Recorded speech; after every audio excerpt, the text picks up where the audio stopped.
Good morning.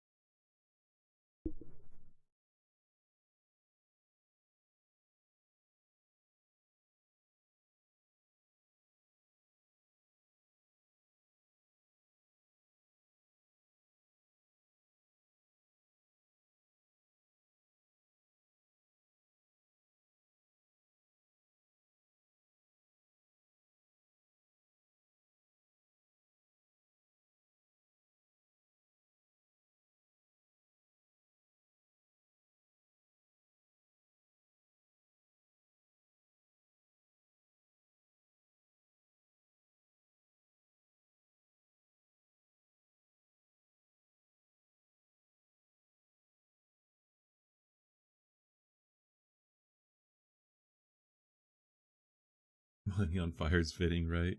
I I wanted to have like tariff themed things in my little gift box, but I was like, I don't even know what I could find. My arm, I can't get in the right position.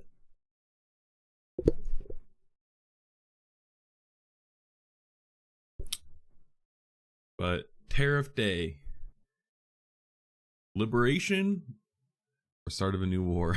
I wanted to have the title be like fuck tariffs or fuck tariffs, but I couldn't do it on Twitch.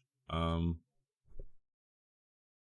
I figured YouTube would throttle it, so I was like, God.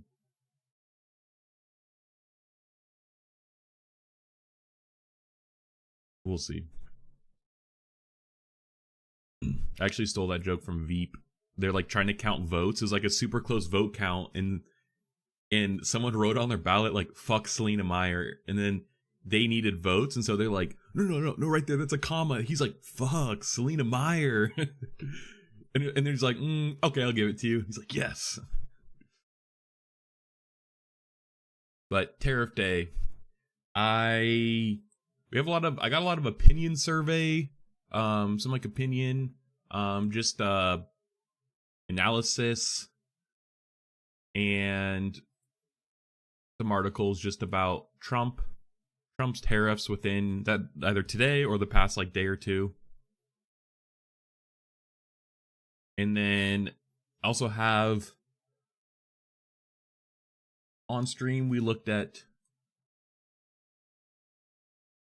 this JP Morgan report, and they had a lot of good charts and data. And then we also looked at this economic forecast, which also had a good charts and data. And so we're gonna have these kind of in the background as reference, as the potential scenarios that could happen. And then one Pacific, he's talking theoretically in 3 hours, so kind of hanging out until then. I'm watching Reuters, or I guess this is actually never mind. Reuters is like paywalled now. Kind of sucks. I thought they were always like they're like AP News. They're like free. We got Wall Street Journal, or we got Washington Post. And we have Wall Street Journal, and we're just gonna keep an eye on it.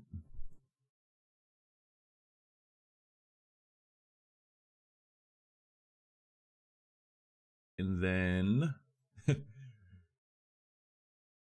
yeah, this is the White House. And then actually I saw this, the NPR, which was yesterday, or the 31st. This was a potential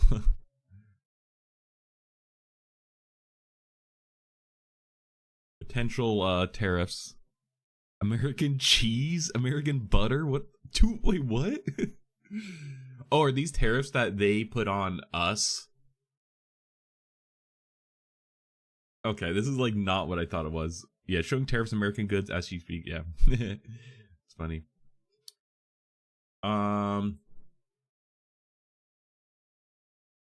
Yeah. Yeah, we'll go. Honestly, kind of getting a little organized still. Yeah, Aston University. We got study, AP News. Yeah, this is a poll. This isn't here. Oh, the mouse just skipped. Okay. Let's actually start with this YouGov one. Oh yeah, and the National Retail Federation. Got a lot. Okay. So this is YouGov, who is actually probably a better pollster, even though people think they're kind of more partisan. They're probably one of the higher rated ones. 538 pollster ratings. Let's take a look. So we need to close my email. Don't want that on stream.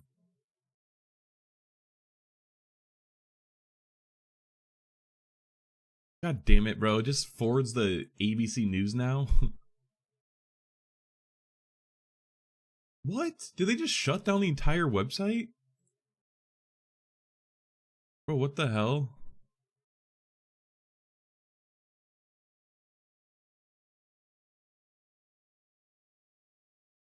They literally, oh my gosh, they did, bro. What the fuck? 538 was just like, they're big into data viz, and they had all like these charts that were just very nice and everything that like was just laid out, but they also had all the latest polls, and then they have ratings. And Nate Silver here is who was the creator of 538, which he kind of got either like left or got pushed out. But here we go. This is what they used to do, but now he's just doing it. So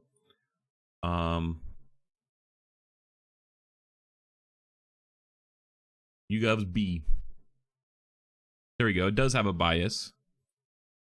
That's cool that they show that. Oh, there's 27 pages. Here we go.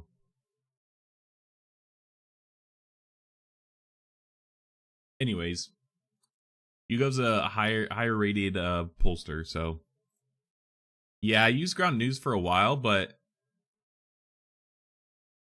I just thought it was kind of like the UI is just very messy, and like it was just never easy to get what I really wanted. But I did. When I first started streaming, that was my primary like news source. But I just use like an RSS aggregator now. I use NewsBlur. Would recommend. The UI is so old, but it's like it works. Yeah, and that's the worst thing about this NewsBlur is the UI is horrible too. But you could literally go here and you could just I could just, it's like a command center. You could just look at like headlines really quickly, and I just kind of have a bunch that I enjoy. I mainly use this Technonomicon one that I set up a long time ago, and this is where I get a lot of my news. But I don't know, I just grab RSS feeds and just save them. Hasn't gone wrong. And TechMeme. I use TechMeme for stream a lot. Their taste is very similar to like what I cover on stream, I guess. Like what they curate. So. But yeah, Ground News is cool. It just, yeah, the UI just sucked. Okay.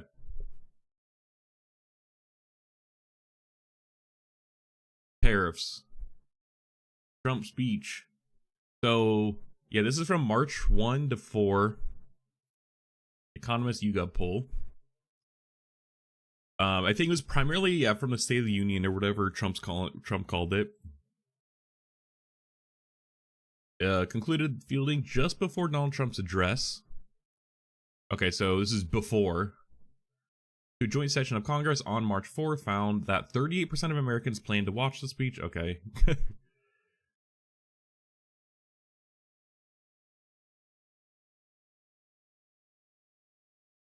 How do Americans describe the current State of the Union? 46% say it's very or somewhat weak. 34% described as very or somewhat strong. Yeah. Americans are divided on Trump's job performance. 48% strongly or somewhat approve, and 46% strongly or somewhat disapprove. And this is a month ago now. And I'm sure Chuck Schumer's approval ratings have since gone down after voting for the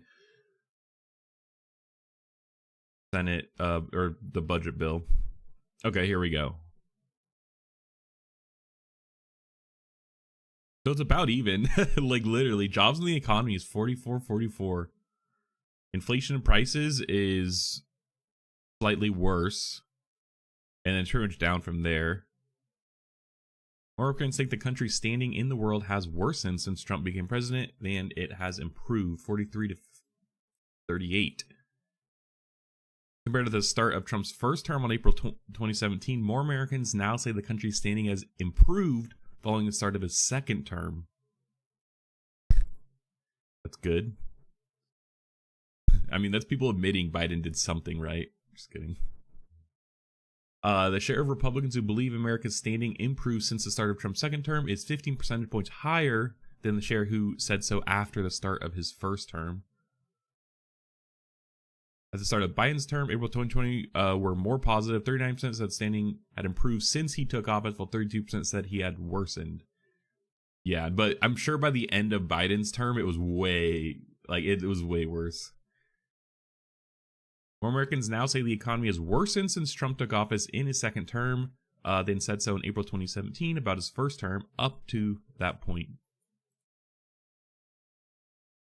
This is one question on which Republican perceptions regarding Trump have grown more negative compared to his first term. 43% of Republicans now say the economy has gotten better since Trump started his second term.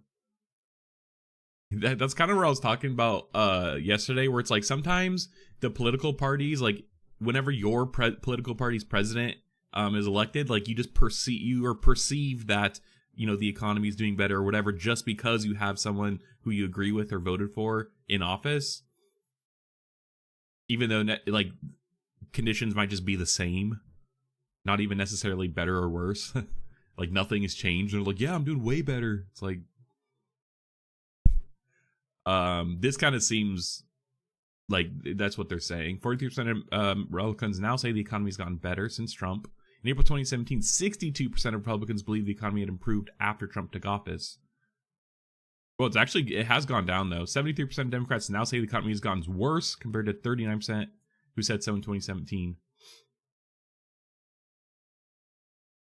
The media's standing among America is now significantly lower than it was after Trump's first entered office 8 years ago.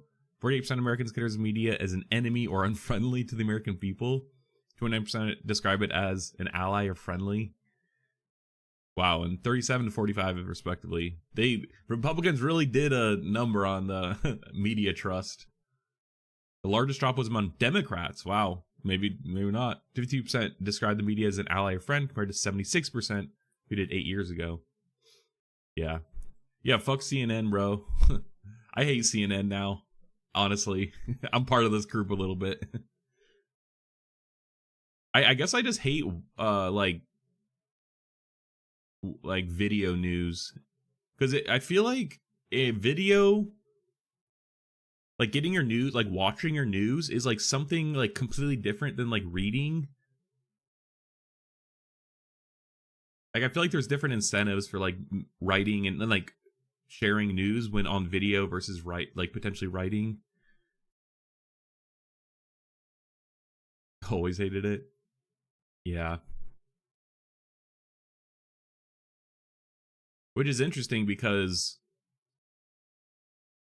we're likely going more towards like video or like personality based, you know, like influencer essentially. And so like video would, you know, I guess maybe just mainstream video, like cable TV type of video. Parents and grandparents always had it on. Yeah, and that's like, and I feel like that's what, like there's different, because that's how generally it always is. Like there's just different incentives to like keep you watching and stuff versus like reading. I don't know. I don't really know if there's like a theory behind this. It just seems like there's different motivations. Okay, here we go. Trump tariffs.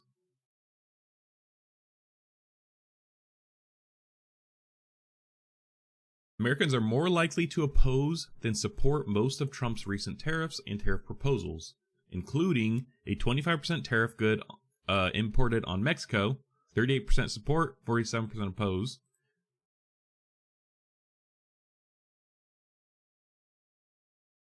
Yeah, I wish they showed like a, I don't know,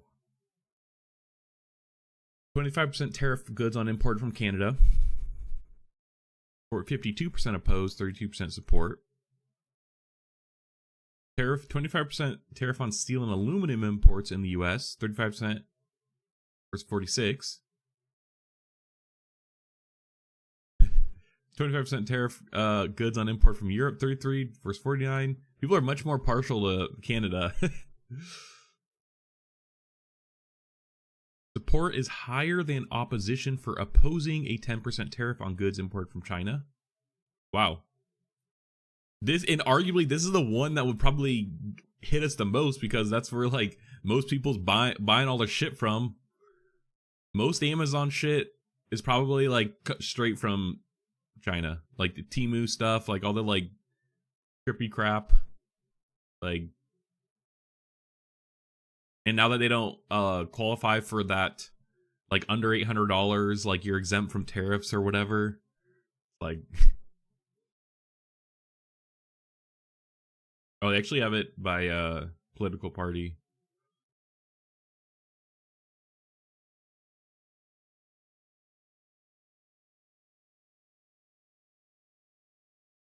Even more Democrats support it from China, though.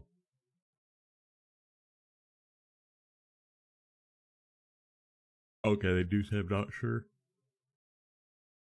Bro, they fucking Republicans, they're like crank these tariffs, bro.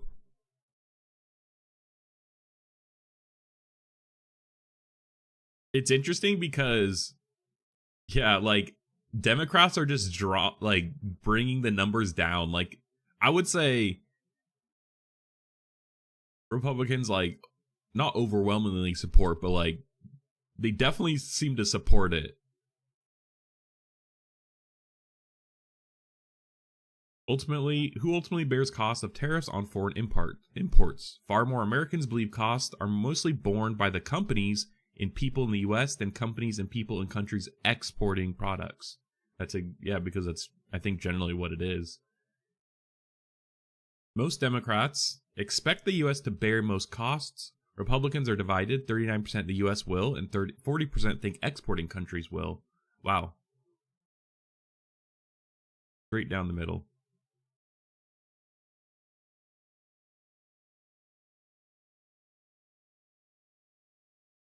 Interesting from the independents, actually.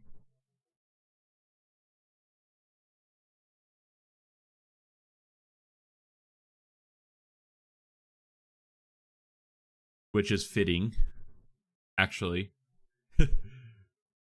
Like, leave it to independents to be like, I'm not sure, but that's good. I don't know. I feel like respect for people just being like, if they don't know, I don't fucking know. 2/3 Americans thinks increased tariffs on foreign imports result in higher prices. 8% think it has no effect. 5% think it decreases prices.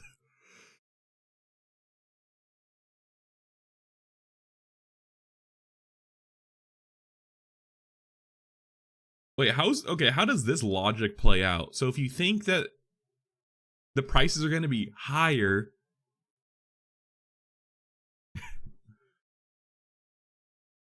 okay, if 68% of Americans, so definitely Republicans who voted mostly companies and people in the country exporting products bear the cost of tariffs. But then 2/3 say that increasing tariffs on foreign imports results in higher prices. Like, I guess, where do they think the higher prices, like, what do they think that means? That means that you as a customer are paying higher prices. Unless they think that, like, they're just going to lose money.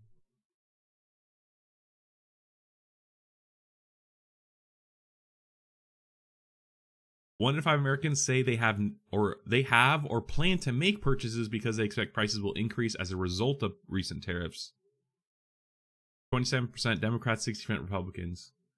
I just haven't really like bought much of anything in general lately, if I'm being honest, but I don't even, like, I don't care to like pre-purchase things that will potentially might go up.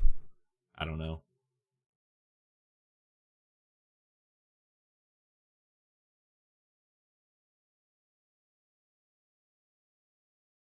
We're gonna skip these. I don't care about the other stuff right now.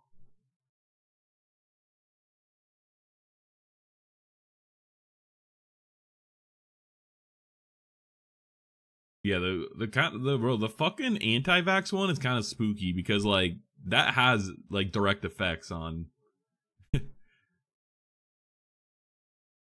everybody. Like, I swear to God, if someone gets fucking like measles and it spreads, like, you know, like around here, like, get the fuck out of here, bro. Like, like if that's what takes us out, it's some fucking anti-vax, you know, thing that's like anti-vaxxer that doesn't get vaccinations and start just fucking taking people out, like, bro. Unless you're buying in bulk for large family, pre-purchasing is a bit much. Right. It's like, I guess it's like, what would you even pre-purchase? Because it's all like, you don't even know. Like, we don't even know until today, like this afternoon, what the tariffs are actually going to be because he's been fucking flip-flopping. This video is going to get like flagged now for like anti-vax thing. Okay. So far, based off of the opinion polls, it's pretty split. I would say it's kind of split like down the party lines, if I'm being honest. Like, there's definitely like swings in some things, but and then it also seems like people do think that prices will go up, but they don't think that they as a consumer will bear the cost that companies exporting. But even Republicans, it's literally split. It's like 40-40. It's like, you know,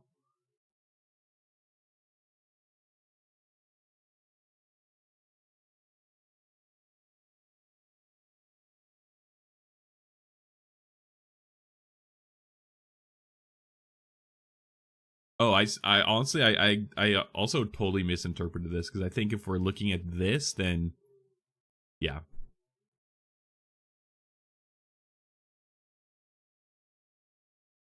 This is the 2/3. No.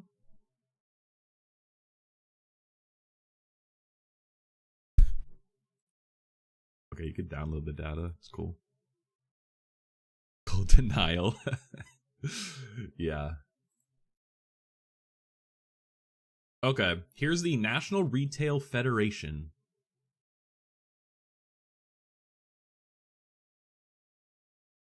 This is like from the source, like this national like, you know, the retailers are gonna be the, you know, on the front lines of selling things, so I assume that they would probably have some opinion on this.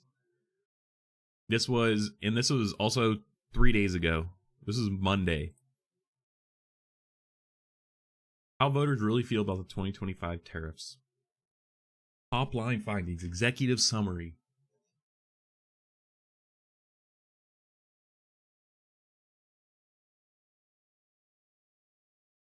%76% of voters who are concerned about the impact on tariff on prices. Okay, yep. We know people are concerned. We know that. 75% of voters want elected officials to focus on reducing inflation. Yeah. This election is pretty much hinged on, you know, Trump pretty much ran on reducing inflation. Excuse me. 79% of voters want elected officials to focus on decreasing the cost of groceries and everyday goods. Makes sense that these are both the same. 81% of voters are concerned about small businesses closing given the economy. That's fair. And, you know, there's been, especially with recession talks, you know, potentially, now that it's getting into like higher, potential. As we're potentially going, into a recession. Like I think JP Morgan last had it at like 30 to 40%. This is, I feel like, a concern because small businesses will likely be the first the first that people will stop spending at if they need to cut spending more.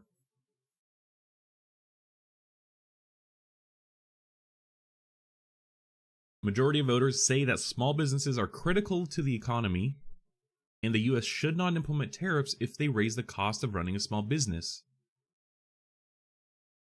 Wonder what it just says, a majority. Wonder what that is. Yeah.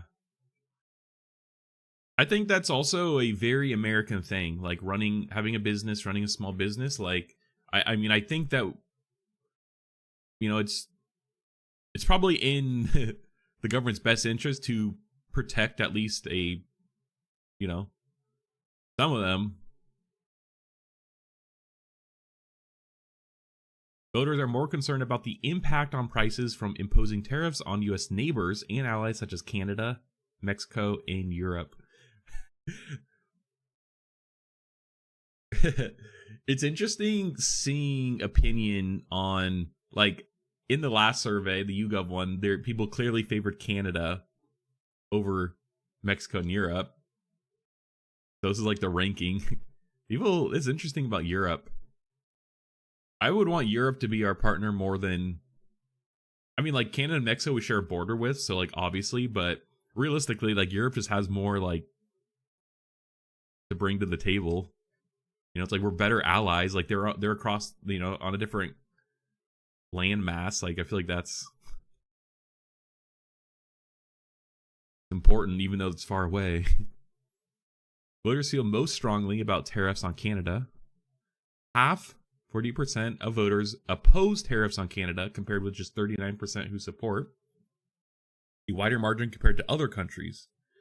Because it's kind of like Canada's just like the innocent child. Like they haven't really, like, they're just kind of there, They haven't really done anything wrong. Like they help us probably a lot.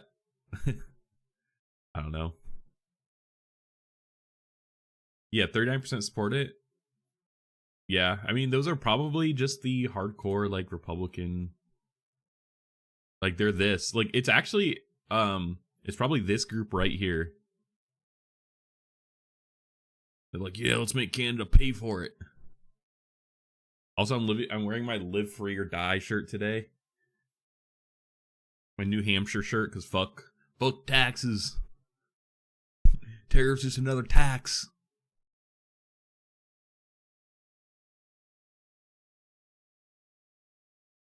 Voters see the 2025 tariffs as more likely to hurt or help those around them. Oh, it's interesting. They did it by income bracket.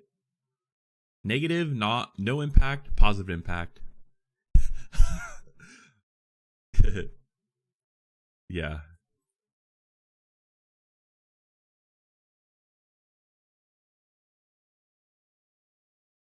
That's funny. But I mean, it's to be expected. Like, let's be real.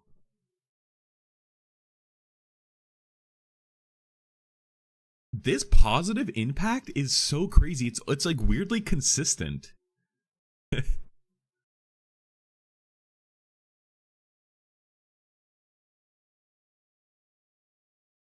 Up until wealthy families, though, up until like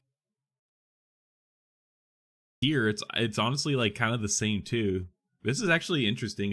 It really doesn't. It's this like, it's not, the margins aren't that much different until you get to white collar workers.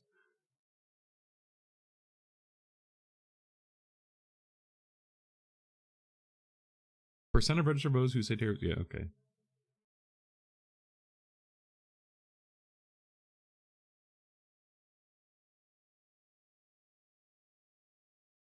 Hmm.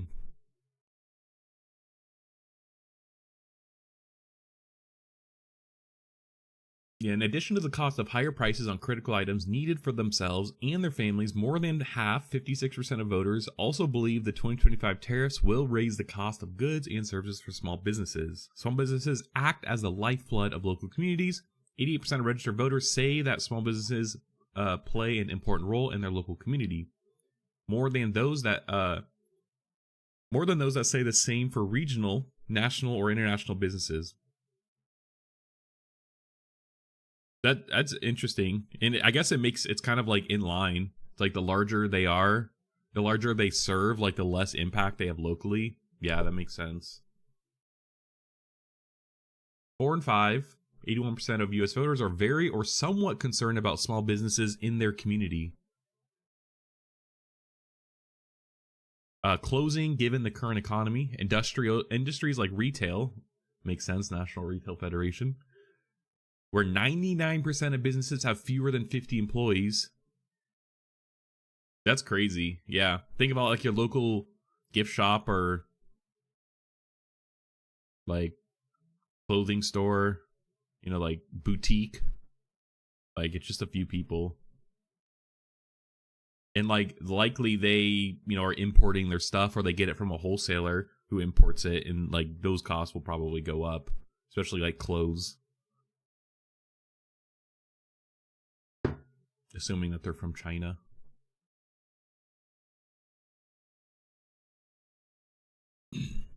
In fact, over half, 54% of voters believe the 2025 tariffs will harm retail, compared with just 23% who believe they will help the industry. I want to know the logic behind the people thinking that will help them. Like, those, like, I guess okay, let's like think about this. Let's think about from their perspective. Like, they have to just believe wholeheartedly what Trump says. That's what I feel like these people are. Like, they're like, yeah, I just believe that this will increase, business locally. It'll, stop people from importing things. That'll be able to get them locally made in America and manufactured here in America, and like it'll boost the economy, and like, like I feel like that's kind of what they're thinking, which might not necessarily be true, but that is a best case scenario.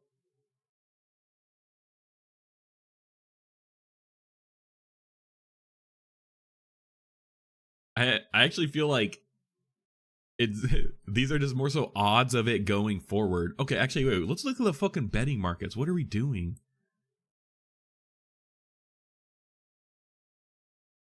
What's it called?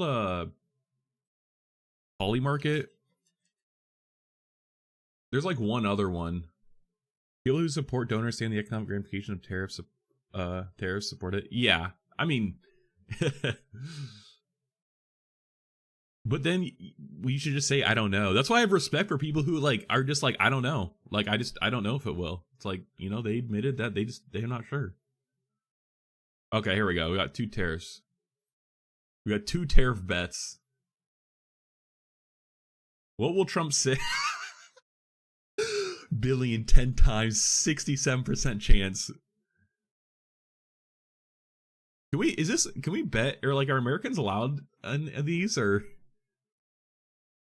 Oh, that's honestly, that's very true. Saying IDK requires you to understand that you don't understand. Yeah, that's a good point. That's a good point.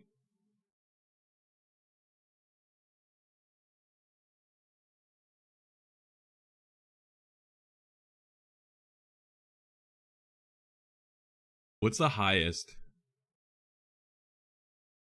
We're live. It's only 500K in here. Okay, which countries will Trump tariff on April 1st? China. Yes, obviously. South Korea is very high. Did he say South Korea? South Korea is actually poor South Korea. They're like fucking stuck with insane neighbors above them. Like, they're occupied by the United States. We have a bunch of fucking military bases there.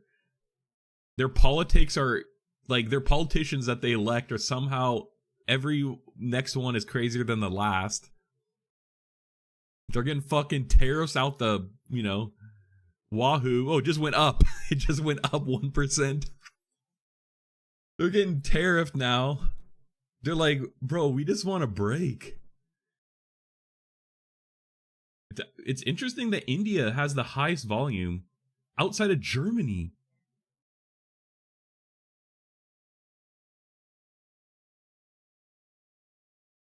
That's interesting. I wonder why that's the case.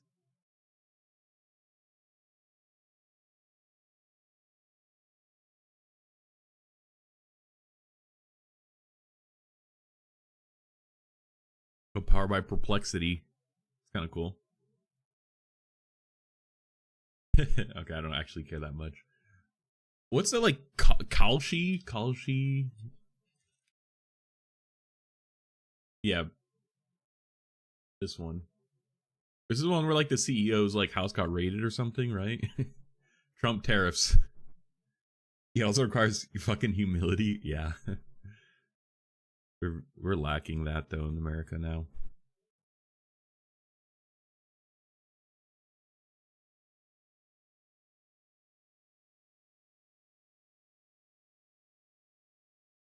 Okay, which countries imposed tariffs on the US before Q3 2023? Japan and South Korea. What will President Trump say during the tariff speech? Bro, this one is crazy. Imagine like, bro, if you're betting on what Trump's gonna say, bro, you have a problem. Like, you have an addiction. Let's be real. It's not the fallacy of education. The more you educate yourself on a topic, the more you realize you do not know. Yes. What's that called? Like the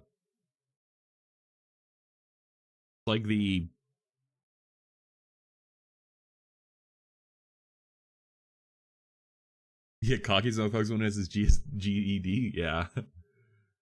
What's that? Yes, this. There's a name for it. I just can't think of it.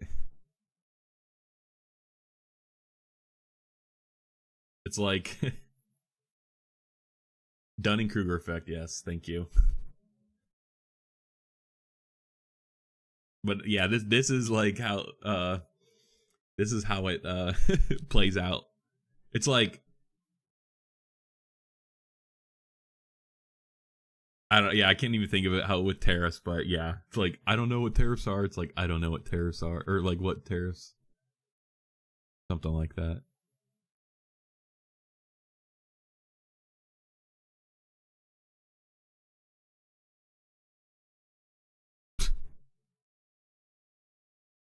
Okay, what's this?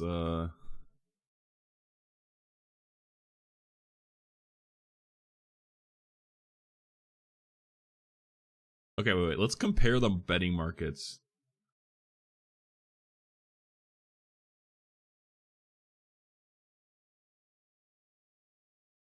What countries will Trump tariff?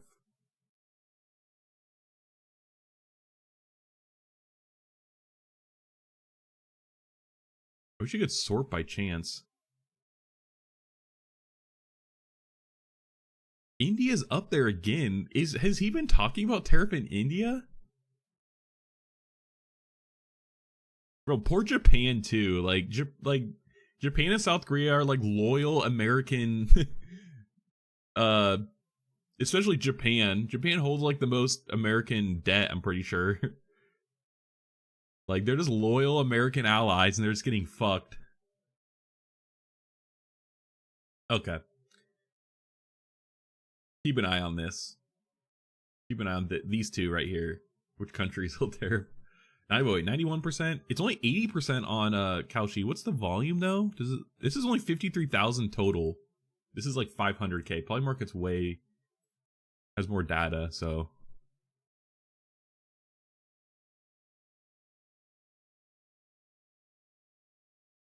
will the Senate roll back Trump's tariffs tonight?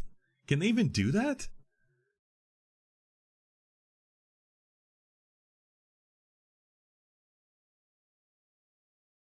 This is all March Madness stuff.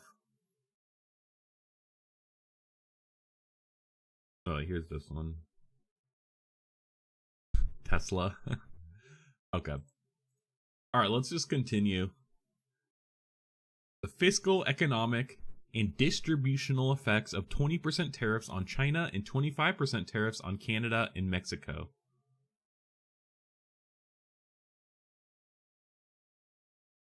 I want to see if we have an opinion survey first, just to get all the opinion ones. Here we go. This is opinion. This is economic impact.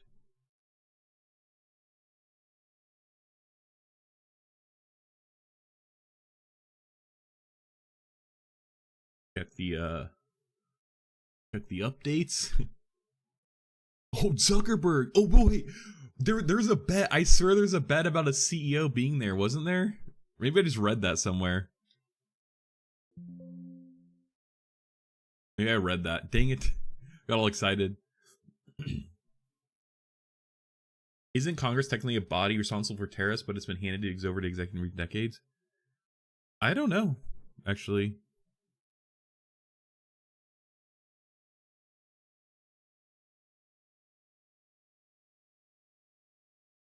That's a good question.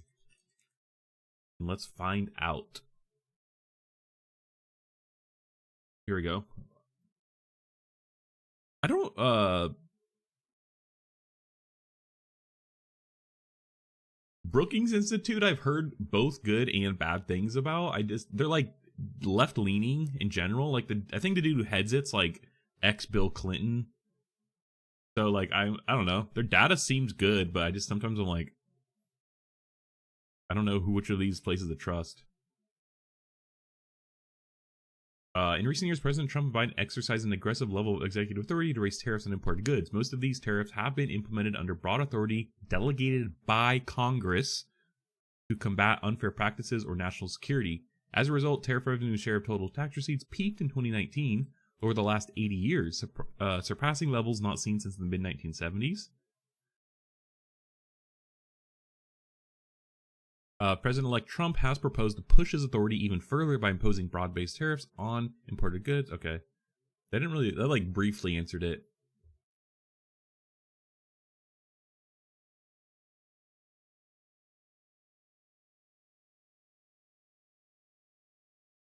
Actually, okay. Tariffs serve a key role in the trade policy of the United States. Their purposes include to generate revenue for the federal government and allow for import substitution industrialization. I've never heard this word or this like phrase. Trade economic policy that advocates replacing foreign imports with domestic production. It's based on the premise that the country should attempt to reduce its foreign dependency through the local production of industrialized products. Yeah. It seems like mercantilism though. That's like the word I've been using because that's what I heard it described as, and I think it sounds cooler.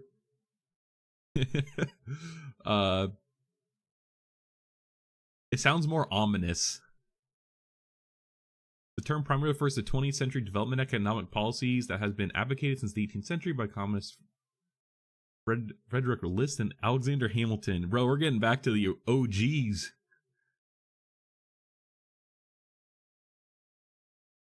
Mercantilist economic theory and practices of the 16th, 17th, 18th century. I just knew it would mention this. Frequently advocate for building up domestic manufacturing and import substitution. In the early United States, the Hamiltonian economic program. I want to read more about like economic history. It's really interesting actually reading about like the strategy that we took in the past, considering the environment for like economics and like as we develop technology. Specifically, the third report of the magnum opus of Alexander Hamilton, the Report on Manufacturers, advocate for U.S. to become self-sufficient in manufactured goods. That formed the basis of the American School in Economics, which was an influential force by count in the country during its 19th century industrialization. Werner Baer contends that all countries that have industrialized after the United Kingdom have gone through a stage of ISI, import substitution industrialization, in which much investment in industry was directed to replace imports. And that's what Trump seems like he really wants to do, is like he wants to he wants to replace imports to bolster, you know, the manufacturing capability of the United States to not be dependent on China, Mexico. Why? Going further, in his book, Kicking Away the Ladder, the South Korean economist Ha Jun Chang also argues, based on economic history, that all major developed countries, including the United Kingdom, used interventionist economic policies to promote industrialization and protected national companies until they had reached a level of development in which they were able to compete in the global market. Yeah, see, the difference is we already like the United States controls the global market in a way with all of our consumer spending, you know, like, so it's like now someone else could come in, i.e. China, Europe, and take over what the Americans had, or, you know, at least the influence. That's probably worst case scenario. Those countries adopted free market discourses directed at other countries to obtain two objectives: to open their markets to local products, and to prevent them from adopting the same development strategies that had led to the industrialization of the developed countries.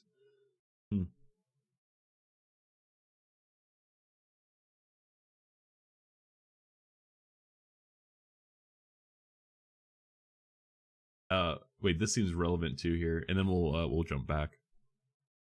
Bro, they have so many good charts on here. Like, what the hell? You just read this in just one Wikipedia article.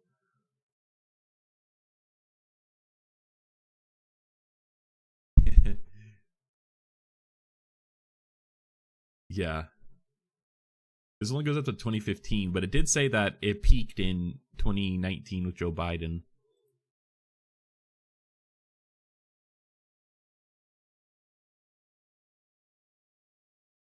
I guess this is more about their history.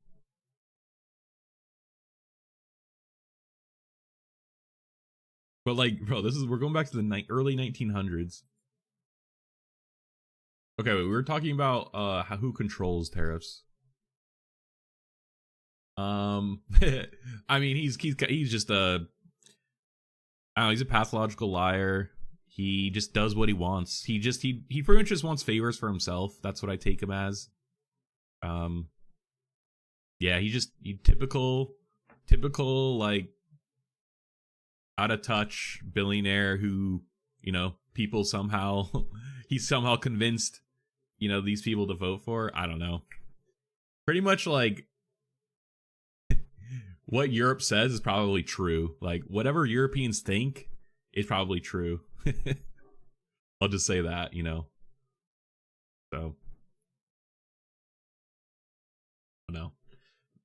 Okay, wait. We were talking about, yeah, so Congress seems like they did have control.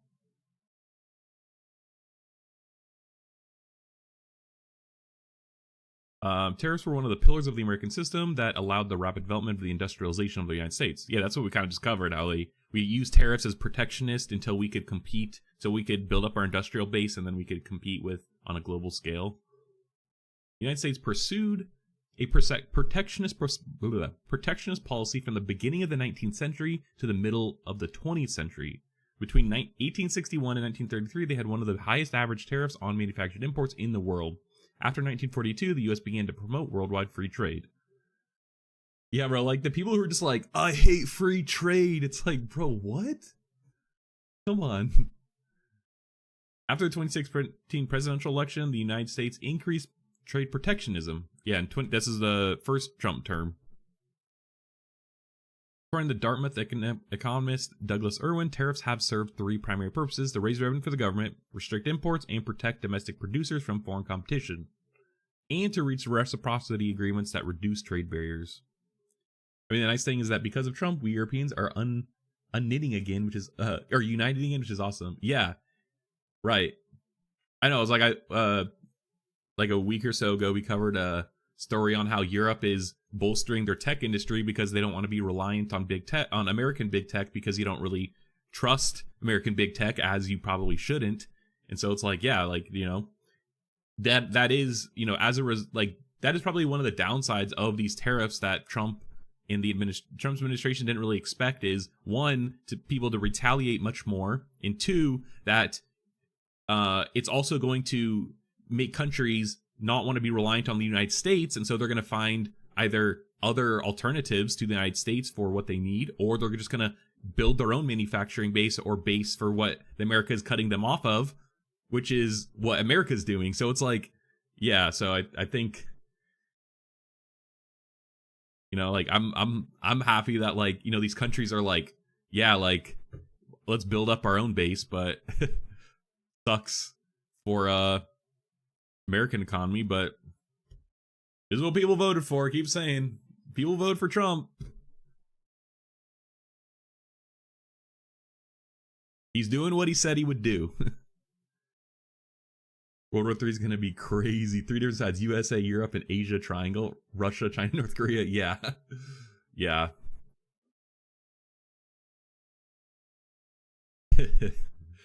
Fuck me.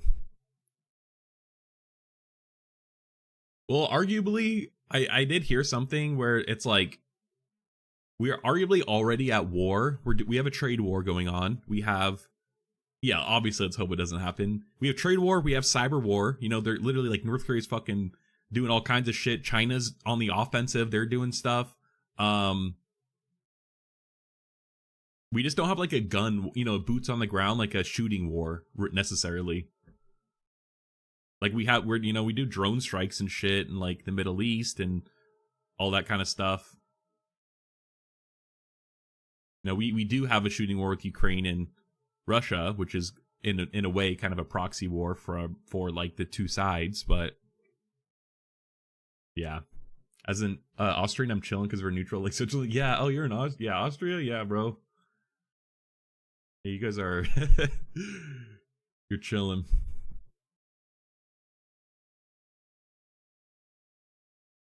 Okay. Let's oh, here we go. This answers a question real quick. Hopefully it's oh, here we go. They actually have like everything laid out.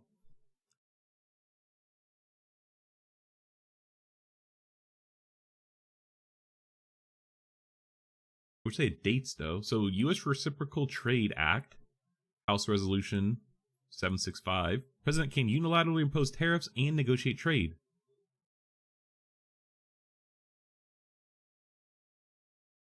So maybe it was like a recent thing. Unilaterally tariffs required to be approved by Congress. This is also Republican, and this is a Republican. Disagreement in Republican Party over trade authority. Chairman Grassley's proposal: limit length of tariff imposed by executive branch, increase reporting and justification on Section 232. Need veto proof, not so proof majority, huh? I seems like they have authority still, but the like executive branch, like the president, also does too. So they could impose tariffs, but maybe Congress could take them off. Let's actually just read. While the president has been granted the authority to impose tariffs, and in many situations in the past few decades, Congress seems to be increasingly interested in restoring its authority over these matters. The restoration of these powers to the legislative branch is expected to be a battle with President Trump, and needs to garner strong bipartisan support in order to override a potential veto. This is old. This was 2019. I was like, what is the date on this? So actually, this isn't really relevant anymore because this is not correct. Just ask fucking AI, like AI, what am I doing? Perplexity.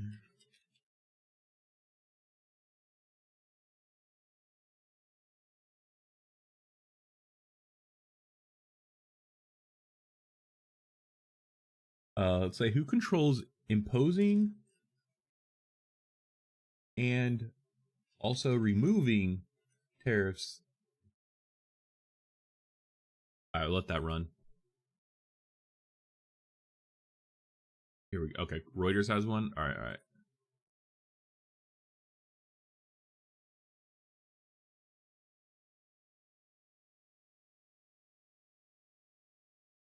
Oh look, X Kalshi. That's the betting firm we just looked at.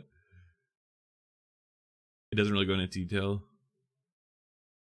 Sorry, we got AI. AI will figure it out. Okay, let's look at this opinion poll by the AP News here. All right, actually, it already got back to us. In the government, both Congress and the president play roles in imposing and removing tariffs, but their powers differ significantly. Okay. You need to stand. It's stand in time. Did you hear about the rumors of Musk resigning? No. Hopefully. Resigning from Tesla or Doge? He would never resign from Tesla. It's like his baby. Most of his wealth's probably tied up in it, actually. The U.S. Constitution grants Congress the sole authority to impose taxes, including tariffs, under Article 1, Section 8. Historically, Congress directly set tariff rates through legislation. Hey, resigning from life. Just gonna buy an island. You're just gonna do billion. He's just gonna go buy an island and just like no one's ever gonna see him again. 10 years later, he'll like pop up with some like crazy tech startup.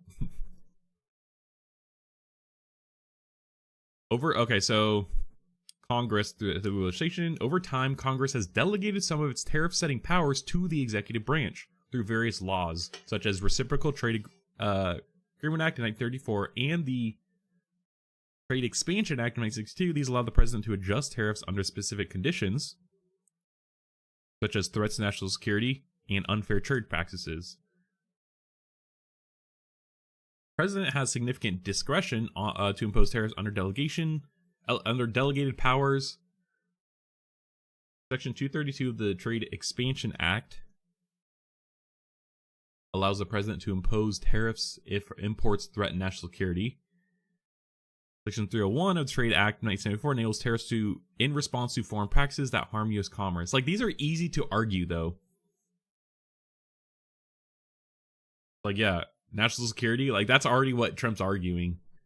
Presidents have also used emergency powers, such as the International Emergency Economic Powers Act, IEEPA. Through this approach, incontroversial and not explicitly designed for tariffs. So this seems like actually what Trump's using. Although this is going back to this, it linked this article that we searched that's from 2019, so.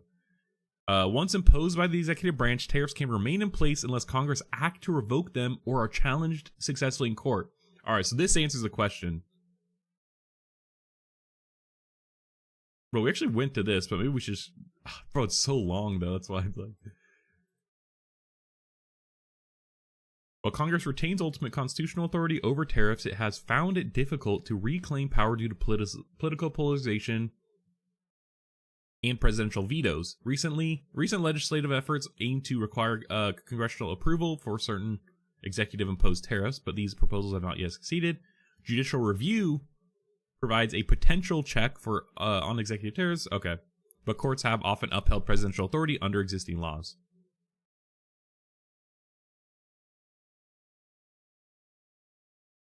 So Congress did it to themselves. Not that they would expect someone like Trump to come in and act crazy.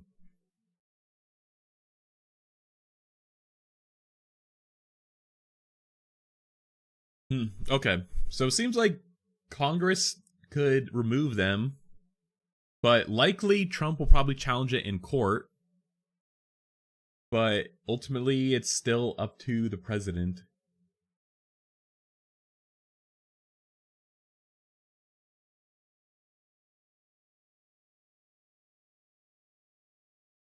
Wait, why is Zuckerberg going to the White House for the tariff meeting? Like, what the fuck? Like, what, do I start charging, like, import data tariffs? Like, I guess, like, they own data centers and stuff, so, like, that's probably why. But, like, there's so many other, like, the data center market's so hot right now.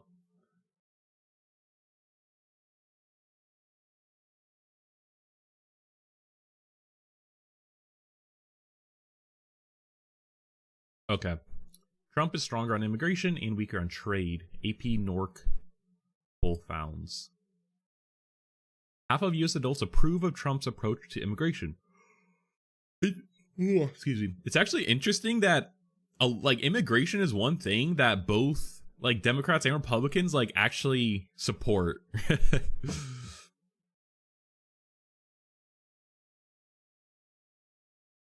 But only 4 in 10 have a positive view of the way he's handling the economy and trade negotiations.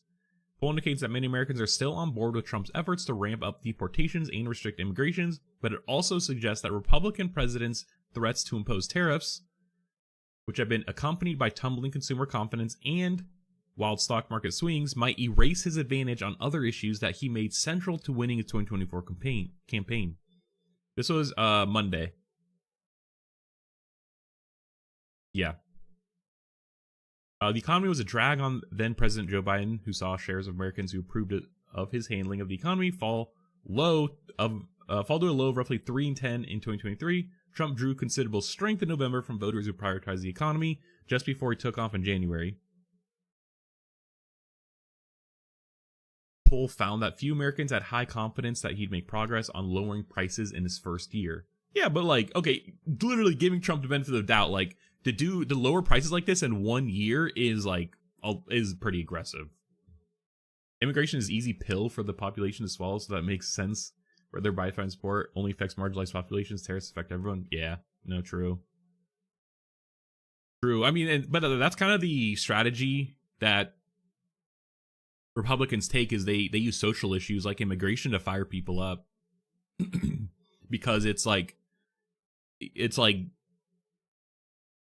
both sides could be affected by that, including like LGBTQ rights, like transgender stuff, like it's like that's abortion, like they just use all these social issues like against people, and it's like, yeah, unfortunately they're all marginalized communities being used as a political tool. And it's just like the easiest ones. Like I don't know. That's what I keep saying. Like Republicans have like zero policy. It's like they just use social issues to fire people up, and they pass things that kind of just are favorable to themselves or their friends. Like, I don't know. Okay, so Trump stronger on immigration, weaker on trade.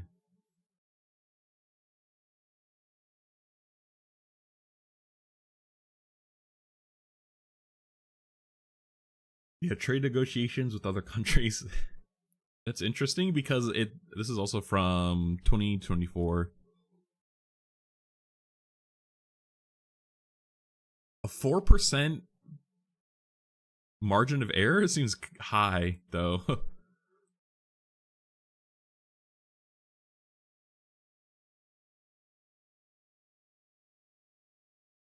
Economy down. I mean, yeah, this is all like kind of we get the picture, I think, now, if I'm being honest.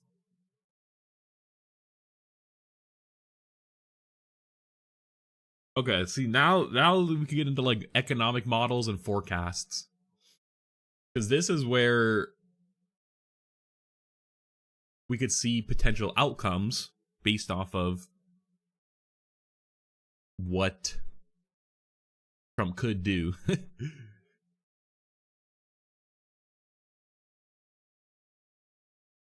All right, key takeaways. Budget Lab modeled the total effect of the planned 25% Canada and Mexico tariff and the 10% China tariff, as well as the 10% China tariff already in effect. Okay. It's equivalent to, the policy is the equivalent of a 7 percentage point hike in the U.S. effective tariff rate, raising it to the highest since 1943. Okay, wait. So on the Deloitte forecast, they projected much lower, I think. Let's see. This is baseline. Fuck, I spilled my LaCroix. Right on what. Be right back.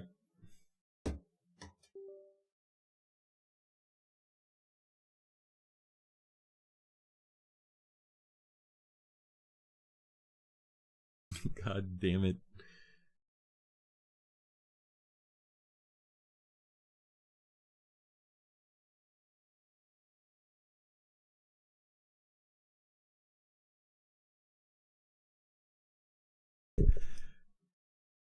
That's what I get. I'm very disciplined about where I set my drink on my desk because I've lost so many keyboards of spilling shit. And I got complacent and put it right in the direct path of my hand.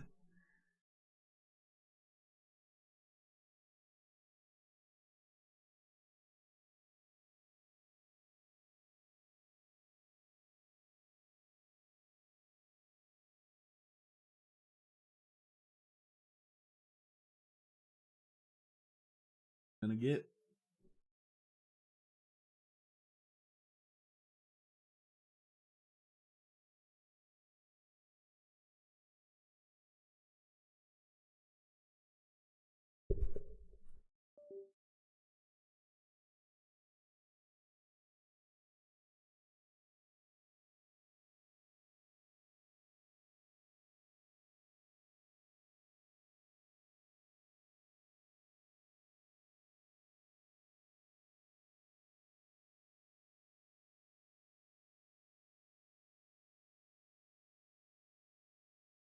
Also, the worst LaCroix flavor, hibiscus, like, they're gonna be one that I like.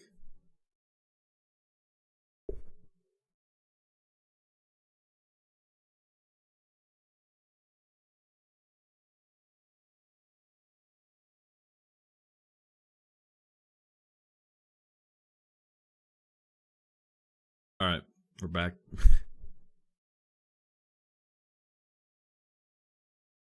Okay, the average tariff rate, yeah, it was 3.3% in 2024.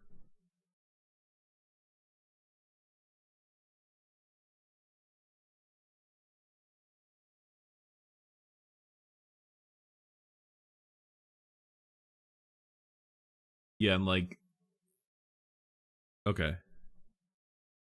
So tax cuts extended.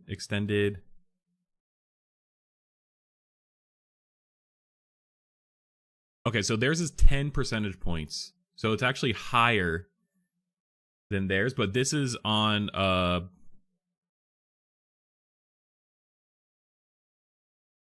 just one scenario.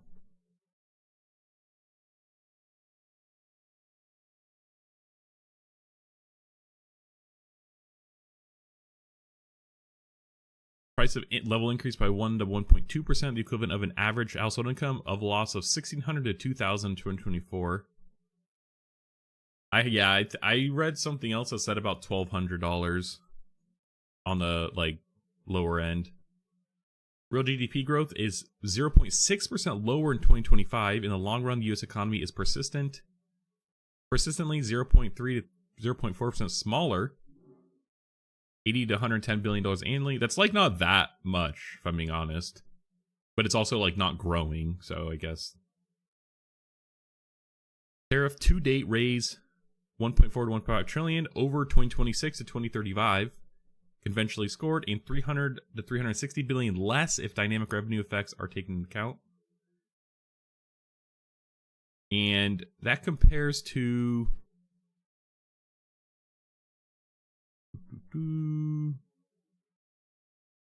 that's about what a universal 10% is also what JP Morgan here did, and it seems like about $2 trillion over 10 years. Which is about this. Yeah.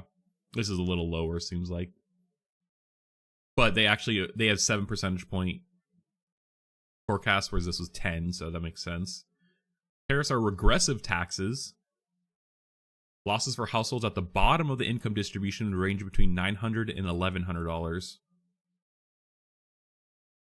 I've heard this term, but I'm not exactly sure what it means. Regressive tax is a tax imposed in such a manner that the tax rate decreases as the amount subject to taxation increases.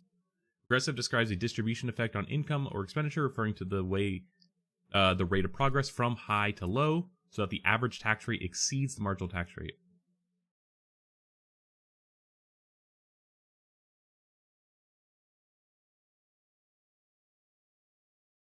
I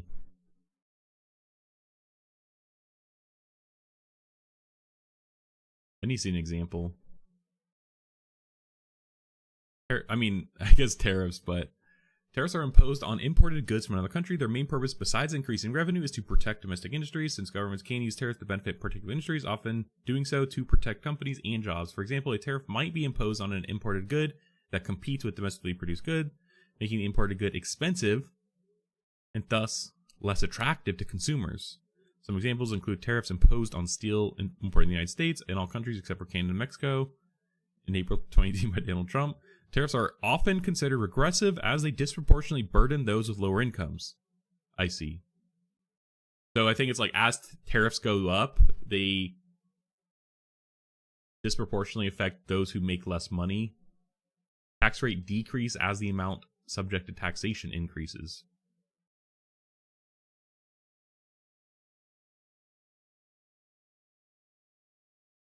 Who typically spend higher percent of their earnings on goods affected by tariffs.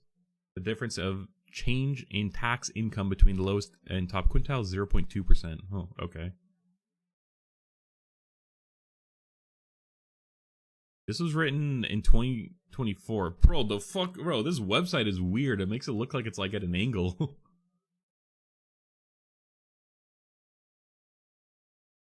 This is 2017.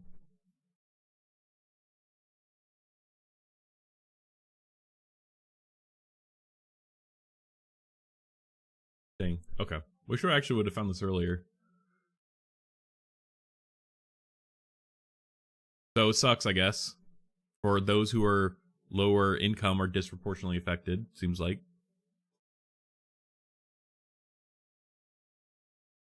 But that's... I feel like that's just what Trump does, you know? Electronics and clothing are disproportionately affected. Motor vehicles and food see above average price increases as well. All right, this analysis presents the fiscal and economic effects of all tariffs announced by the second Trump administration to date, assuming the new China, Canada, Mexico tariffs go into effect as scheduled this week. The rise of the serf. Yes. Fucking cyber serf. The rise of the corporate serf. Imminent. Yeah. Corporate serfdom is already becoming a thing, I feel like.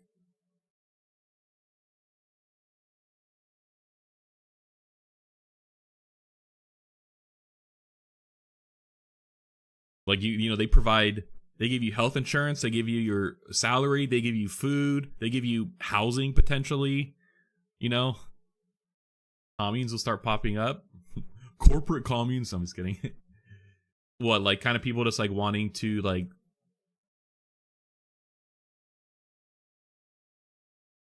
get away from everything, or like more so like living in like owning some building together or land and like living there.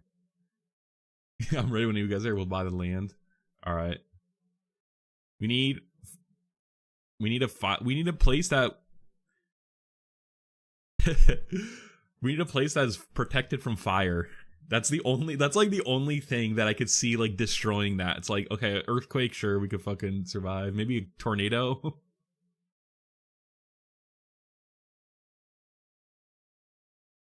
Where wildfires not get us.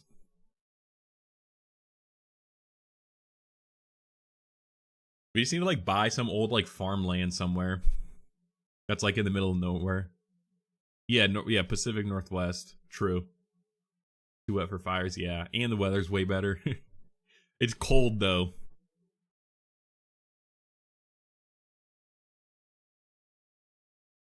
Yeah, that's funny. Lost Coast is dead. Plenty of land to buy. There isn't shit though. Yeah. Bro, by then, bro, we'll just have drone delivery by then, bro. We could get anything fucking delivered, like Amazon. It's like, it wouldn't even matter. Those drone airdrop it onto the property. We'll have like a landing strip. We'll have like drone landing areas. Yeah.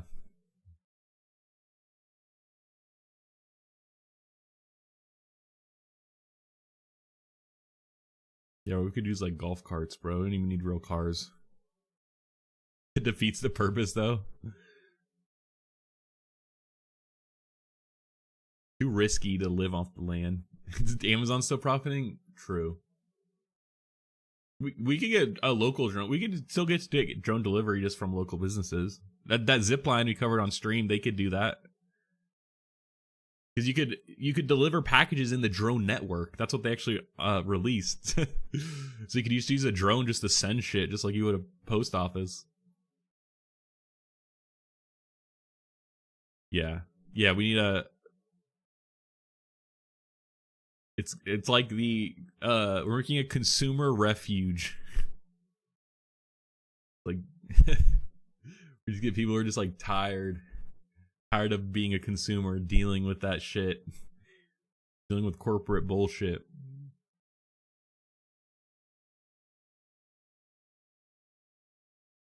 Okay. So we have two scenarios. Limited retaliation assumes China retaliates measures around as of around February 28th. In full retaliation.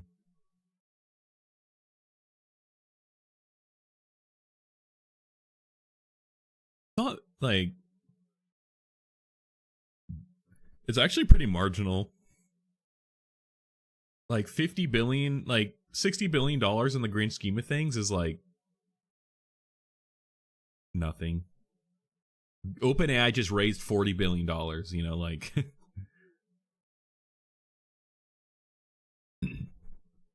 under the full suite of tariffs to date, PCE prices rise by about 1% in the short term under limited retaliation and 1.2% under full retaliation, assuming the Federal Reserve does not respond in either direction to the tariff economic effects. The Federal Reserve is actually a surprising wild card right now because at the last Federal Reserve meeting, which we watched on stream, Jerome Powell really didn't comment. He's like, you know, we're not gonna make future predictions on things that haven't happened. So if the tariffs go into effect, we will, you know, see what happens and we'll adjust then. So I think the next meeting's in May. So we'll see then. But yeah, the Federal Reserve is kind of a wild card. Because they may need to raise price. I doubt that they're going to raise them. We looked at forecasts before and they were not rising. Okay, I have this fucking... I had this open on another monitor. I keep looking over and just like seeing fucking Zuck. Soulless eyes just staring. Get that out of there. It's equivalent to a consumer loss of $1,600 to $2,000 per household. Yeah, Zuck. On average in $224. These are short-run pre-substitution effects before consumers make effect choices about it. Yeah. I think it's a game. Yeah, it's the best way to measure the effect on the consumer welfare. Post-substitution, the effect on prices settled somewhat to 0.7 to 0.9. Still a $1,100 to $1,400 average consumer loss per household. I also think, like, yeah, this doesn't sound like a lot, but considering that things are already expensive, people are already spending a lot of money on things that they don't really, like, want to because things are expensive. Adding on top of that, like, just being like, yeah, we're just gonna take out another $1,400 like from your bank for like what you have to spend this year. Like, to a lot of people, that's a lot of money to just, like, you know, have to like spend just to survive. And I think that's kind of like what I'm trying to get as like a lot of this stuff. It's like people just need, like, you know, it's like you can't not have a cell phone in today's society. You can't not have internet. You know, it's hard even not having a car. You obviously need food. You need, you know, hygiene products. You need water. You need electricity. Like, this is all just required to live. And it's expensive. Electricity right now, like, energy is expensive. Now that we're going into summer, it's gonna, you know, prices are gonna go up. Food's expensive. Electronics are expensive, and that's, you know, consumer electronics are something that's gonna hit. Clothes, you need clothes to live.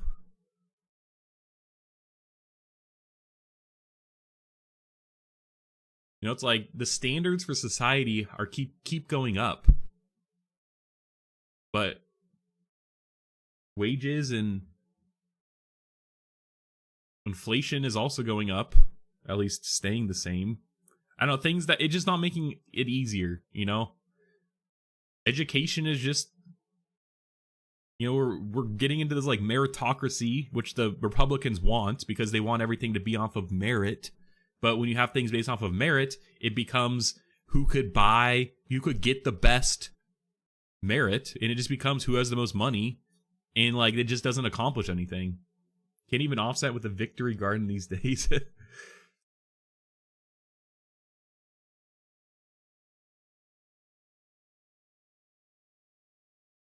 Yeah. So I guess I just want to, I'm trying to paint a picture to say that like this is, it may not seem like a lot, but to some like families and households, it is. Tariffs reduce the short-term and long-run level of real GDP. This effect is more pronounced in the first 2 years after enactment. Real GDP growth is negative 0.6 percentage points, I think. Lower in calendar year 2025, in negative 0.1 in calendar year 2026. After 2026, the levels of GDP begin to recover modestly as productive and supply chains reoptimize. But in the long run, U.S. output is still 0.3% lower with limited retaliation and 0.4% with full retaliation. So equivalent of the U.S. economy being permanently smaller by $80 to $110 billion. I guess like that's the problem is like it's just gonna shrink the economy overall. It's not even that it's like, yeah, temporarily, but like overall we're just limiting what we could like, you know, do. Lot lines are so fucking small, you're stuck these days to a patio with overhang. Dude, like, yeah, I went out to like this new development that they're building. We were helping some friends move, and like their backyard is like as big as my office, if not smaller. You know, it's just like the space from the house to the fence is like you could like stand here and pretty much go like this, and like that's it.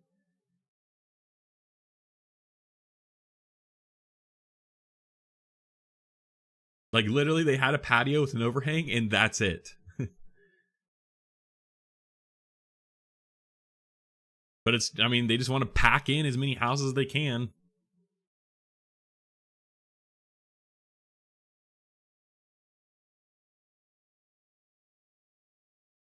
But, bro, I talk about the land value tax a lot, even though I don't necessarily think it'll be like the best, but land value tax.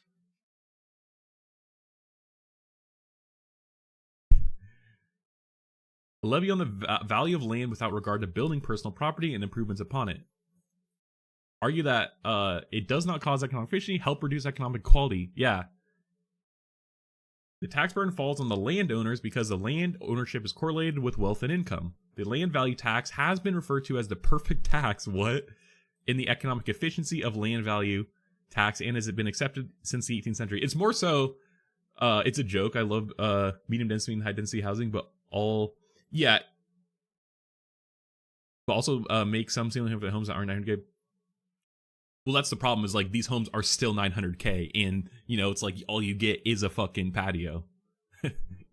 You know, it's like, yeah, they're tiny ass homes, and they somehow still cost insane amounts.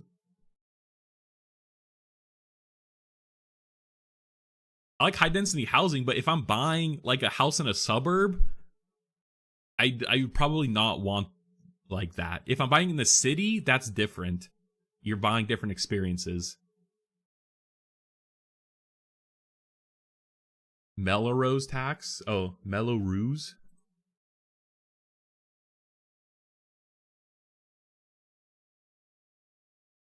I haven't heard this. There's also it's like called like a CFP, or it's called like a tax where it's like essentially it's like it's on top of property tax, and it's at least in California, yeah, CIP, is that what it is? It's like it's at like lights and stuff. Or, you know, like things around the road and like roads and shit. What does CIP stand for? Oh yeah, okay, community facility district. Maybe this is what I was thinking of. No, this is not what I was thinking of.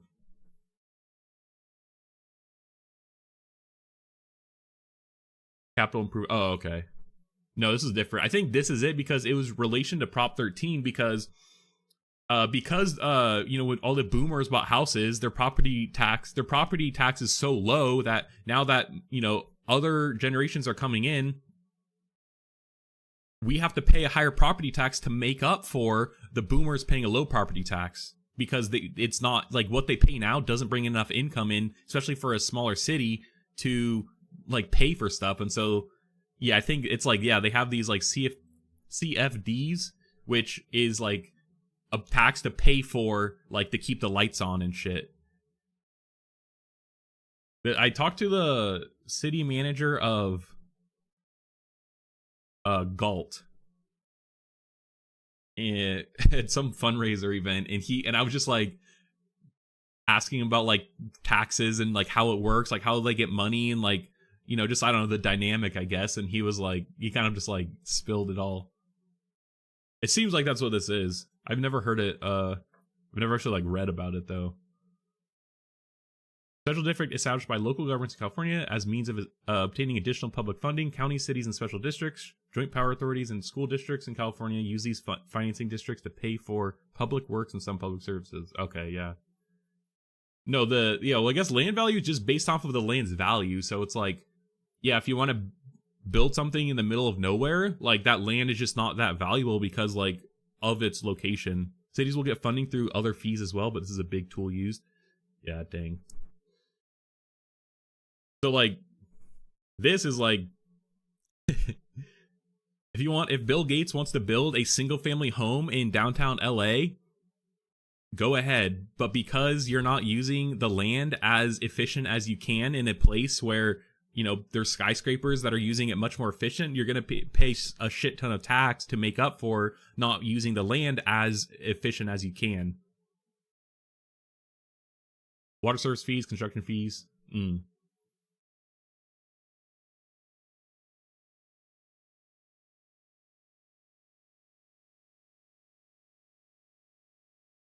You'll pay more roads for an ADU. Yeah, that makes sense. Yeah, but like, that's like the ADU law in California. ADUs in California, I feel like, are also like weird now that they passed those. Yeah, no, I was like, I think that they should, because now you're having, you know, you're gonna use more wear and tear likely on the land around you. Like, you're gonna be using the street more or something. So it's like, because other people are paying, or like now living on your land, it's like, you know, essentially you're building another house on the land. It's like, that just seems like it could be a loophole. And so it's like, yeah, I think they should be taxed more. Yeah.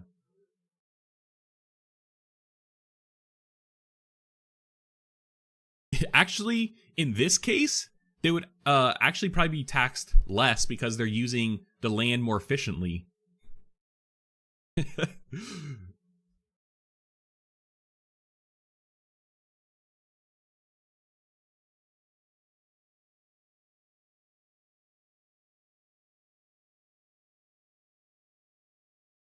Yeah, but I don't.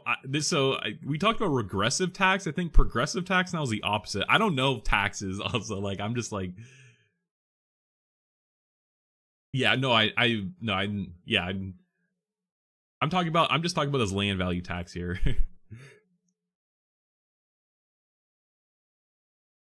Yeah, because I think Cap Radio did something about like the ADU thing, or like wrote something about it. Would anything you've learned?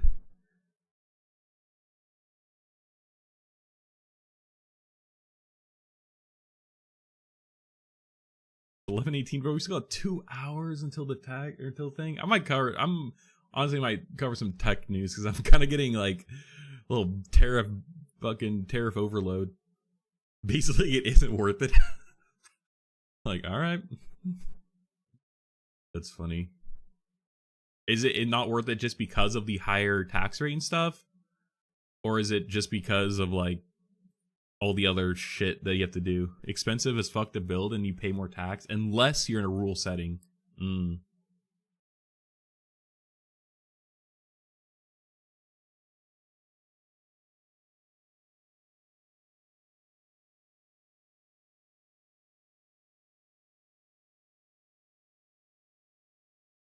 Oh fuck. Okay, we'll cover this one next. These guys have the numbers. Costs are like 100 to 200k plus you pay Melrose after it's built. Cost to build it is 100 200k, or cost to like the for permits and like to pay the city and state or whatever, or like local, like the local.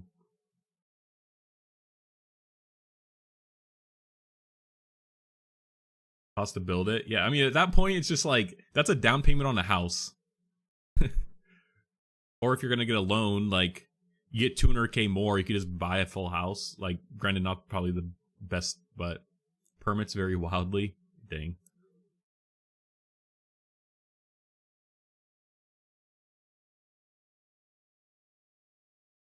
Yeah. Don't know.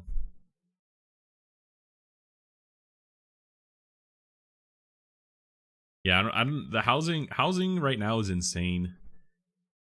And I honestly think zoning and like permitting is what's holding us back, especially in California. Because like Karens, like NIMBYs, like NIMBYs are holding us back. Prices are going down a lot though, but mortgage rates aren't though.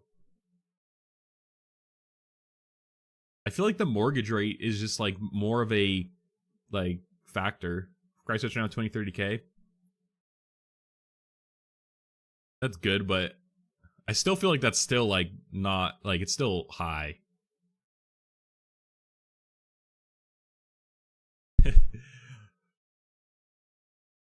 Yeah. I think once mortgage rates get under 5%, yeah, 6 to 7% is high though. Like that cost, like that's a lot of interest you're paying over, 30 years. Like if you get a 30-year mortgage, like you're paying like 100k in interest or some shit, Yeah. I think once they get like in the 5% range, it'll like more attractive to me. But I also, the New York Times actually,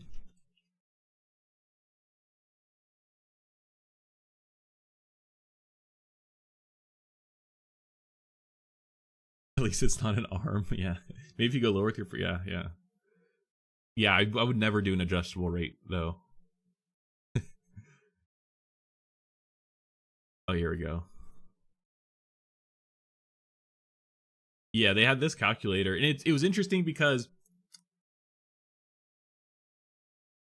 buying a home is expensive right now, and I think most people, if you aren't gonna live in that home for like 30 years, like you're gonna lose money, and I think this is what it kind of gives you. Yeah, so how long do you plan to stay? And so it says cost after 10 years if you rent versus buy. Even takes in the opportunity cost, which is likely what, when renting, you lose out on potentially some, like, property value going up or down, though. Like, which kind of you could potentially make money in. Like, realistically, like, let's just put like 600k. Put like 550.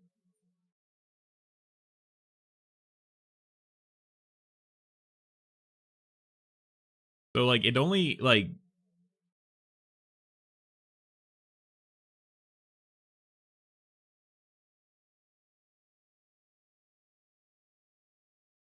so if you're gonna stay in your home for over 9 years, then it's worth it to buy, not rent. I don't see property values going down ever. Yeah, I think we'd have to change the system. Like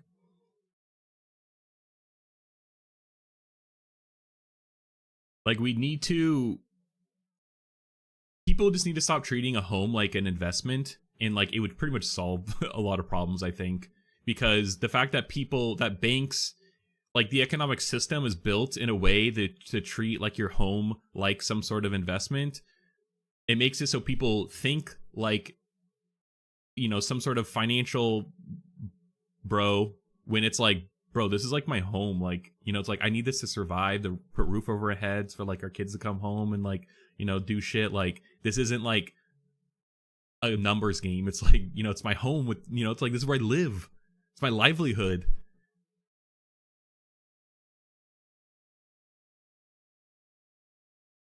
I feel like we need significant change, like to make it not like that.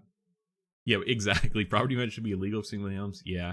I did hear recently I need a and I that investors buying homes like isn't in renting them out isn't that big of the market. It isn't that much of the market. Yeah, definitely private equity. No, I just think like if you're buying like bulk family homes, like single family homes to rent them out, like yeah, that's so fucked because you're taking an opportunity for someone else, a first time home buyer, whatever, to come in and buy a place to live, you know, that they could call home for, you know, however long. Like that, it's just like when you think about the dynamic, it's like no, they're taking the opportunity away from someone else. A person, you know, an individual, like a family. That's who they're taking it away from.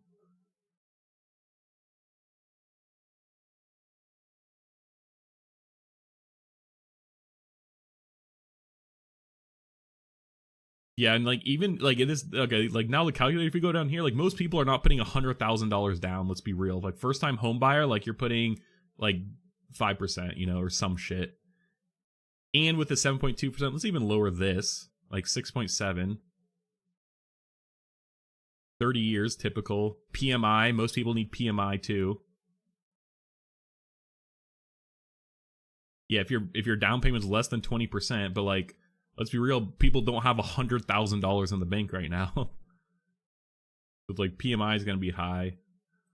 I don't know. I guess like buying a home is just right now it's just expensive. It seems like unless you're gonna live in the home for a long time.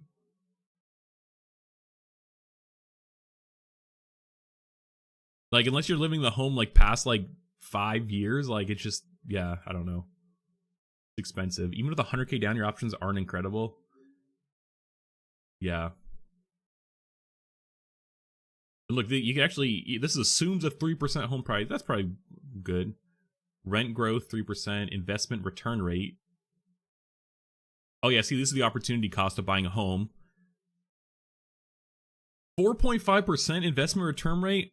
Okay, no, we're bumping this up to like 7%, especially for fucking S&P 500. Like, they'll give you a starter home in most cities in California. Yeah. But even like, yeah, it's I don't know. The market is just so rough right now. It's rough because like even a starter home is like it's not much, and you're likely living in not like you're living far away from stuff probably.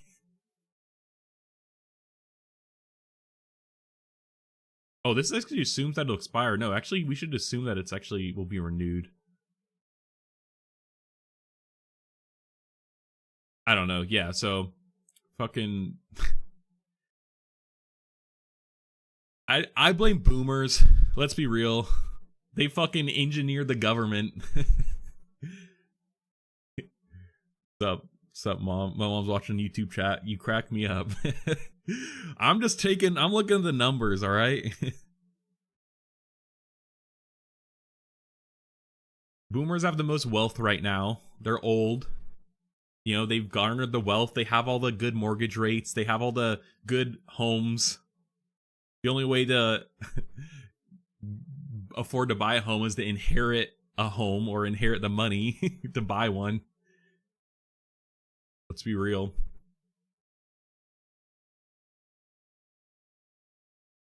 All right. I'm kind of getting tariff burnt out. Let's check the betting markets.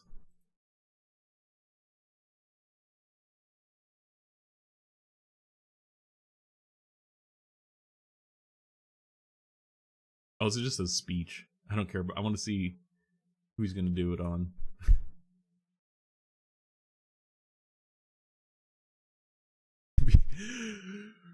Bro, the betting markets are insane.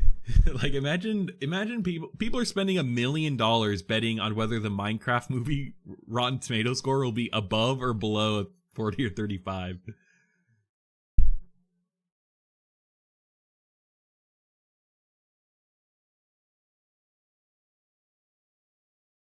All right, let's see what they think on EU tariffs.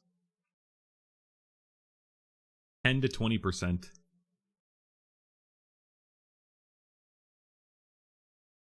How much there's only $70,000 volume. All right, let's check yeah,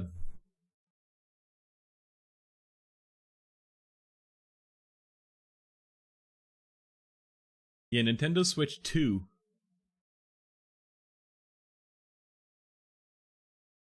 The specs came out.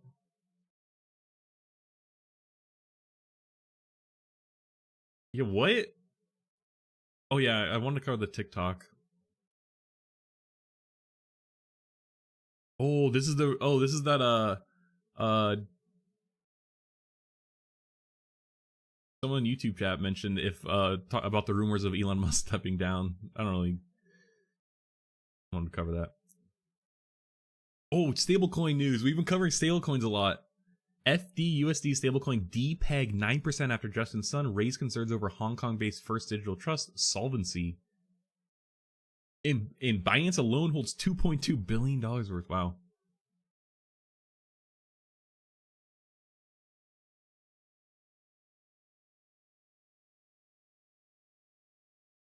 Topic to Maxwell Zeff from TechCrunch. One of my favorite TechCrunch writers, reporters. Anthropic debuts Claude for Education tier for colleges with learning mode where ask questions to test understanding, shares templates for papers, and more. That's cool. Google's research say this is North Korea, right? Democratic People's Republic of Korea. IT workers are fortunately securing remote roles at companies in Germany, Portugal, and UK after facing sanctions. Bro.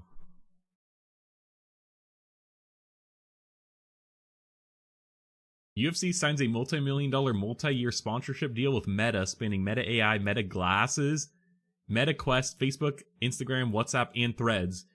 And I'm pretty sure, didn't Zuck let Dana White, the UFC CEO, onto their board? And this was kind of after Trump won, because Dana White's like a Trump friend. He was literally on stage for the Trump victory speech, which is so strange, having the CEO of UFC on stage with you, but...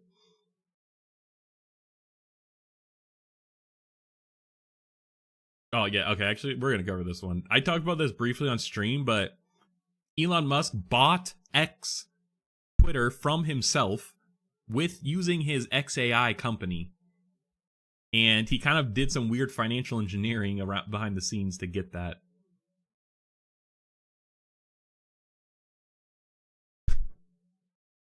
In the Roblox, we covered how they're putting ads in Roblox yesterday, which is crazy. I actually think I might make a larger video on should we put ads in video games. After yesterday, like, I think people would click on the video because, like, it's like, I don't want ads in video games. But I think, like, exploring the idea and kind of what I talked about yesterday about actually making them immersive in, like, if you wouldn't even tell someone that it's an ad, like, you wouldn't know it's an ad. Like, I don't know. I think that's, like, not that bad. Ultimately, I would not want them in video games, but taking an objective stance and analyzing it. Okay, let's read we're got the Nintendo specs still. Watch a video. I've been talking a lot. We'd like to introduce some of the new features of Nintendo Switch 2. These are the Joy-Con 2 controllers. So what could they possibly upgrade that would convince people that already has a Switch to buy a Switch?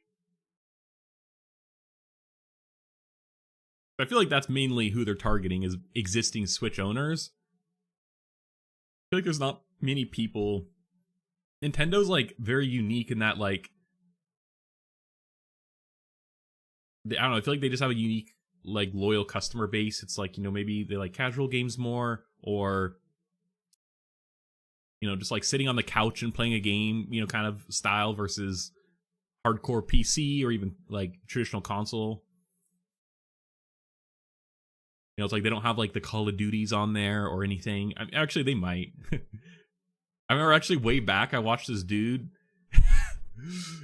I watched this dude, and he was like a professional Wii player for Modern Warfare 3, and he would just like commentary video like way back, but he'd just be fucking like quick scoping people with the fucking Wii remote and getting nukes and shit. Like, I was like, who is he fighting against? Like, who's he playing against? Like, who's over here like with like a Wii Joy-Con and like the fucking other remote, like trying to like yeah.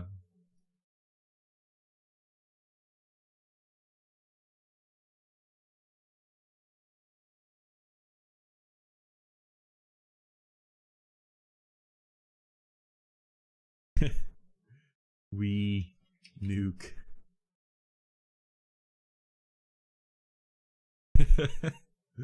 I don't know who's who.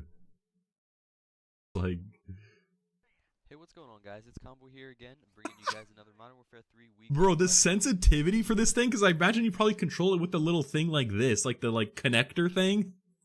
This time we're playing a domination match. My first, probably one. When he shoots, he literally has to go like this, like, because he can't even aim him, you know? First domination match, if not my first. Bro, this is so nostalgic. And this match is pretty special. I end up pulling off the MOAB, or the Moab. Oh, Moab, that's what it was called in Warfare 3. And massive ordnance, air blast, whatever you want to call it. I ended up pulling it off. I believe it's the first. Anyways, okay. Oh yeah, so yeah. Anyways, I feel like what can they upgrade on the Nintendo Switch to get existing Nintendo Switch users to buy it? Introduce some of the new features of Nintendo Switch 2. These are the Joy-Con 2 controllers for Switch 2. And on the right Joy-Con 2, we've added a new C button. Whoa. Let's take a look at some new experiences it offers. Introducing Game Chat, a new feature for Nintendo Switch 2. With this feature, you'll be able to communicate with friends and family while playing a game. While using the Game Chat feature, your voice is recognized by a microphone built into the system. Wow. You're still behind me, right? Alright, let's keep going. Okay. Pick up your speaking voice clearly, Okay, that's actually like unique.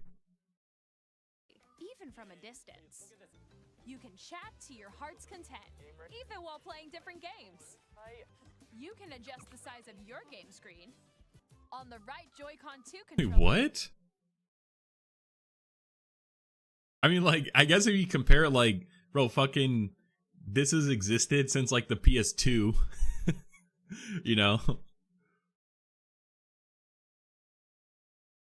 Even from a distance. You can chat to your heart's content, even while playing different games. I don't really get, what do you mean, like, playing different games? Like, oh, so like party, I guess party chat? So is this like, you could see everyone else's screen or something? The size of your game screen. On the right Joy-Con 2 controller, there's an additional button. With the C button, you can pull up a chat menu. And there's this. This is actually very Nintendo. Like, they add some social feature. Like, this is very Asian, Japanesey. Yeah, repackaging 2001 tech. Like, yeah, it's like, bro, I saw the fucking 360 at a Connect, which is essentially video chat. I know the PlayStation had a video camera thing, because I feel like I have one somewhere. Yeah, yes. Fucking iToy. This is actually not what I was thinking of. I might think of a different one. The fucking iToy. Or yeah.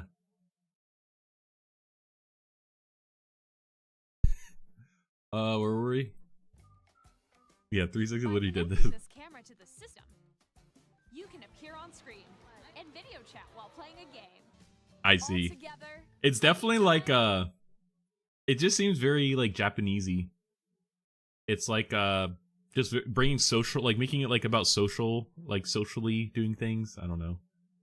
Yeah, this feature's from the PSP 2005. We haven't even got there. We've already named like 3 things that the PlayStation and Xbox 360, PS2 and Xbox 360 have had. Anywhere. Game chat. I guess like sharing your screen and like playing, like I mean that's the unique spin on it. Camera you saw in the trailer is the Nintendo Switch 2 camera, which will be available on the same day as Switch 2.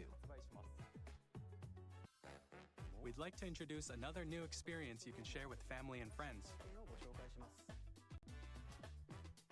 On Nintendo Switch, even if you just have one game, you can pass a Joy-Con controller to a friend and play together. But on Nintendo Switch 2, you can play together locally on multiple systems using just one game, with Game Share. As shown here, even games that require multiple screens can be played if one person owns a compatible game. With Game Share, you can temporarily share compatible games with others who also have Nintendo Switch 2 or a Nintendo Switch system. You can share a game with up to 3 other systems at a time. Game Share can only be used with compatible games. This feature is planned for several titles, starting with a free update for Clubhouse Games 51 Worldwide Classics on Nintendo Switch. All right. We'd like to show you the Nintendo Switch 2 system itself. Bigger screen, same thickness. At 7.9 Okay. inches, Switch 2 has a bigger built-in screen. Here's how Bigger. I wonder how it compares to the Steam Deck. that compares to Nintendo Switch. The system's thickness remains the same. With approximately double the pixels compared to Switch, you can enjoy games in greater detail on the 1080p screen. That was the worst example.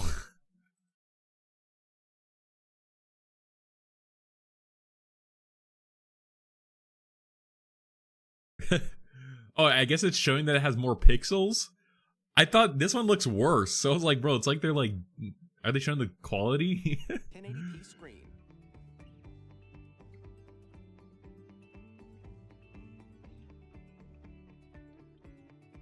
The screen supports up to 120 frames per second, allowing for smoother gameplay in supported titles. The LCD screen is more vivid and supports HDR.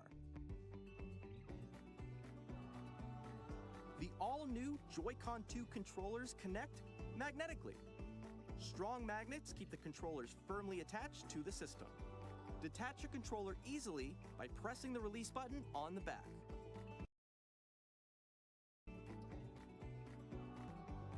The SL and SR buttons are bigger for greater Interesting. comfort and control when playing with a Joy-Con 2 held horizontally. Never used that. The left and right sticks are now larger. Like, I know we haven't like gone to everything, but it seems like it's an incremental. These are like incremental upgrades, but they're swapping. They're like slapping a 2 on it.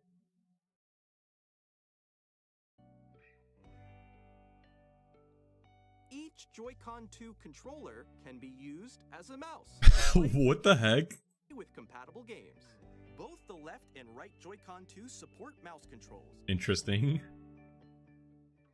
By adjusting the audio balance between the ranges, sounds from the built-in speakers are clearer and more natural in handheld and tabletop modes.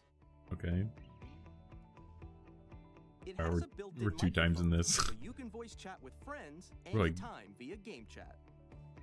It also uses noise-canceling technology to filter sounds, so your voice will come through clearly. Cool. Even if you don't have a surround sound system, games can be enjoyed with more immersive, 3-dimensional sound, as if it were coming from all around you.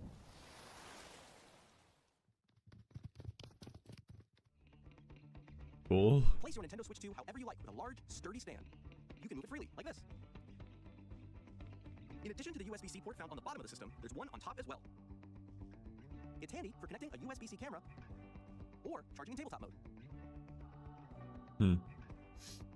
Nintendo Switch 2 comes with 256 gigabytes of internal storage, 8 times that of Nintendo Switch, for storing your game downloads, save data, and more. I mean, yeah, it's like now it's kind of a given as games are being like more digital and they're being larger. 32 gigabytes is nothing. Reading and writing data is also faster. Okay, cool. Use the Nintendo Switch 2 dock to connect to your TV and enable up to 4K resolution for compatible games. HDR is also supported in TV mode. Cool. The Nintendo Switch 2 dock has a built-in fan that keeps your system cool. This helps keep performance stable. Sweet. On Nintendo Switch 2, you can play Nintendo Switch 2 games, as well as compatible Nintendo Switch games. Physical and digital games are supported.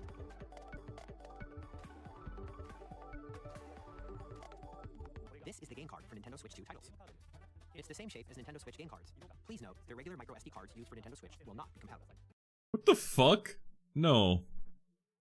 I don't believe them. They always say this shit and then like you just use a normal SD card.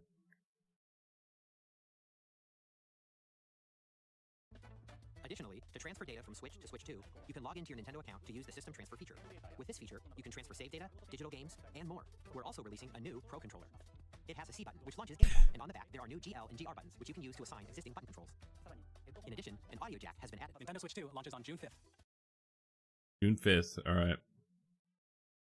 Okay, that was like kind of underwhelming. It seems kind of incremental. It seems like they just have a lot of incremental upgrades and then just kind of the two.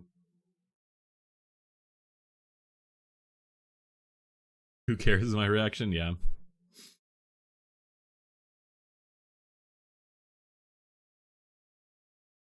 I guess it just doesn't really, like, you think about like PlayStation, Xbox, it's like every generation is such a big step in terms of like performance and such that it unlocks like better, newer games. It just doesn't really seem like that for Switch. It's just kind of like, it's just, you know, better quality and like, you know, modern hardware now.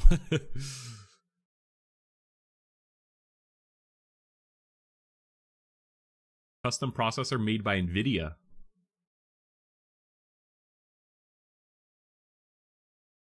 But doesn't provide more detail.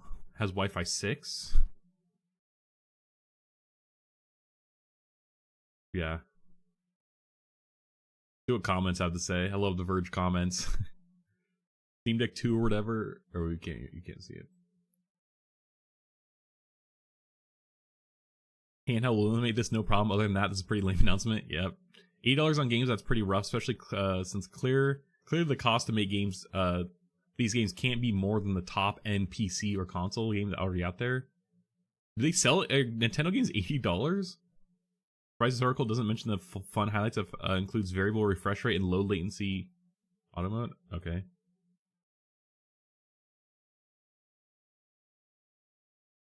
It's a bummer you have to pay to upgrade. I think this is a Zelda. To better resolution, but man, I can't wait to play that. Bro, see, this is I mean, like, this is kind of like the Nintendo Switch people, like, I guess. Better resolution, but man, can't wait to play that. Handheld at 1080p is also a huge bump. Mario Kart looks awesome. Lots of games I could play on the Steam Deck that I would rather play on the couch too.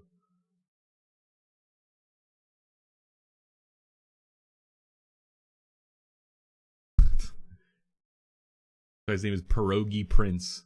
Actually just had pierogies the other night.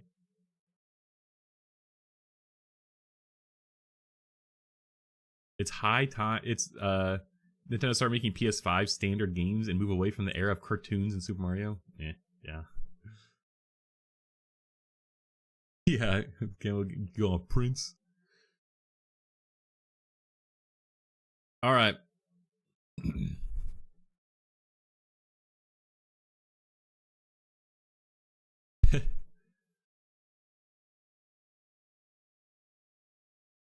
I actually don't even care about this, let's be real. Supposedly markets. I have so much shit open. I can't even read what's in the tabs. Kind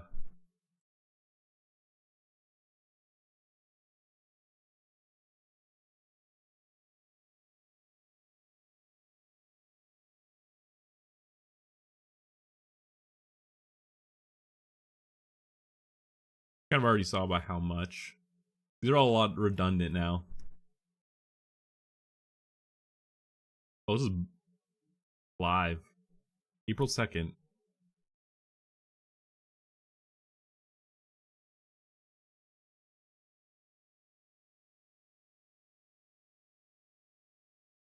This is a problem.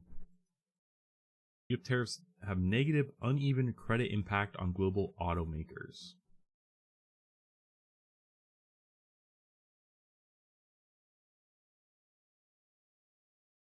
Oh, this is interesting. Mercedes-Benz is like... Oh, and also has their rating. That's interesting. Well, Ford and Stellantis. Stellantis makes Jeep. They own Jeep.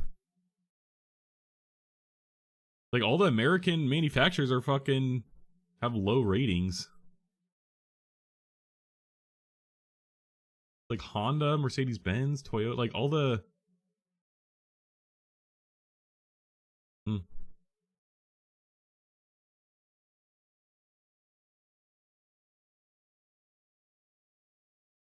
Wonder if this impacts credit. Wait.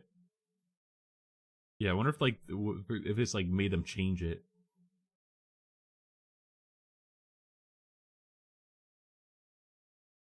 The outlook for Stellantis is negative.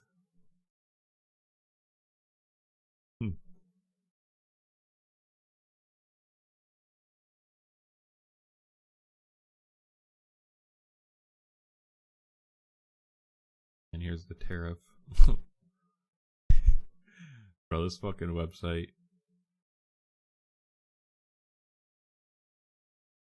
Do they always put the first lady on the website?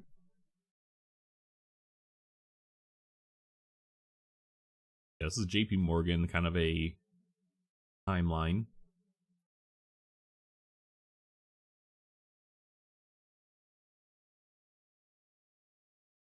Cool. Alright, I'm gonna take a quick break. Bathroom break, get something to drink.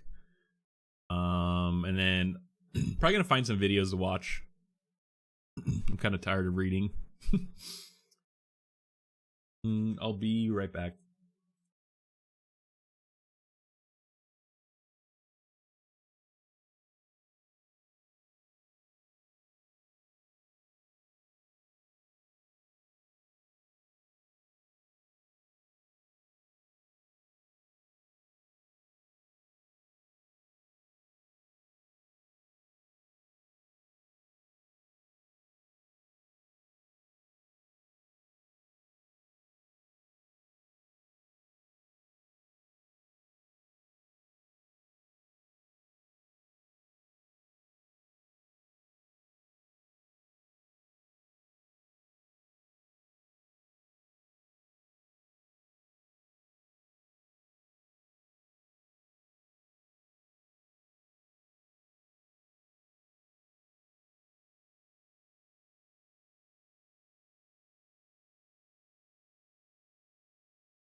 Whoa, breaking news.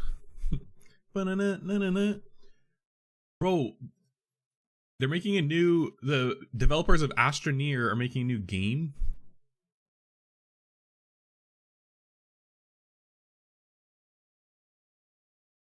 Oh, if this is what I think it is, oh man. It seems like it might be a more ambitious, like multiplayer, like larger, like multiplayer game.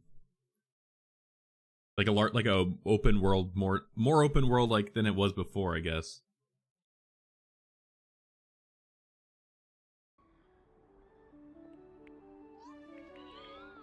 Yeah.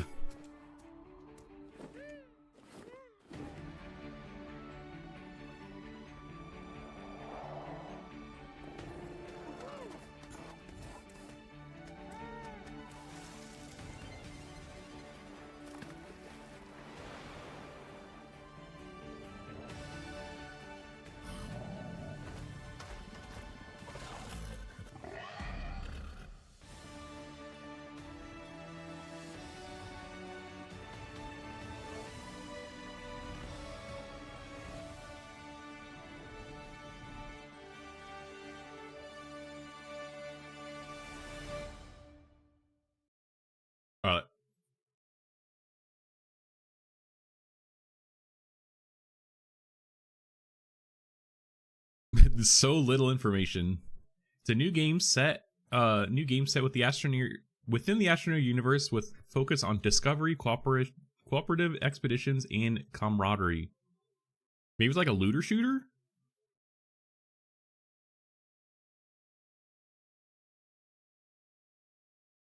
Exploring deep space on the ESS Starseeker, players will need to work together with the entire crew of the space station to complete planet-wide objectives across multiple star systems using cutting-edge technology. It sounds like Deep Rock Galactic style kind of game. Players will have an advanced set of tools at their disposal to tackle expeditions while they face off with the unknown perils of space. Fascinating creatures, hazardous flora, and mysterious forces await them. The ESS Starseeker is the heart of the crew, an ever-evolving space station where players get together to plan expeditions, upgrade their capabilities, and even hang out with other players. Yeah, it's like, is it called looter shooter? Like, Darktide, Vermintide, like that style game?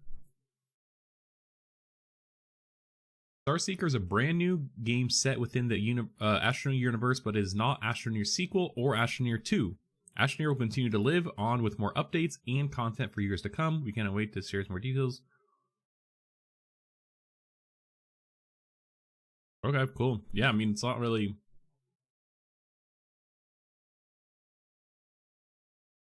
What? I'm logged in. Hello? Okay. Devolver's publishing it. Oh, wow, that's interesting, actually.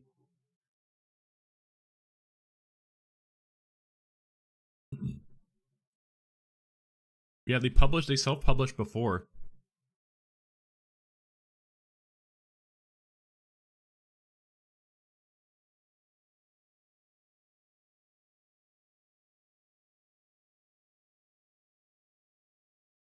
It actually, okay. What's the, website called? What was the website?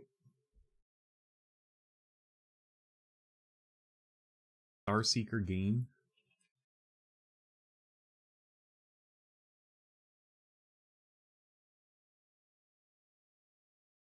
So it's literally just the same Steam description. Huh.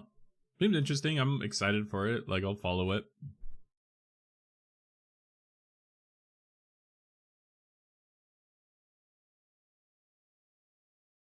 Hmm.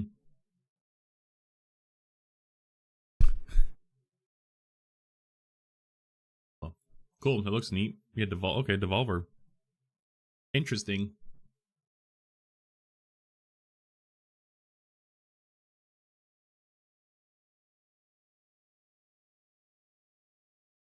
I'm gonna watch this Ornithopter, like from Dune. It's been recommended to me forever. Oh yeah, Valheim also seems like they have a big update coming.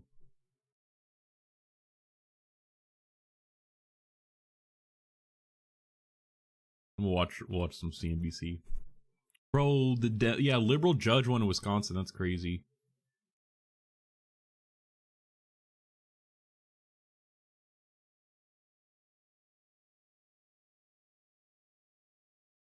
Time update. Minecraft actually, I think they're having a big update, or like they announced it.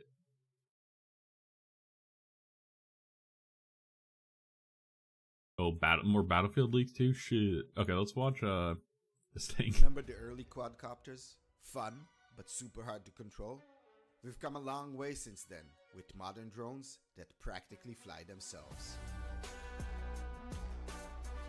We've created that same leap for radio-controlled ornithopters with X-Fly, the first ever ornithopter to feature advanced drone-inspired electronics, producing the smoothest flight experience ever created. Here's how. A 6-axis gyro and precision G sensors send the CPU data. Thanks to our groundbreaking algorithms, that data withstands the vibration. What is this music like?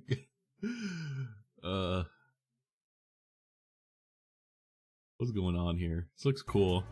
And to falls caused by oversteering. With its third generation wing flapping mechanism and extended wingspan, does it have camera on it? Minimal model power for increased propulsion, X-Fly offers unmatched maneuverability.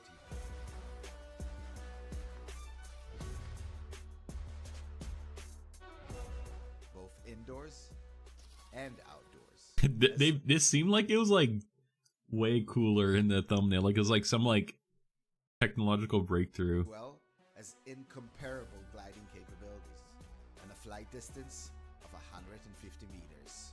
We've also made the battery replaceable, so now flight is So you put the battery in its dick. Flight is practically unlimited, as charging takes less time than flight duration. X-Fly's durable design features shock absorbers and flexible wings to withstand any crash. Flight control is the easiest ever, as you control X-Fly from your phone with 3 mode options, or you can use the designated X-Play joystick. Kind of neat. And there are tons of future plans. Alright, cool. I guess. It's a toy, I guess. Like, it made it seem like it was like some commercial application, I guess. Like, how much do we think this costs? I bet it costs $300.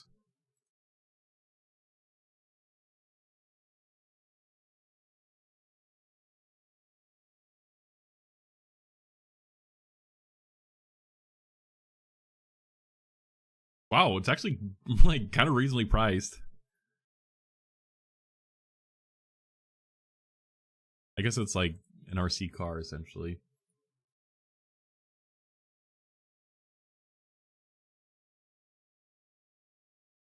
We'll watch the game and stuff first. For centuries, or at least 15 years. I don't even know, like, I'm losing track of what even is in vanilla Minecraft. Like, they add stuff, but they add like such small stuff that you could literally play the game and not even know that they added things into it. Like a new mob, like Minecraft players has but like you only encounter it in like certain like these like randomly, you know, generated areas that have a small percentage, like countless hours crafting millions of things, and that has made us think. Could we take crafting to the next level? After months of brainstorming, we had the best idea ever. Something bigger, better, and craftier than ever before. What if you could craft your own mine? Well, the answer to that question is the most mind-blowing... Wait, is this a fucking... Whoops. Bro, this... Get the fuck... This is an April Fool's joke. It's an April Fool's joke. This is why I hate April Fools. I'm not even watching this.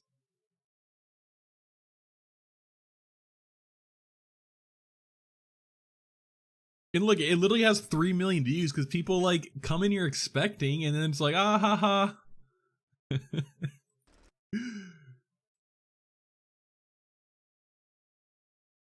I don't know if this is real or not. Actually, now, is this real?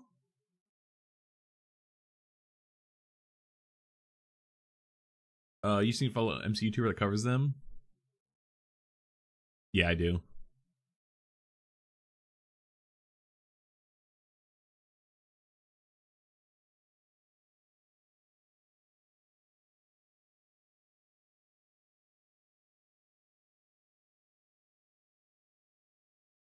This is an April Fool's joke, right?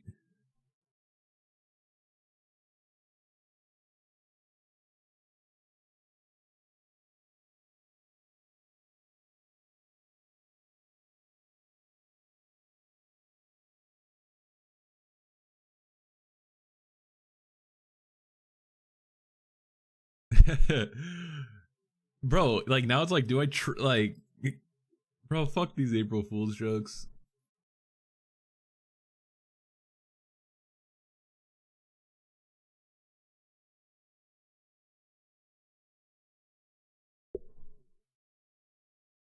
Zoom avoid. This is actually on Brady's brain. I'll look it up. Is this real? Check your calendar, my friends. It is April the 1st. That means it's April Fool's. And this year, Mojang might have launched one of their best April Fool's updates ever. This one... Just can never tell. I guess it's fake, but it's real. Okay, here's Valheim. Honestly, it doesn't go in the real game. Okay, they put legit updates each year, just like snapshots. That's good. Valheim is Valheim's cool. I just think now it's like it's kind of basic. I think that's kind of what they like went into it doing, but it's like it's just a little too grindy now, I guess. Feels like the new game mode. First dwarf, they added dwarfs. Build your shop.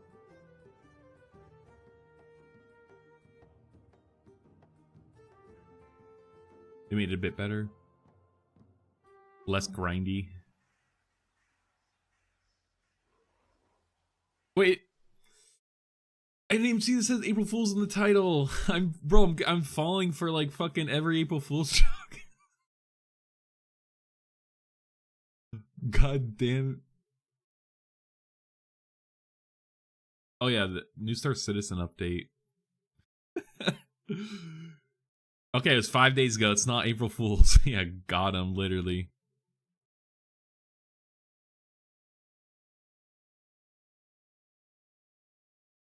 Bro, there's Off the Grid game right here. You kind of see it. They bought Game Informer. Game Informer's back. I feel like I didn't really actually cover that on stream. And the developers of this Off the Grid game, who has Neil Blomkamp as one of their executives, bought Game Informer. Yeah, Gunzilla Games bought Game Informer. I was like, that's such a random. Yeah, like Neil Blomkamp. Yeah, visionary director. I don't know what his actual title is. Thought that was interesting.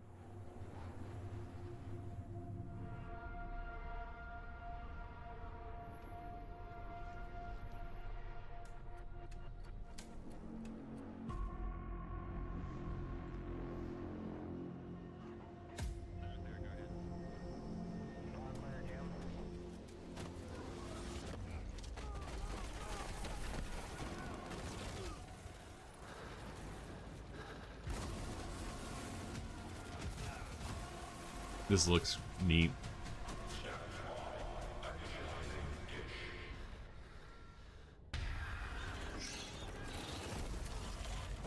Ooh.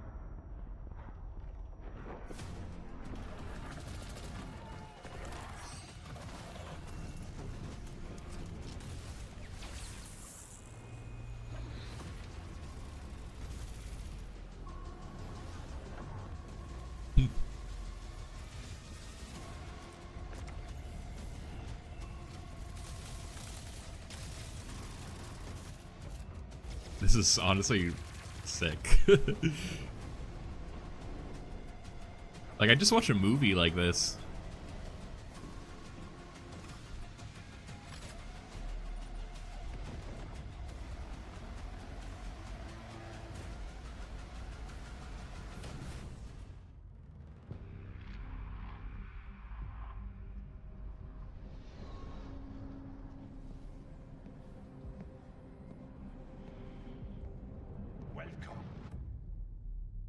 Hmm.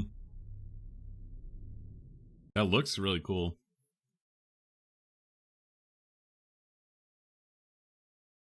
Until, like, you know, you just realize that you actually can't even run the game. I should do a Star Citizen check-in.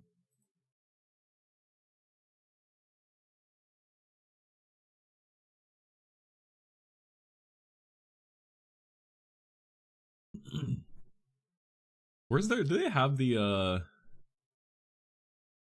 I'm just kind of killing time honestly right now too until 1.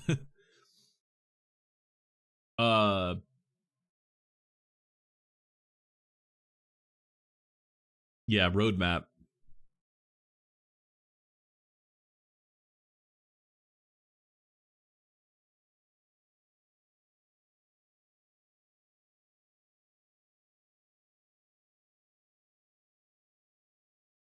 Core gameplay pillar.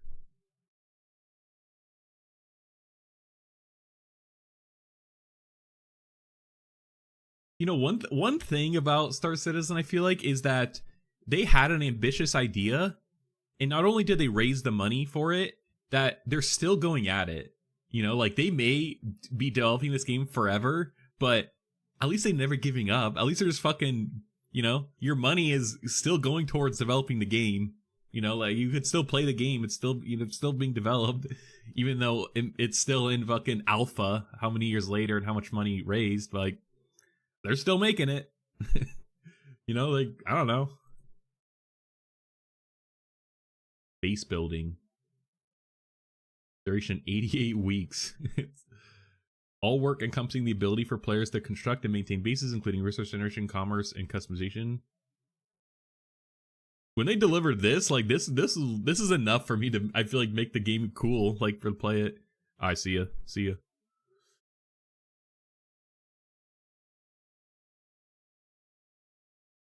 This tracker is honestly like teams. Oh, this is the teams, and then we have deliverables.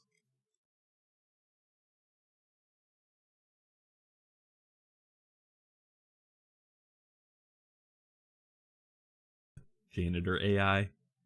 It's also interesting that you could see that it's like the single player and also I think like the multiplayer.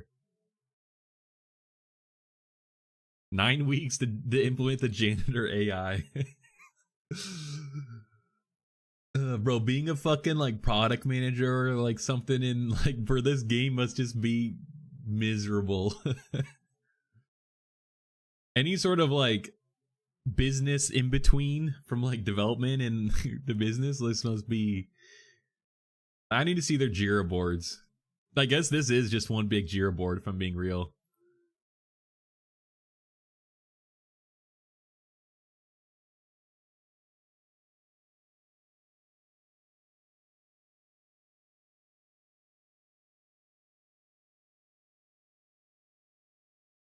Social strike team, actor feature team, actor tech team.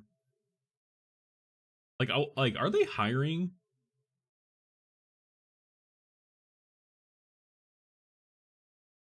Like, how many people work at Robert Space Industries? We could probably find out on LinkedIn. They actually don't even have a LinkedIn. Or Cloud Imperium, I guess it's called.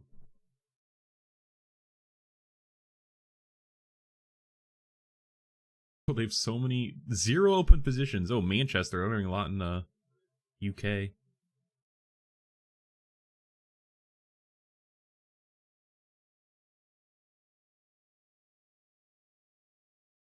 They're like not even hiring that much, I guess. Okay, they're hiring 20 engineers. DevOps. Design.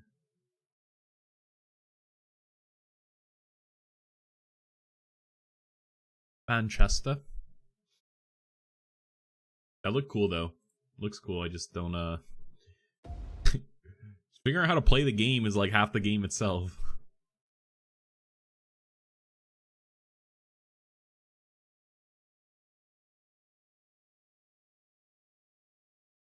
But like it's like the fact of like they are just building this giant space simulation is just really neat. And they like value like aesthetics and like the looks, and like they're just doing a good job at executing on it. The visuals. Maybe a little too much considering that you could hardly even run the game, but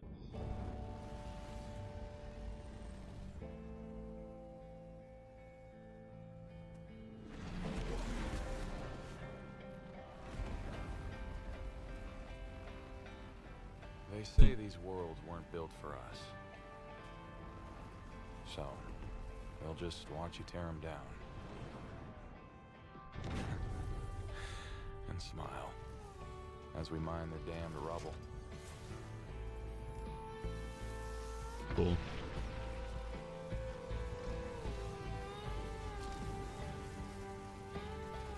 We start strong and hold fast. Work for grit, not glory. Like that looks cool. Like the fact that the water's reacting like that. I know this is probably like pre-rendered, but still. So when the ground does shake, we live steady.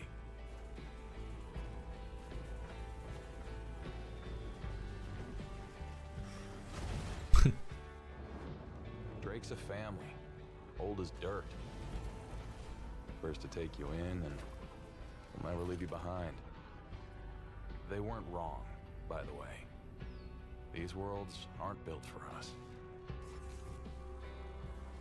So we'll build our own. I thought he was gonna be like, so we just leave them alone, you know, like it's neat, let nature do it. It's like, nah, bro, we need to fucking still need to make money.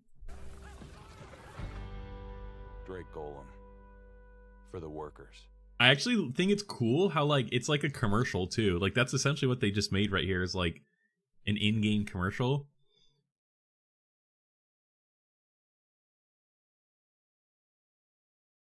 Excuse me.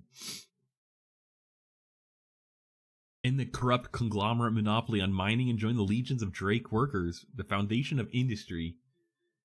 Like it's so good, the world building. It's like Drake for the workers.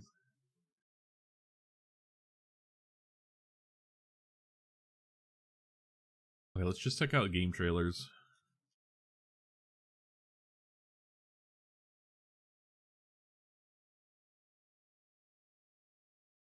New Tony Hawk Pro Skater.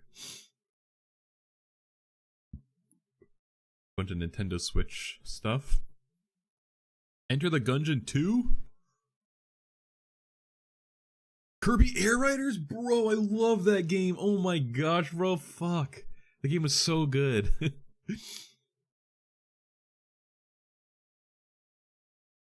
Dude, a lot of crazy shit got announced this morning. Yeah, and I see, looks like the new, like, this is the Undertale guy, Deltarune. Borderlands 4?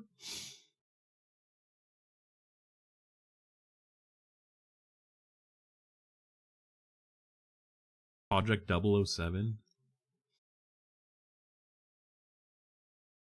New Souls game exclusive to Twitch?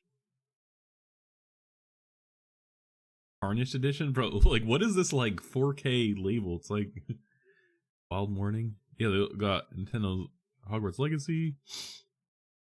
Was it Nintendo Switch Direct today? I thought it was like a few days ago or something. I definitely missed it.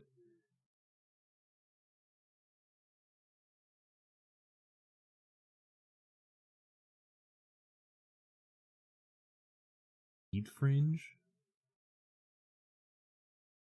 Oh, this one was specifically for Switch 2 stuff.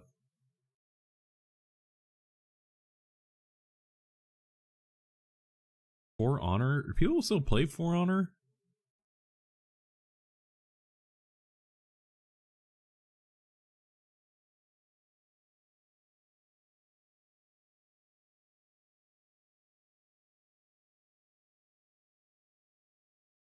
Delta Force official cat operator?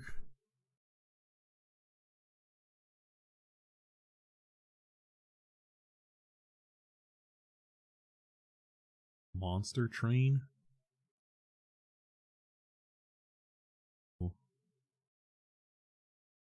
Clash of Clans WWE? Hell yeah. That's what I'm saying, bro. Like, there's already advertising in video games. It's just less subtle. Like, fucking might as well show banner ads. This Schedule 1 game, I've literally, like, a bunch of people have been buying it. Oh yeah, RuneScape Dragon Wilds. But I guess we've already, like, known about this. This is, like, the beta. I guess they, like, I'm in the Discord for it, and they're like, it's NDA, like, you can't say anything still. Like, bro, you're releasing, like, trailers and stuff now. Like, I don't know.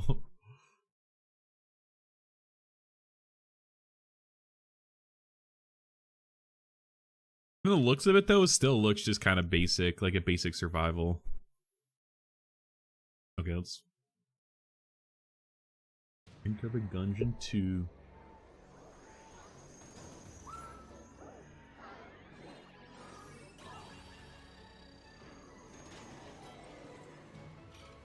Are they going 3D?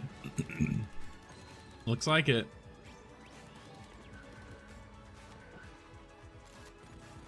That's like such a big playbook now. Is like you make a 2D game and then your second one is 3D. Risk of Rain 2, Hyper Light Drifter 2. Those are the only two examples, but now Enter the Gungeon 2. Alright, that was it.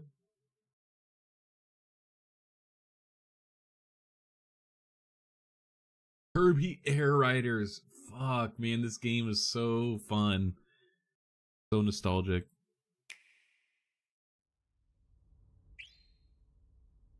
I wonder if they're gonna have the same map.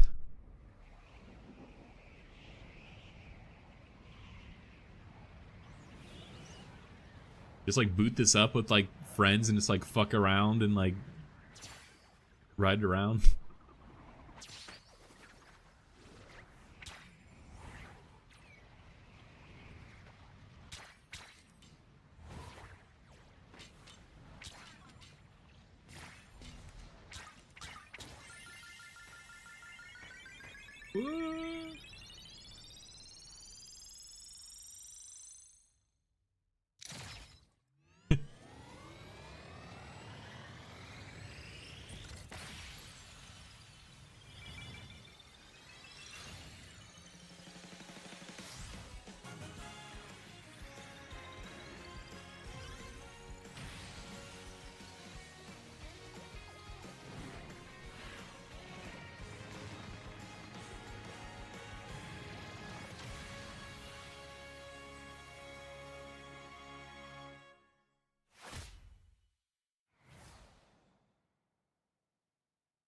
Okay, that didn't really show much. Open world Mario Kart game? Oh, this guy! I've subscribed to his YouTube channel. He's like game whatever channel.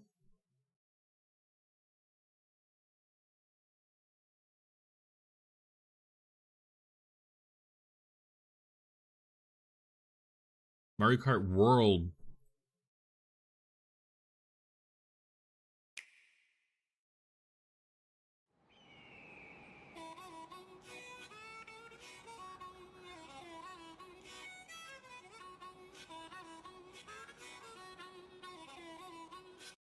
I guess, is this like what's that like Forza Horizons? That's like an open world racing game kind of, right? I guess it's probably gonna be like that.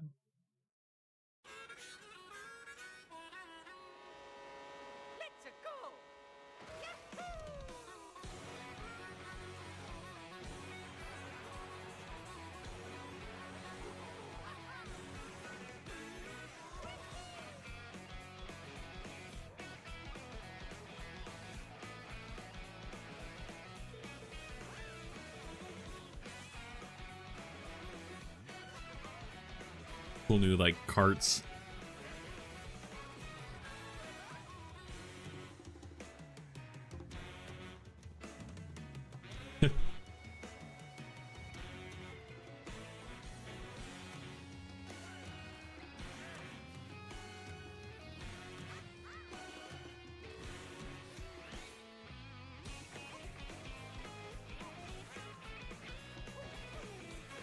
Oh.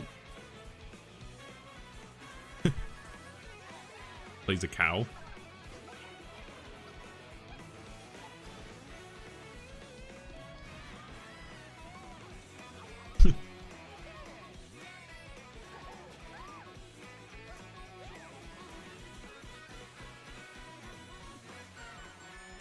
Music is great too.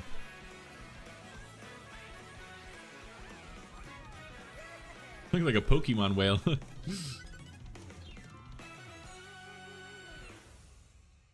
Sweet. I wonder like what you could do then, I guess, like in the world, like what's like A brand new entry in the Mario Kart series is launching exclusively on the Nintendo Switch 2 system. Welcome to this vast world. wow. That's cool. No idea. Kart races are held throughout various regions that span the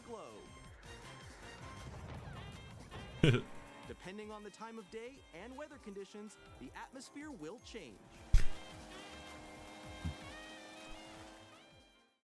Like we need like a Nintendo GTA game. And in this It looks like there's so many people racing. you can go off the racetrack and drive virtually everywhere in this world. In the classic Grand Prix, race through 4 courses in a bid for first place.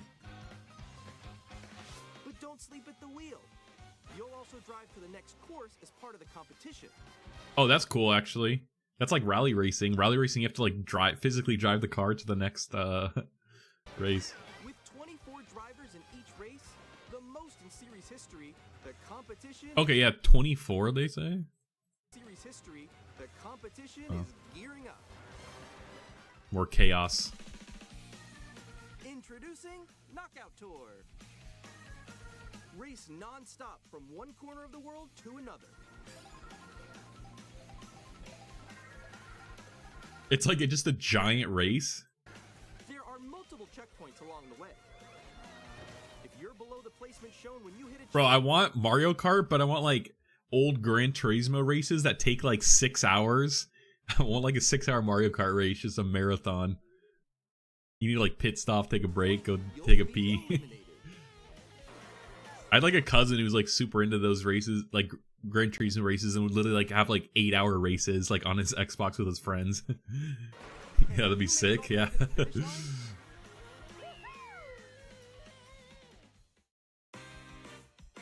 All right, free roam. Here we go. freely drive around this vast world in free roam.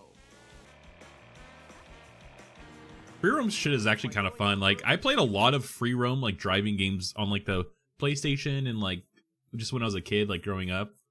There's several like free roam, like off-roading kind of games that were like fun. Explore new areas and routes. So drive wherever your heart takes you. Think about like Wii Sports Resort and shit, like just like flying around in there. Like I don't know, I thought that was always like fun. It seems like it's kind of like similar. Like Nintendo does a good job of the worlds. Also go for scenic drives with friends. And even take photos together at different locations.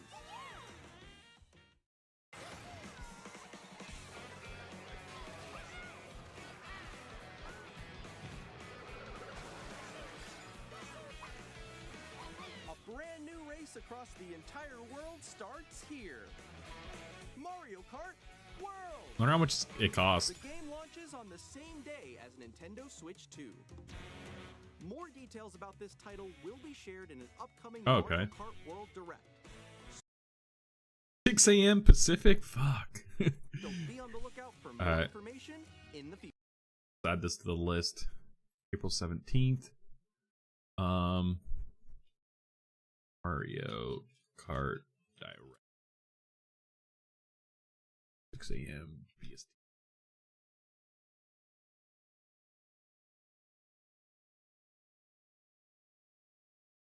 Future. Dang. I wonder how much it cost. Is this someone in the VergeCon was like ranting about $80 games? I wonder if Nintendo's games are if they're gonna sell these games for $80. Okay, here we go. Oh, they just give it in the game. $500 though.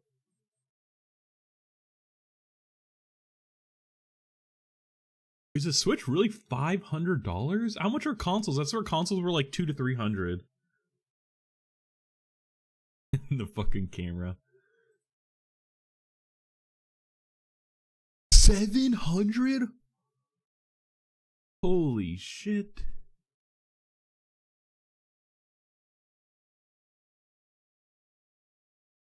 Oh, they don't have pricing yet?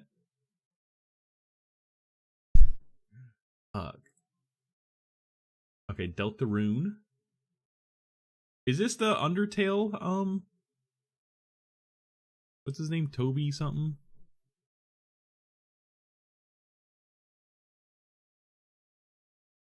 Yeah, Toby Fox. Deltarune. Okay, it is.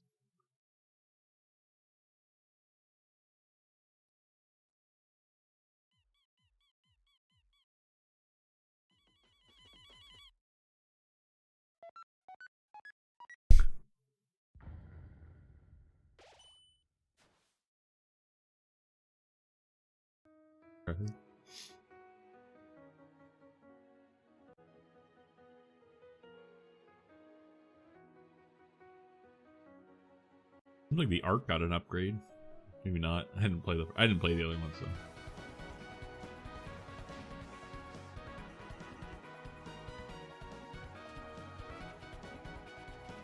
Is this one multiplayer? Maybe it seems like.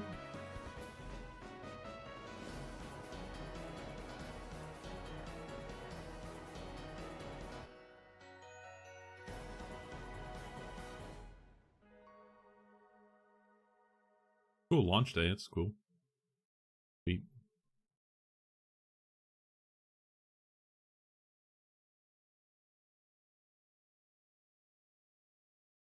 Or is the Elden Ring Tarnished Edition? What do they have to? They have to like downgrade the game so they call it Tarnished just to run it on the Switch. Peggy 16. Oh yeah, I forgot this is developed by they're Japanese. I guess Nintendo is too, so. Nah. This world is in dire need of From Soft, yeah. Miyazaki. You can see them, can't you? The rays of grace that guide you through your burden. Another console exclusive Souls game? What was the last one? Is it like was it like Bloodborne? Is that like PlayStation or some shit? I have no doubt you will become Elden Lord. PS4, okay. May you take the throne. Oh. Is this just like a different story within the Elden Ring universe? Duskblood, which looks like fucking Bloodborne's spiritual successor. Wait, is this the exclusive one or no?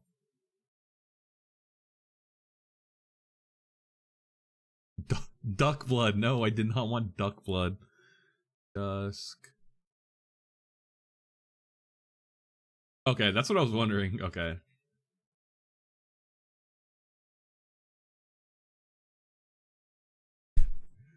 Duckblood. Okay, here we go. Okay.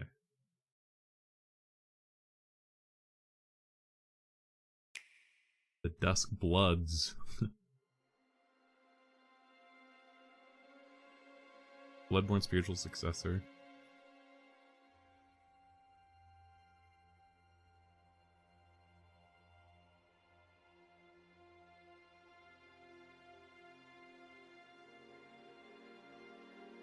I give you my blood.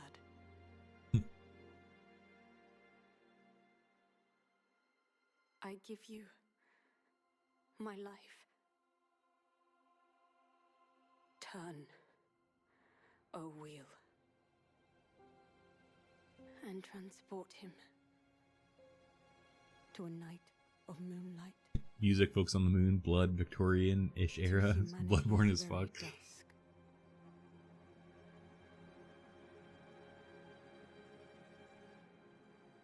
Gonna be fine with Switch just because I'm bit.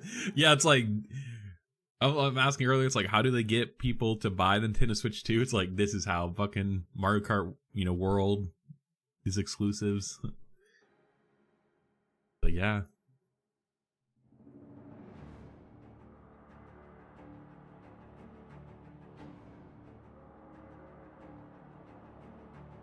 Oh yeah, well this looks oh, that train is sick.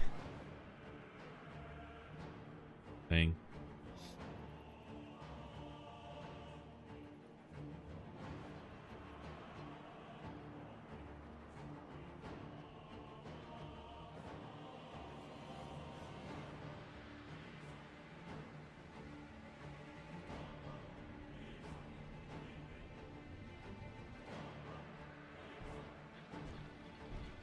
The heck? Bro, these like tilted camera angles are like such like a like it fits it so well. I don't know, like like old like Transylvania-esque style, I don't know.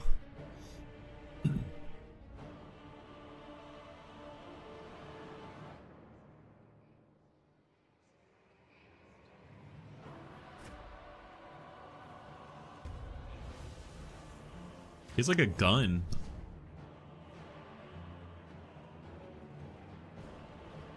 Jesus Christ.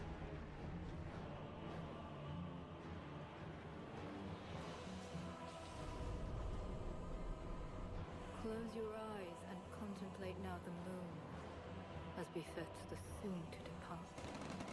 I pray that you are able, carrier of blood.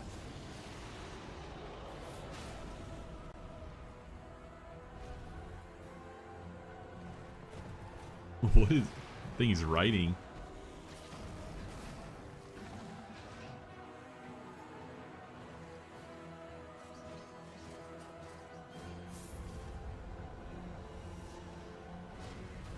The moon tears will flow for one,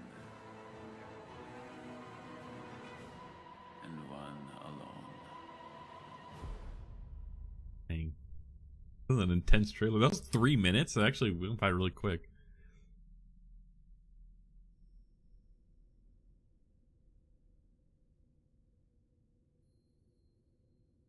Is that a rat?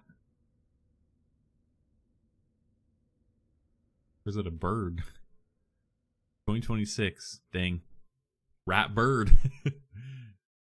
In other words, a pigeon. Just kidding. Bloodborne sequel being a Nintendo Switch 2 exclusive is not on my bingo card. Cool. Interesting. Donkey Kong. There's this deep fringe. The aesthetics look really neat.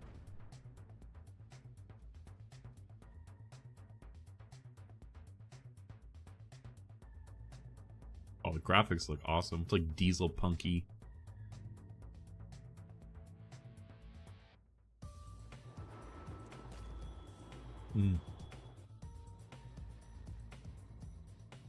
Like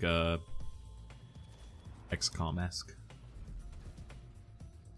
Yeah, man, the graphics just draw me in alone. Their style.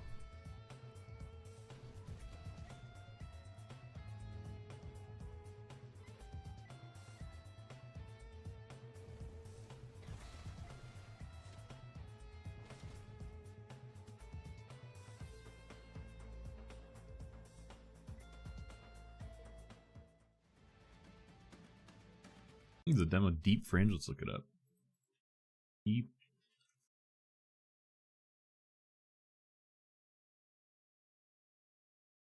Who's it published by? Okay, no, they haven't made anything else. Or it's developed by, published by Thousand Generation? Alright. Thing. Biopunk. Okay, it's close. Biopunk posts off with Wasteland Lead, powerful factions, turn-based brutal. Yeah, this looks neat. Turn-based games somehow, I need to get into them, but still seems cool.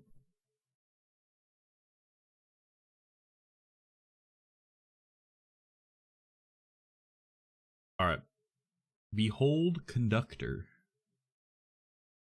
pixel art trains like got me. Like this aesthetic already, like looks cool.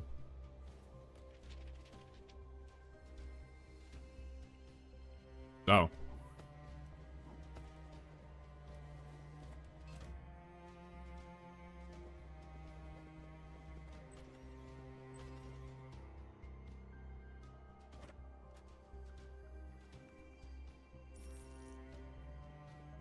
Hey, this is available on April 23rd.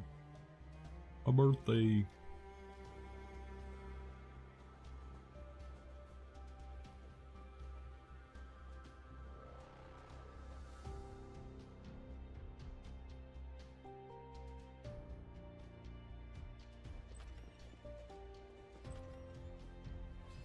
Interesting. This game seems like a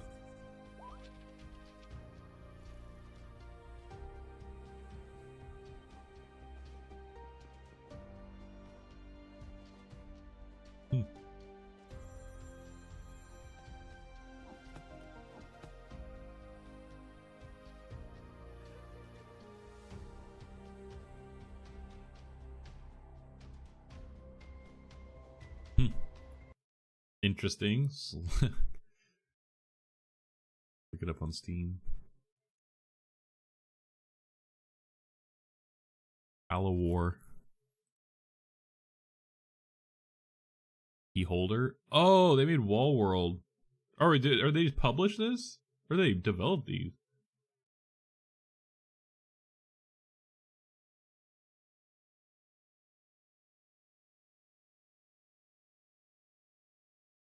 Oh, is the Beholder like a series? Is it an existing series?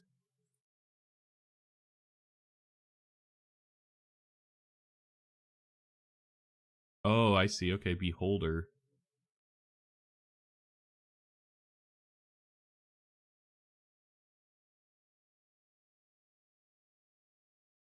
Interesting. These performed well. They have a lot of, like, this has like 20,000 reviews. So, I mean, definitely did well. This one has 6,000. Oh, Behold, I have this on wish list, I guess. This one didn't do as good, but it seems like it might be different. Oh, cool. Looks neat. What is this game? Technotopia. Head to the queue. Okay, here's RuneScape Dragon Wilds.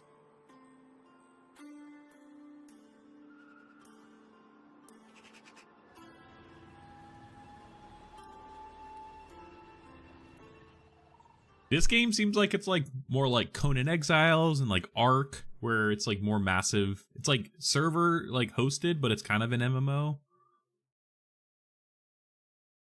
Just like I watched bits and pieces of a different trailer.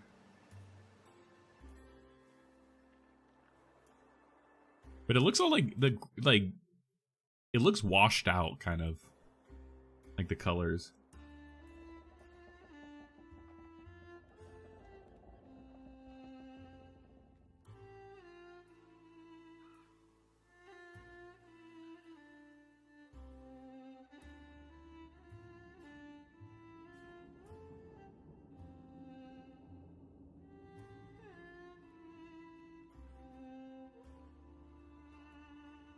Need to find a live stream.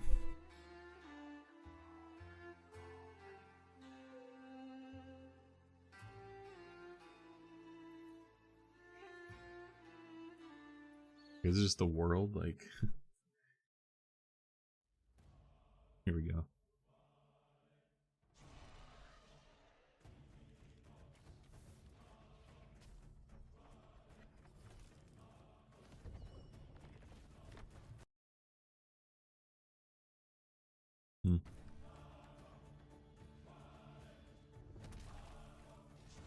Like, even just like here, just kind of, it just looks a little basic to me. I don't know.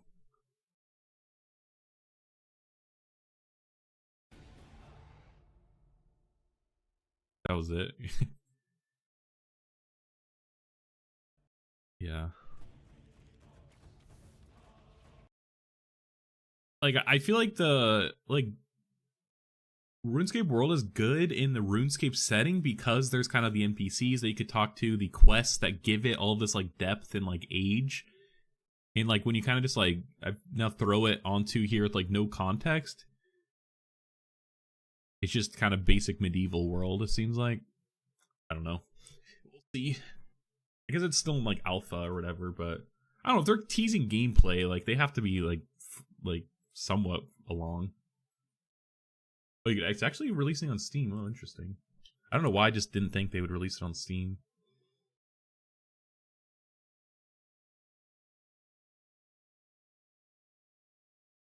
Oh, it's only 1 to 4 people.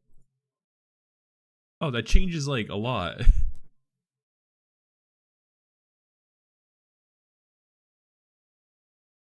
Okay. I don't know then. I don't even know.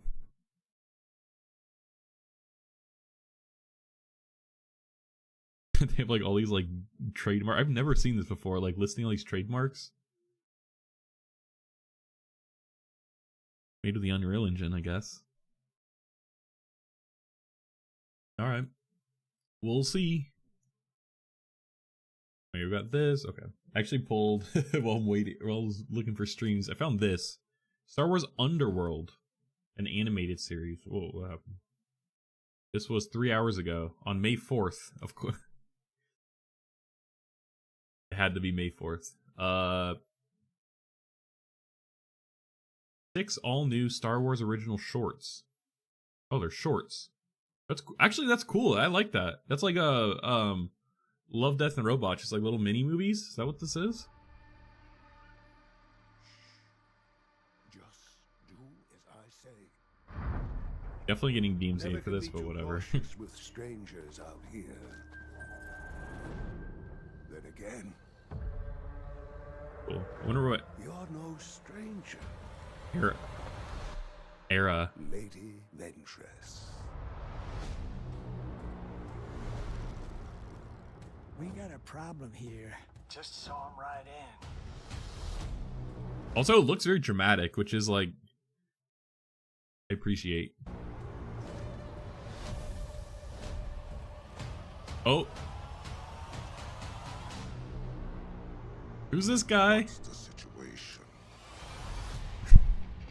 He was your best friend. Things have changed. You took everything from me. Who are you? I was Count Dooku's lead assassin. Yeah, that's how I feel like remember him from. Post 3, pre 4.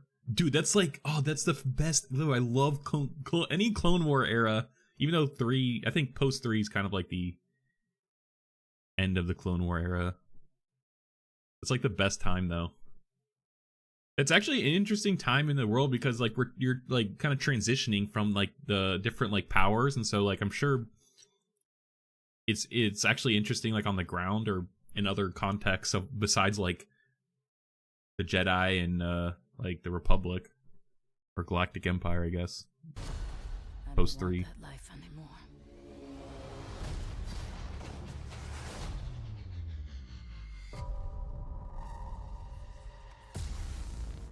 Oh. Bane? Like a Western. No one needs to die.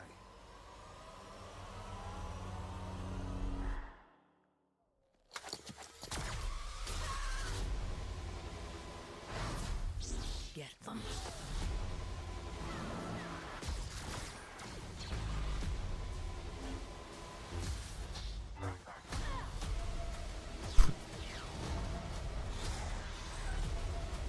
You're gonna pay for what Oh, this looks so cool actually. This revenge. I hope it was worth it. It will be. Fucked up that this looks better than 90% of the Star Wars content we've gotten since Disney, bro, right? Star Wars Tales of the Underworld. Yeah, bro, what the fuck? This is sick. I think though, like, sometimes I just want it to be like serious, you know? Like I like the dramatic and like not, you know? It's like it's just like it's serious, I guess. It's a drama. Looks cool. May 4th. May the 4th be with you.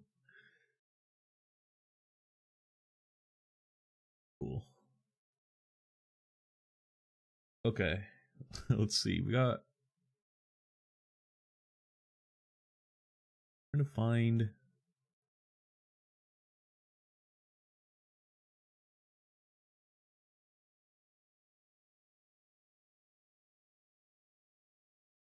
My YouTube algorithm on Brady's brain is like perfect. It's like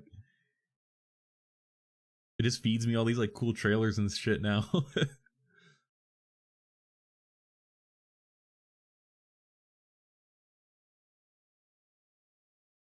I only see one stream. Oh, maybe the AP news.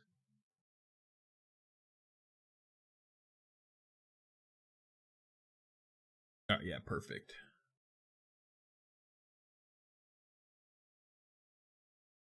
Bro, I can't believe they have chat enabled. AP News does not care.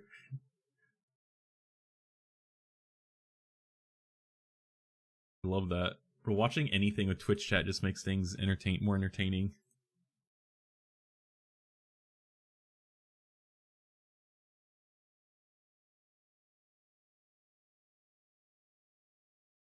Rose Garden.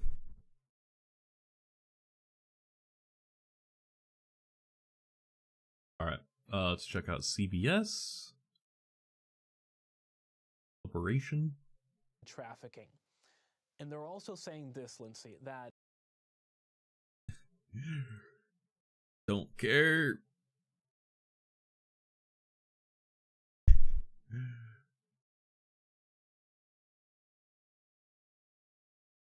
I wanna picture chat. You can see chat.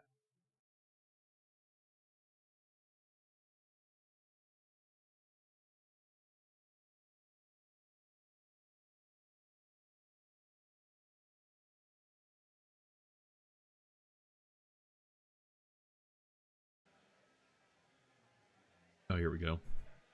We got behind the scenes. Uh-oh, okay. Steel.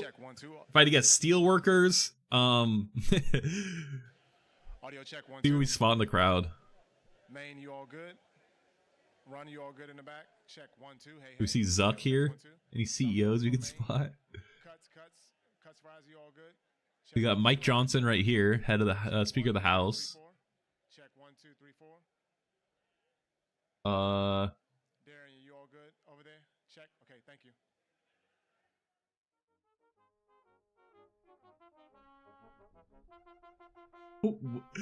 Is this music playing live or is this AP News playing it? Looking these old military songs.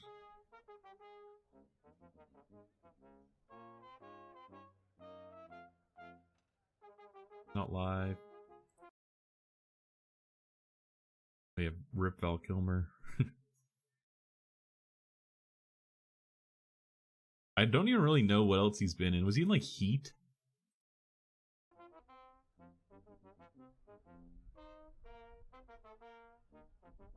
Heat. That's like, I think that's like the only thing I know him from besides Tombstone. I don't know about, I've never heard of Tombstone.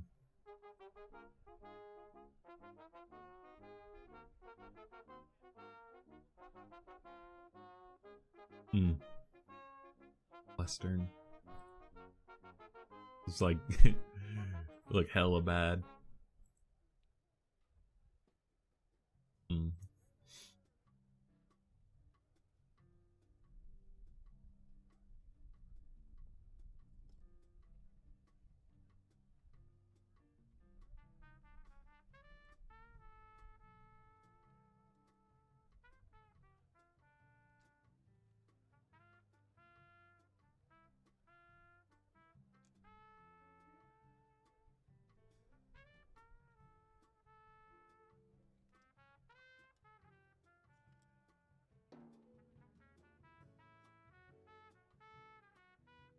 He's in Tenacious D. Tenacious D movies, classic.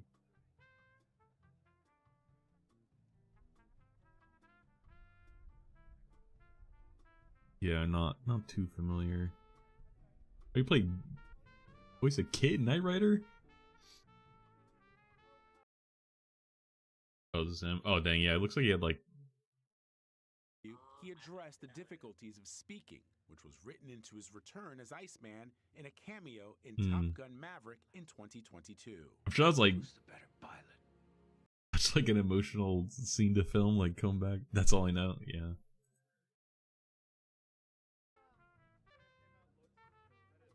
All right. Okay, we got this is Treasury. I think this is Howard Lutnick, Treasury or Commerce Secretary here. Who else we got? Tulsi Gabbard coming in here. Marjorie Taylor Brown, Green, whatever color her last name is.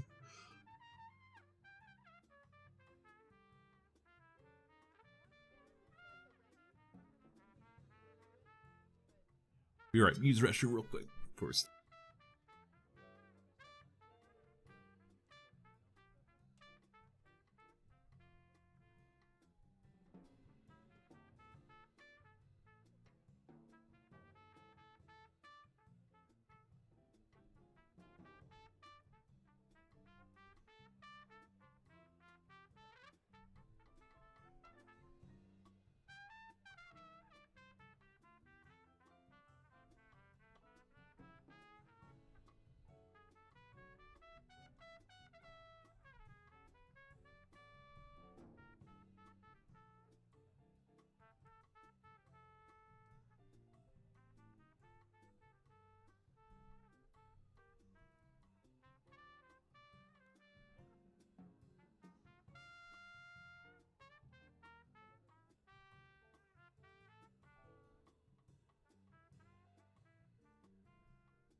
Ladies and gentlemen, the President of the United States.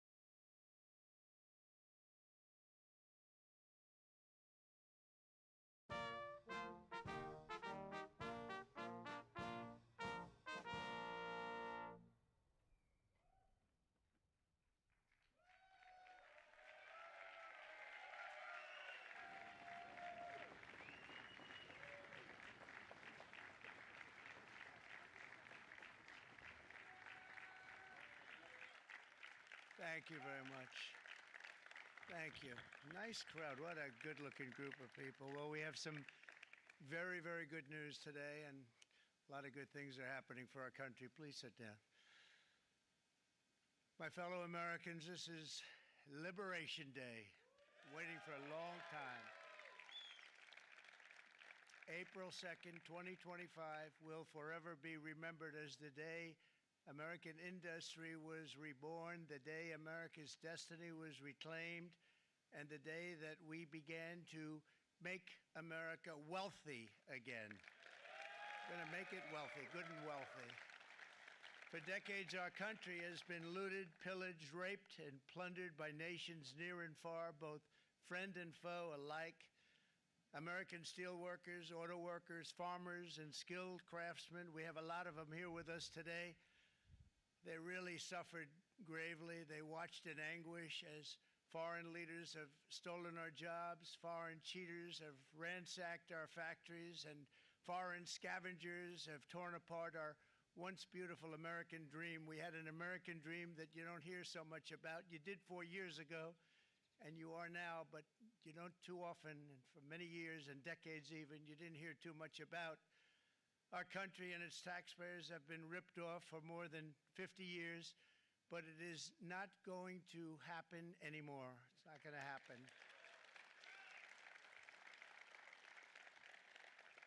In a few moments, I will sign a historic executive order instituting reciprocal tariffs on countries throughout the world. Reciprocal, that means they do it to us and we do it to them.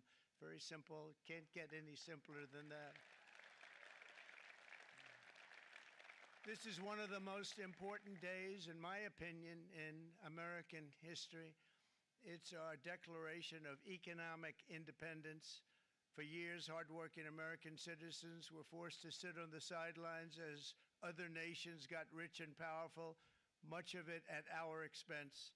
But now it's our turn to prosper, and in so doing, use trillions and trillions of dollars to reduce our taxes and pay down our national debt, and it'll all happen very quickly.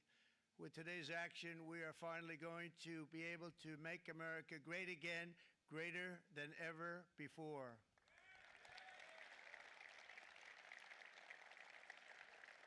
Jobs and factories will come roaring back into our country, and you see it happening already. We will supercharge our domestic industrial base. We will pry open foreign markets and break down foreign trade barriers. And ultimately, more production at home will mean stronger competition and lower prices for consumers. This will be indeed the golden age of America. It's coming back, and we're going to come back very strongly. We're pleased to be joined on this momentous occasion by Vice President J.D. Vance. J.D., thank you. Thank you. Thank you very much. Where are you, J.D.? No, that wasn't too hard to find. I was looking, you know, he likes to take a low-key attitude, so it'd usually be sitting right in front. He's gaining a lot of confidence, Mike, isn't he? And nearly my entire cabinet is here, as well as Speaker Mike Johnson, who's done an amazing job. And with the great success we had last night in Florida, we have a majority of 7. And 7's like a lot when we had it at 1, right? You've done a fantastic job. And many of the members of the House and Senate are with us. Senators, Congressmen, thank you all for being with us. We appreciate it. For decades, the United States slashed our trade barriers on other countries, while those nations placed massive tariffs on our products and created outrageous non-monetary barriers to decimate our industries. And in many cases, the non-monetary barriers were worse than the monetary ones. They manipulated their currencies, subsidized their exports, stole our intellectual property, imposed exorbitant VAT taxes to disadvantage our products, adopted unfair rules and technical standards, and created filthy pollution havens. They were absolutely filthy, but they always came to us and they said, we're violating, we should pay for it. It's all detailed in a very big report by the U.S. Trade Representative on Foreign Trade Barriers, and I'll just hold it up for you. It's available, and you don't have to pay too much. As I understand it, you'll pay nothing. It's a lot of work for something, actually, because it's a special book. It's frankly, it's very upsetting when you read it, when you see what people have been doing to us for 30 years. This all happened with no response from the United States of America, none whatsoever. But those days are over. Let me offer just a few examples of the vicious attacks our workers have faced for so many years. The United States charges other countries only a 2.4 tariff on motorcycles. Meanwhile, Thailand and others are charging much higher prices, like 60%. India charges 70%. Vietnam charges 75%, and others are even higher than that. Likewise, until today, the United States has for decades charged a 2.5 tariff. Think of that, 2.5% on foreign-made automobiles. The European Union charges us more than 10% tariffs, and they have 20% VATs, much, much higher. India charges 70%, and perhaps worst of all are the non-monetary restrictions imposed by South Korea, Japan, and very many other nations. As a result of these colossal trade barriers, 81% of the cars in South Korea are made in South Korea. 94% of the cars in Japan are made in Japan. Toyota sells 1 million foreign-made automobiles into the United States, and General Motors sells almost none. Ford sells very little. None of our companies are allowed to go into other countries. And I say that, friend and foe, and in many cases, the friend is worse than the foe in terms of trade. But such horrendous imbalances have devastated our industrial base and put our national security at risk. I don't blame these other countries at all for this calamity. I blame former presidents and past leaders who weren't doing their job. They let it happen, and they let it happen to an extent that nobody can even believe. That's why, effective at midnight, we will impose a 25% tariff on all foreign-made automobiles.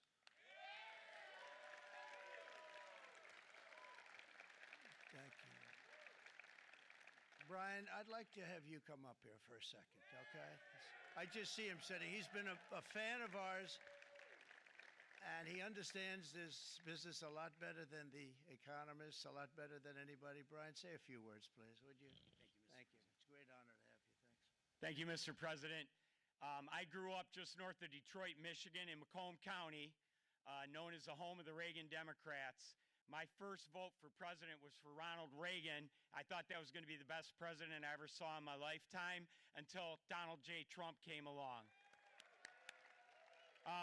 I have watched my entire life, I have watched plant after plant after plant in Detroit and in the Metro Detroit area close. There are now plants sitting idle. There are now plants that are underutilized, and Donald Trump's policies are going to bring product back into those underutilized plants. There's going to be new investment. There's going to be new plants built. And the UAW members, and I brought 20 of them with me, they're sitting right over here. We support Donald Trump's policies on tariffs. 100%. So, Mr. President, we can't thank you enough. And in 6 months or a year, we're going to begin to see the benefits. I can't wait to see what's happening 3 or 4 years down the road. Thank you, Mr. President. What a great guy. He got it right from the beginning. He got it before almost anybody else. This group over there, they got it too. And, you know, we won the state of Michigan. We won almost all of them. But we won Michigan by a lot, and I want to just thank you all. The auto workers were fantastic. The Teamsters were fantastic. Everyone was pretty good, I will tell you. Thank you very much. I appreciate it. You're going to be very happy very soon, and you probably see what's happening with all of the, not only car companies, but car companies in particular. You see it with all of the ones they're moving, they're announcing day in, day out. You're seeing it. Nobody's ever seen anything like that. With today's actions, we're also standing up for our great farmers and ranchers who are brutalized by nations all over the world. Brutalized. Canada, by the way, imposes a 250 to 300% tariff on many of our dairy products. They do the first can of milk. They do the first little carton of milk at a very low price, but after that it gets bad, and then it gets up to 275, 300%. So when they're figuring what's Canada charging, they say, oh, about 2%, 3%. But take a look at what happens down the road. When you look a little bit, it's not a pretty picture, and we don't like it, and it's not fair. It's not fair to our farmers. It's not fair to our country. And with countries like Canada, you know, we subsidize a lot of countries and keep them going and keep them in business. In the case of Mexico, it's $300 billion a year. In the case of Canada, it's close to $200 billion a year. And I say, why are we doing this? Why are we doing this? I mean, at what point do we say, you got to work for yourselves, and you got to, this is why we have the big deficits. This is why we have that amount of debt that's been placed on our heads over the last number of years, and we're really not taking it anymore.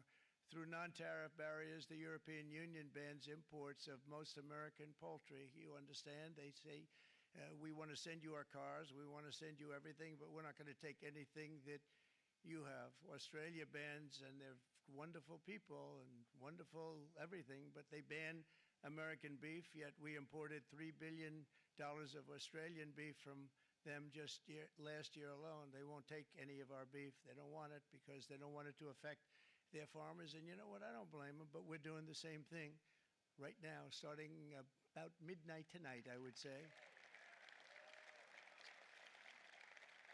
And China charges American rice farmers an overquota, it's called, a tariff rate of 65%.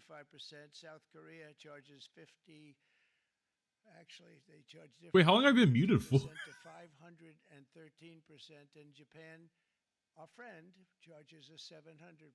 But that's because they don't want us selling rice and other thing. Who can? I'm muted for a minute. Agriculture, great job you did Fuck. on eggs, by the way. The egg prices came down 50%. You got them down 50%.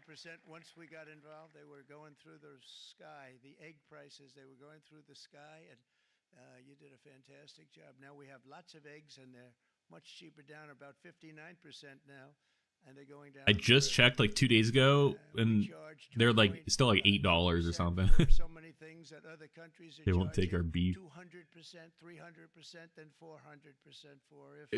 It's just we probably just don't have enough beef, so it's like where else are we gonna get it? Nations poor, then every country on earth would be racing to eliminate these policies, and China would be the first on line. They run a very strong country, but they're not first in line, and the American people are paying a very big price. From 1789 to 1913, we were a tariff-backed nation, and the United States was proportionately the wealthiest it has ever been. So wealthy, in fact, that in the 1880s, they established a commission to decide what they were going to do with the vast sums of money they were collecting. We were collecting so much money so fast, we didn't know what to do with it. Isn't that a nice problem to have? What do you think, Marco? Good problem? Marco would love that problem. But we don't have that problem anymore, but we're not going to have it very much longer, I will tell you. But they collected so much money, they actually formed a commission to determine what they were going to do with the money, who they were going to give it to, and how much. Then in 1913, for reasons unknown to mankind, they established the income tax so that citizens, rather than foreign countries, would start paying the money necessary to run our government. Then in 1929, it all came to a very abrupt end with the Great Depression, and it would have never happened if they had stayed with the tariff policy. It would have been a much different story. They tried to bring back tariffs to save our country, but it was gone. It was gone. It was too late. Nothing could have been done. It took years. This is a company meeting. Yeah. Far longer than even They hate bureaucracy. Yeah, here we are. All hands to a meeting that everyone has to go to, but no one probably needs to go to. Him, and every time you walk up, you think of him, and he did a great job in many ways, but it lasted long beyond his terms, as you know.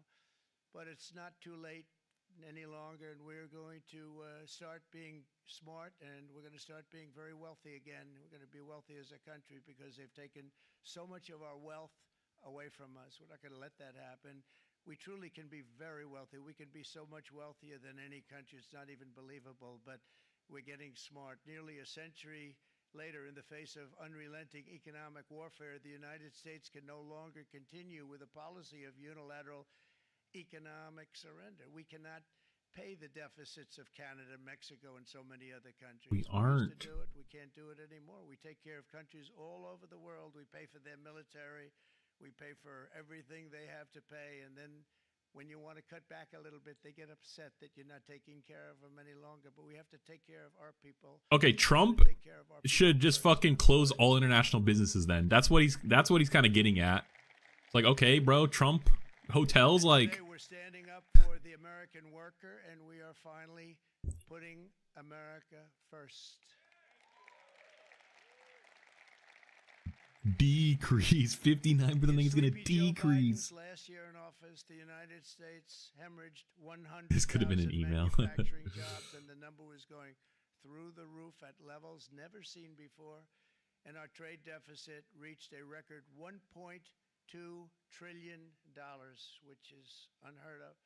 Since the beginning of NAFTA, the worst trade deal ever made, it was a horror show. I was able to terminate it. They all said you'd never be able to get it out. We had to get approval from Congress to get it terminated. We had to live with that deal. It was the worst trade deal ever made by far. But since the very beginning of NAFTA, our country lost 90,000 factories. Think of what that is, 90,000. Think about putting a map up and putting text on it. You wouldn't have enough room. 90,000. I said, is that possible? We had it checked 4 different times, and it was actually somewhat higher than that. And 5 million manufacturing jobs were lost while racking up trade deficits of $19 trillion. That was the worst trade deal ever made. As a result of these gigantic losses, foreign nations now own $26 trillion more of American assets than think of this, than the Americans own of their own foreign assets or other foreign assets. The United States can produce enough antibiotics to treat our sick. We have a tremendous problem. We have to go to foreign countries to treat our sick. If anything ever happened from a war standpoint, we wouldn't be able to do it. We import virtually all of our computers, phones, televisions, and electronics. We used to dominate the field, and now we import it all from different countries. He's saying this with no nuance, I think, is the frustrating part. More ships every year than all of the American shipyards combined. Think of that. And it was a business that we used to dominate. We used to dominate it totally. In short, chronic trade deficits are no longer merely an economic problem. They're a national emergency that threatens our security. That's probably what he's using then, that we looked up earlier to impose the tariffs. Tomorrow, the United States will implement reciprocal tariffs on other nations. It's been a long time since what though? Even thought of that. We used to think about it a lot. We didn't think about it for many decades, and you see what's happened. For nations that treat us badly, we will calculate the combined rate of all their tariffs, non-monetary barriers, and other forms of cheating. And because we are being very kind, we're kind people, very kind. You're not so kind when you got ripped off, were you? salaries. My auto worker So friends and this is Teamster friends. yeah, manufacturing jobs losses. Typically voted Democrat. They're not voting Democrat. Bro, we're anymore back up because here. Worker, whether union Like, or non-worker, they're for the Republicans now. That's what happened. But we will charge them approximately half of what they are and have been charging us. So okay, so tariffs half. will be not a full reciprocal. I could have done that, yes, but it would have been tough for a lot of countries who didn't want to do that. I'd like to see the chart if you have it. Could you bring it up, Howard? This is our Howard Lutnick. Secretary of Commerce, Howard Lutnick. Thanks, Howard. So, if you look at that, China, first row, China, 67%. That's tariffs charged to the USA, including Malaysia or no, Cambodia? So 67%, I think you can, for the most part, see it. Those with good eyes, with bad eyes. We didn't want to bring, it's very windy out here. We didn't want to bring out the big charts because it had no chance of standing. Fortunately, we came armed with a little smaller chart. So 67%, so we're going to be charging a discounted reciprocal tariff of 34%. I think, in other words, they charge us, we charge them less. So how can anybody be upset? They will be because we never charge anybody anything, but now we're going to charge. European Union, they're very tough, very, very tough traders. You know, you think of European Union, very friendly. They rip us off. It's so sad to see. It's so pathetic. Vietnam, we get a lot of clothes, shoes in Vietnam. Essentially half. Vietnam, great negotiators, great people. They like me, I like them. The problem is they charge. Are we gonna go down this whole list? 46% tariff. He's gonna like compliment but insult every company. All of our computer chips or and country. semiconductors. We used to be the king, right? We were everything. We had all of it. Now we have almost none of it, except the biggest company is coming in. We're going to end up with almost 40%. Lee Zeldin's working to get their approvals. And it's an amazing company. Mr. Wei. Yeah. One of the great But we just actually covered on stream where it's like they still have to ship the chips back to Taiwan to finish them, so. In the world, maybe the biggest for that. But 64%, we're going to charge them 32%. Japan. Poor Japan. Very, very tough. Our biggest ally. And again, I don't blame the people for doing it. I think they're very smart in doing it. I blame the people that sat right in that Oval Office, right over there, right behind the Resolute desk or whichever desk they chose. He also like blaming everyone but the country. They would charge us 46% and much higher for certain items like cars, you know, little items like cars. 46%, we're charging them 24%. Gonna be here all day. India, very, very tough, very, very tough. The Prime Minister just left. He's a great friend. Is he just ripping this like raw? Like he's just coming up with this. This is his. He's waiting for this moment to get unscripted. For years and years and decades, and it was only 7 years ago when I came in. We started with China and charged them. We took in hundreds of billions of dollars from China in tariffs, and they understood. Honestly. President Xi understood. He said, look, I understand. And the other countries, and they all understand. We're going to have to go through a little tough love, maybe, but they all understand. They're ripping us off, and they understood it. Prime Minister of Japan, Shinzo Abe. He was a fantastic man. He was unfortunately taken from us, assassination.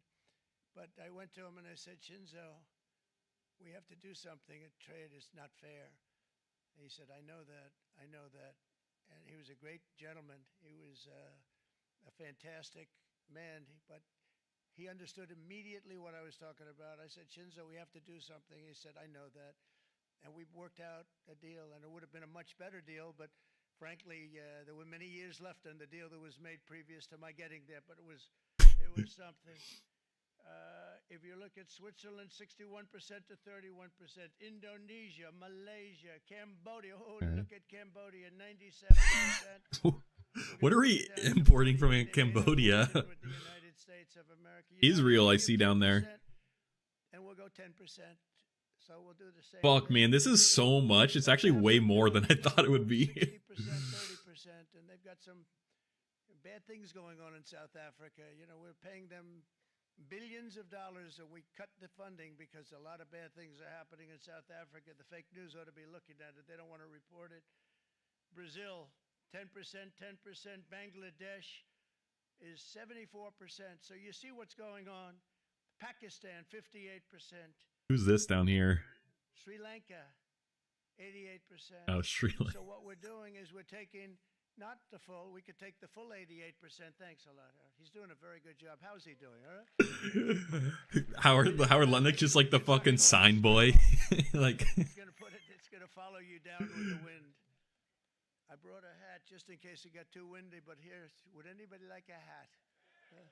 I'm not giving it to the cabinet. What is this, bro? What is happening? Thank you, fellas. Trump looks forward to these speeches like every week, bro. This is what he like gets off on, you know, like he just loves this. Loves talking to a crowd, like merch drop. You see the numbers. The numbers are so disproportionate. They're so unfair. At the same time, we will establish a minimum baseline tariff of 10%. You notice that on the chart, and that'll be on other countries. That's worst case scenario. Our economy and to prevent cheating. So we're gonna have a minimum of cheating, and we're gonna be very severe on the people that at the gate that watch the tariffs and watch the product coming in, because there's been a lot of bad things happening at the gate because the money is so enormous that you're talking about. There's never been probably anything like it in terms of the enormity. And it says the authority actually. The people that do the check-in, and they're looking at 10-year jail sentences if they. Wait, so could he even do that? It says legislation. Maybe that's executive order. Repercussions are going to be extremely strong. Foreign nations will finally be asked to pay for the privilege of access to our market, the biggest market in the world. We're right now the biggest market in the world. We had a great country 4 years ago in terms of the economics. We were doubling up on China. We were doing so well. Nobody was going to catch us, but so much of it slipped away over the last 4 years under Biden. I campaigned on this policy throughout last year, and today that promise was made, and it was also a promise, as you know, that was kept. Promises made, promises kept. To any company that objects to our common sense reciprocal tariffs, again, reciprocal, back and forth, back and forth. And I call this kind reciprocal. This is not full reciprocal. This is kind reciprocal. But what we do is we cut it in half. We charge them. My answer is very simple. If they complain, if you want your tariff rate to be zero, then you build your product right here in America, because there is no tariff if you build your plant, your product in America. And we've seen companies coming in like we've never seen before. Likewise to all of the foreign presidents, prime ministers, kings, queens, ambassadors, and everyone else who will soon be calling to ask for exemptions from these tariffs. I say, terminate your own tariffs, drop your barriers, don't manipulate your currencies. They manipulate their currencies like nobody can even believe, which is a bad, bad thing and very devastating to us. And start buying tens of billions of dollars of American goods. Tariffs give our country protection against those that would do us economic harm. And many people were looking to do us economic harm. Maybe not so obviously, but they were doing tremendous economic harm. But even more importantly, they will give us growth. These tariffs are going to give us growth like you haven't seen before, and it'll be something very special to watch. I am so looking forward, and Brian, it's going to happen even faster than you said. You know, you might say, but it's already started. It's already started. Work's already begun on plants all around the country, and you see that as before. These are big, rich companies. We have $61 billion started on a big plant going up. It's going to be announced over the next 2 days. And they plant for what? Building what? Biggest companies in the world. They Who? To build. We're going to Who? build, sir. And they came here to see me, and they wanted to know if they could have a press conference. I do as many as I can. I'm pretty busy trying to stop Russia.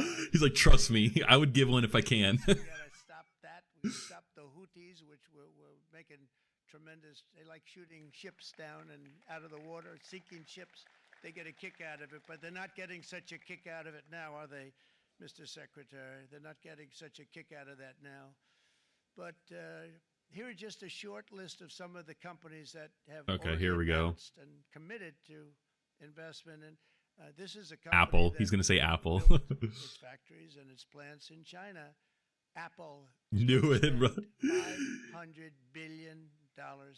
They never spent. We covered this on stream. It's the numbers are washy. SoftBank, Open AI, and Oracle, great companies. Already announced pre-tariffs. $500 billion. These are data centers. This isn't manufacturing. NVIDIA, a hot company, is investing hundreds of billions of dollars. They just announced TSMC.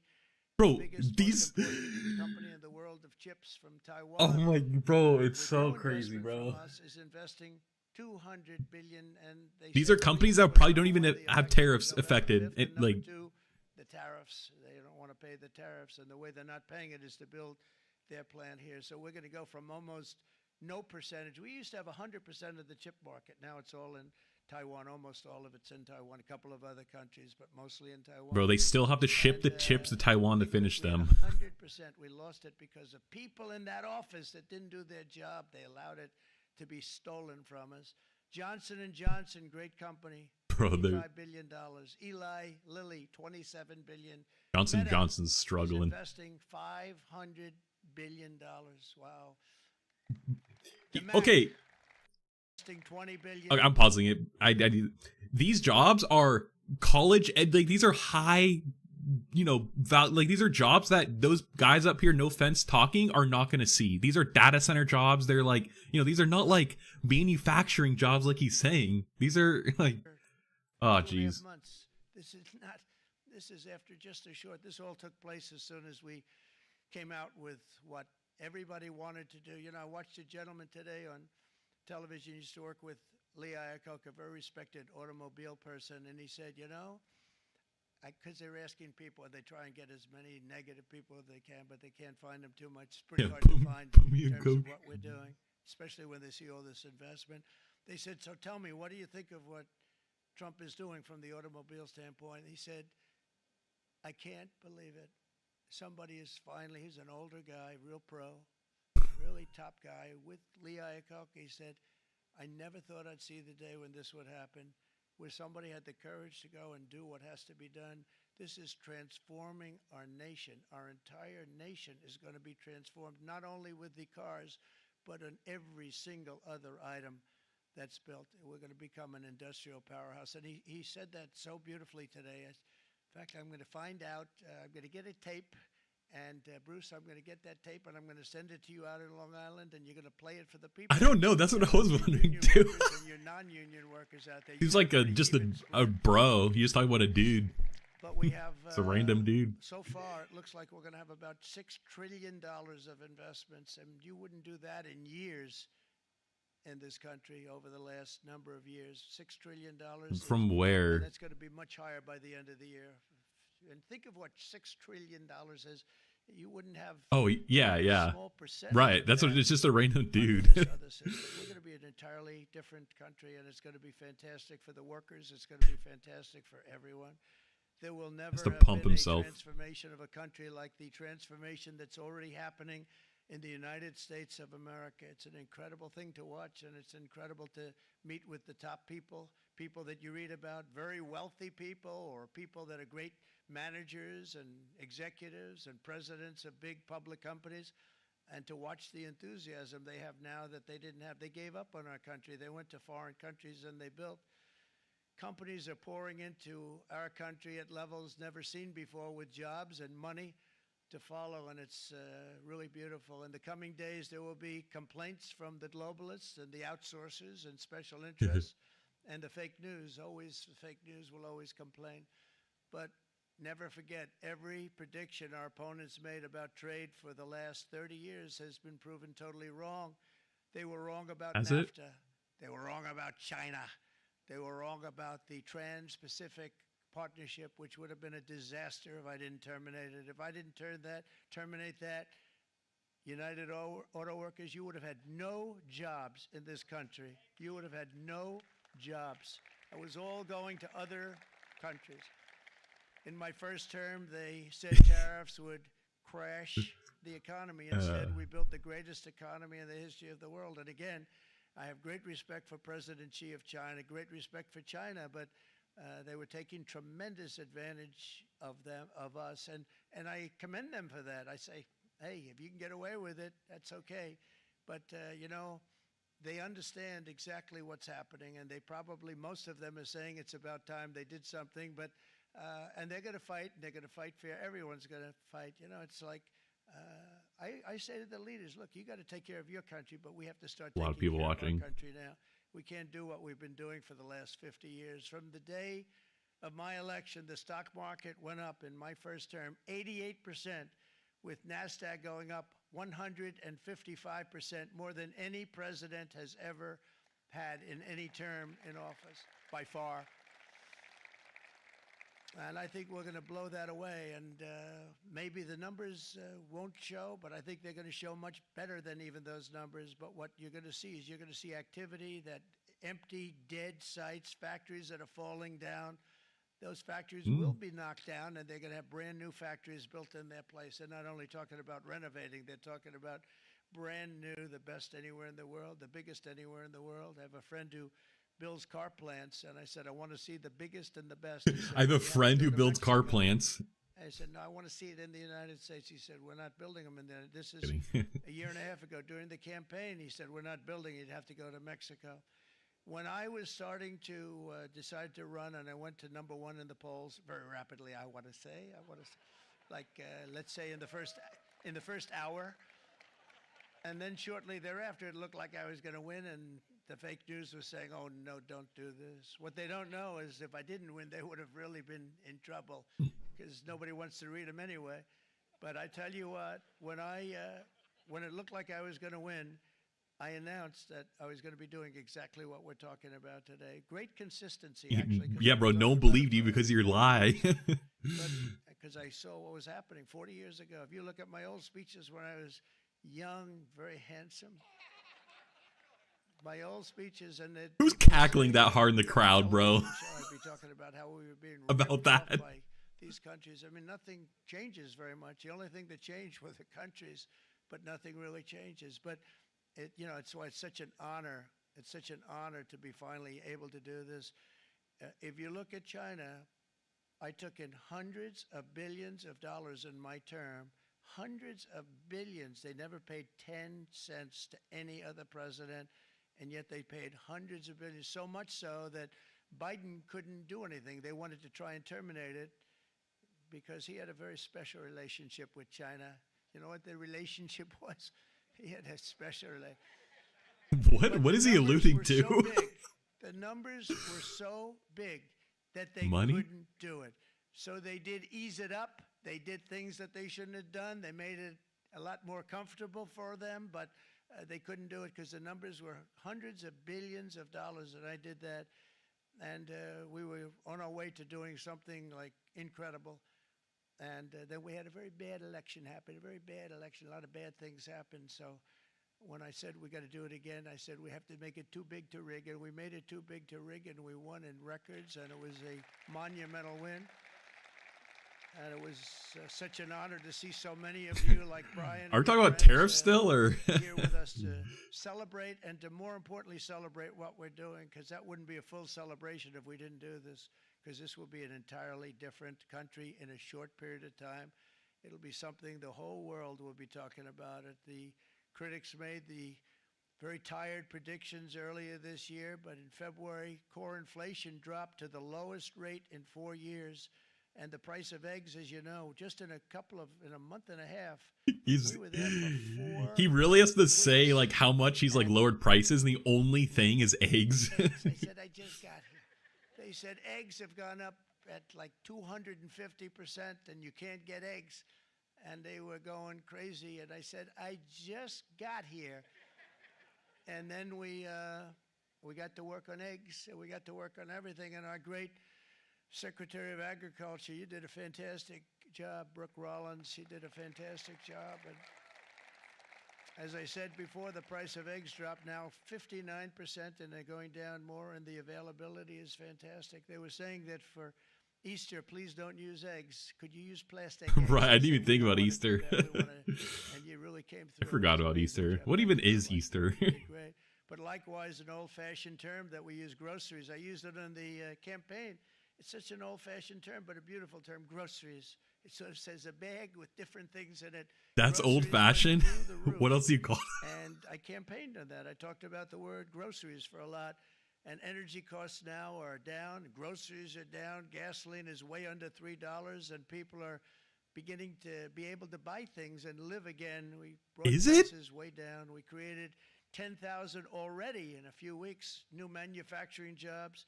And it was that took place in 1 month, numbers that they haven't seen in a long time. We had virtually no inflation under my term.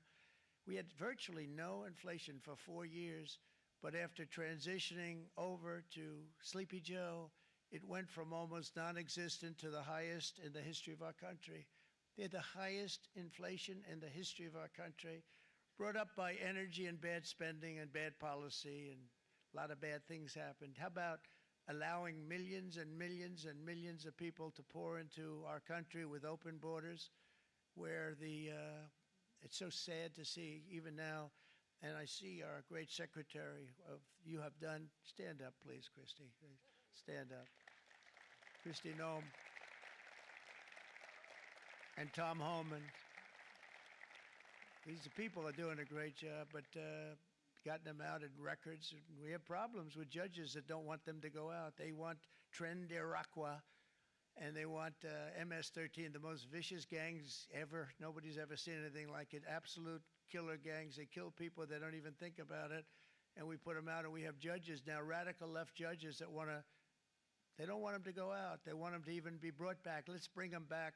You've done a fantastic job, and please thank everybody. Homeland Security, thank everybody. Appreciate it. And we now have a border that's the best border that we've ever had, even better than it was my first term. My first term we did good, but this one we really specialized in. We've done really well. And we had records then. We had the best, safest border. 4 years ago, we had the best border there ever was. Here's now we have ice removals. matched it and done even better, and we're going to get it down the right way. And we want people, by the way, to come into our country, but we want to come in through a legal process. We want them to come in legally. We need more people. We need people to run these plants and to help the auto workers and the Teamsters and the non-union people and everybody else. But we need people and the farmers. And we're going to let people come in, but they want to come in. We want them to come in legally. They have to have the capability of loving our country, not people that hate our country. We don't want them in our country. And now we're going to pass the largest tax cuts in American history, and that's where we're relying on Mike and John Thune. And we will not cut Social Security, Medicare, or Medicaid benefits. And the Democrats will. Okay, he said that. If they got in, the entire economy would collapse. This country was heading for a collapse under the people that you saw. They were horrible. I think one of the reasons people like the job, I have my highest approval ratings because I think they're comparing me to the worst administration in the history of our country. So I appreciate that at least. But Speaker of the House, Mike Johnson, and Senate Majority Leader, appreciate it, Mike. John Thune have been fantastic, by the way. But they've been working tirelessly on taking the next step to pass the plan for our one big, beautiful bill. I like he wants that so bad. One big, I made that statement about 6 months ago, and everybody calls it one big, beautiful bill. And it will be that. It'll have everything, the big tax cuts and every incentive there is. And it'll be fantastic. And by the way, for the cars, we're asking for an interest deduction on a loan. So if you build the car, only in America we do it, Brian. If the car's not built in America, you don't get the interest rate deduction. But if you someone in the car. You buy a car, if it's built in America, then you get an interest rate deduction tax. Who's paying for that? And, that's a big thing. It's going to be a big thing. I think that's going to pay for itself very quickly, that deduction. Never happened. We've never had anything like that. The government paying for it? Get the idea. Because it's so basic. You would think that would have happened a long time ago. It never did, and I'm very happy it didn't. Going to add to this deficit here? My idea. But we're going to get us closer to the debt extension. We have to get the debt extension passed, and I know Yeah, you're going to be able the to summer. do that, Mike, and it's very important that you do that.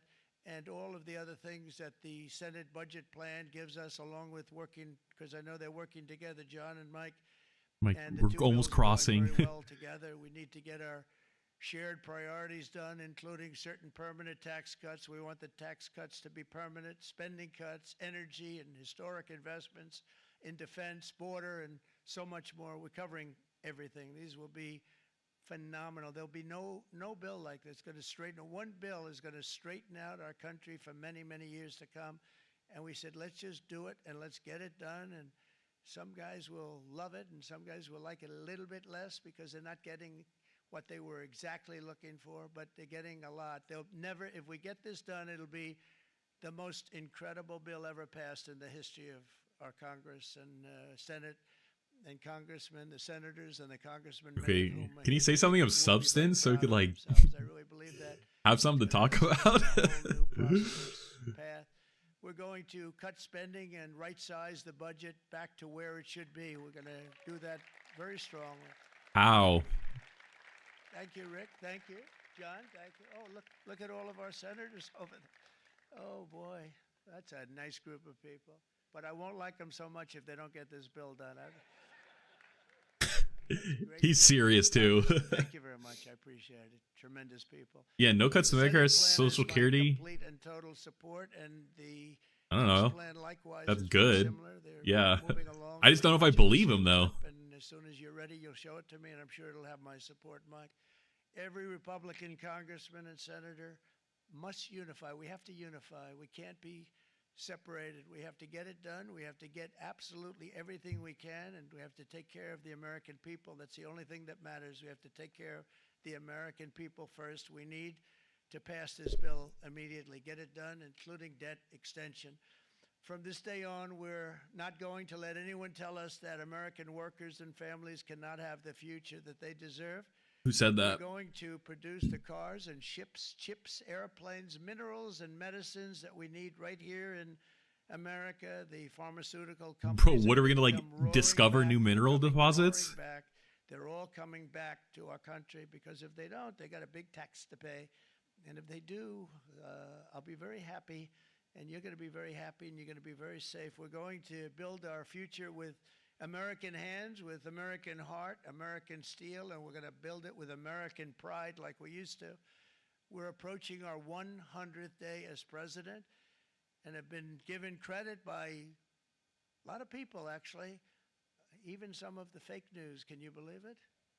Which in this case hopefully isn't fake, for having done more in that time than any other administration in the history of our country in the first 100 days. I think we've had an amazing, in terms of what we've done, what we've gotten accomplished. I'd like to see if we can get that war ended and another war from not starting in the Middle East. We have to get Russia. They're losing 2,000 on average, 2,500 people today, young people, soldiers, Russian. Think of that, 2,500 through some days, but on average, probably over about a 1 week period, it's 2,712, they say.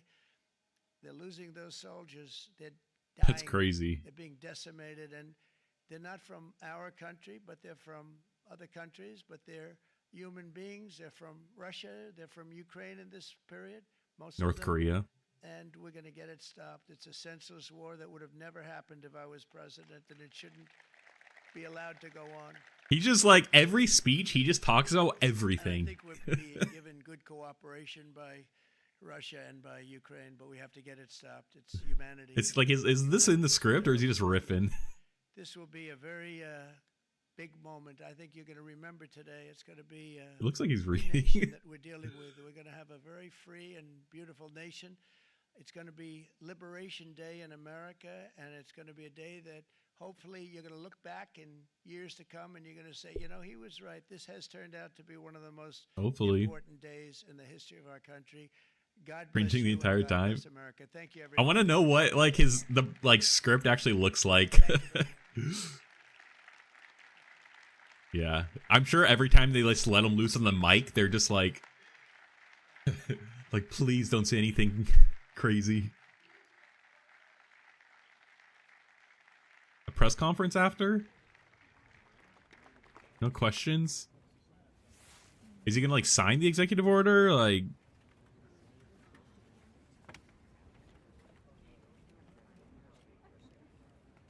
who's this guy?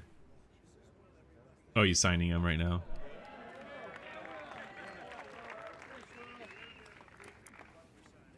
Good afternoon, y'all. We have two documents prepared for the president's signature today.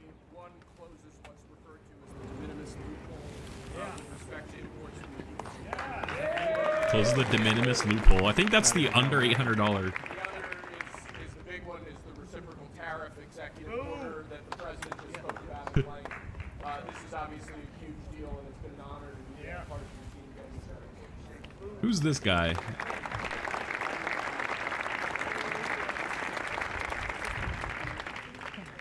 This is big stuff.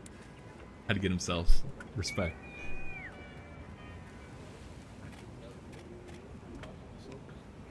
Yeah, put your phone down.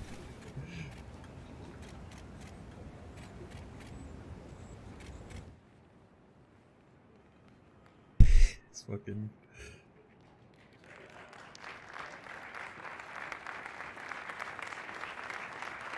Such a good meme format. It's like literally so good.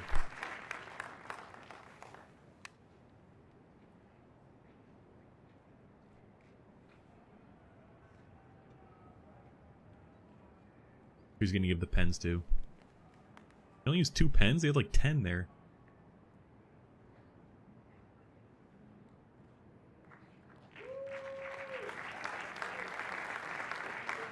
Probably Commerce Secretary Lutnick.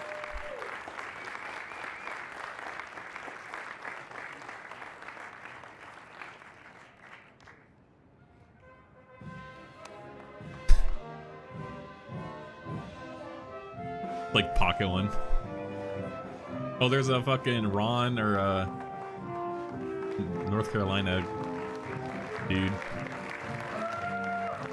I guess he has this whole cabinet here, so everyone's here. You got the whole whack pack.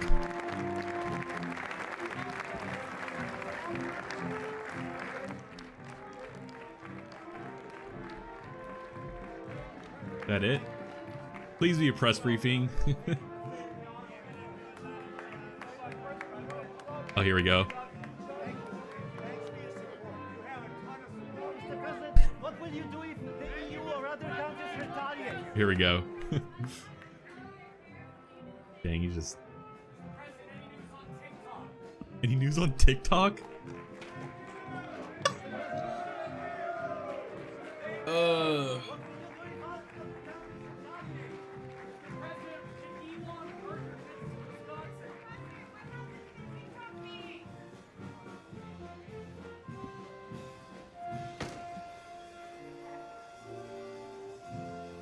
Or is that it? There has to be a press briefing, right? Alright, maybe not. Alright, well, 10% base tariff. And then he got his little chart for everything else. Whoops, what did I just click on?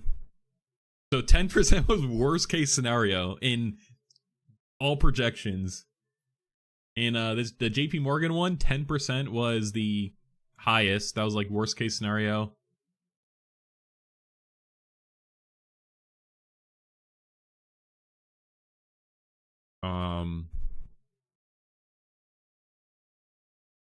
Which short run is with retaliation, which we already have the retaliation, 2.2% decline.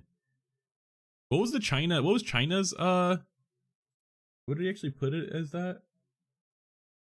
China was 34%. Okay, so that's not full. It was probably it's probably in the worst, one of the worst case downside, like scenarios in terms of downside. Yeah, because this is our baseline does incorporate some significant policy changes. It does not reflect the full scope of potential changes in trade and immigration policy. We therefore modeled an alternative scenario where impactful versions of these policies are implemented. In this scenario, we raised the average tariff rate on goods import by 10%.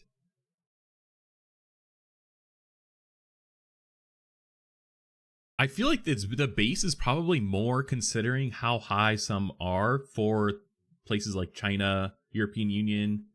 I'm literally just trying to look at this chart and just base it off of this. Let's see, EU's 20, China's 30. What was the other big one? Mexico. Was Mexico even on here?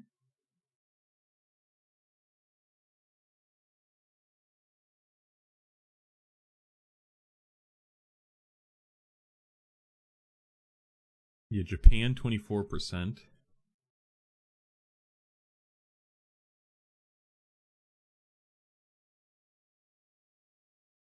Excuse me? Yeah, so I guess pretty much the worst case scenario. That was also the worst case scenario for this forecast too.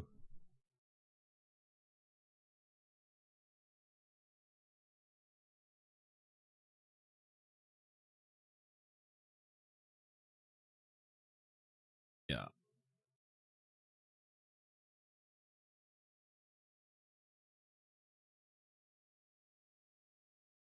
So I guess buckle up.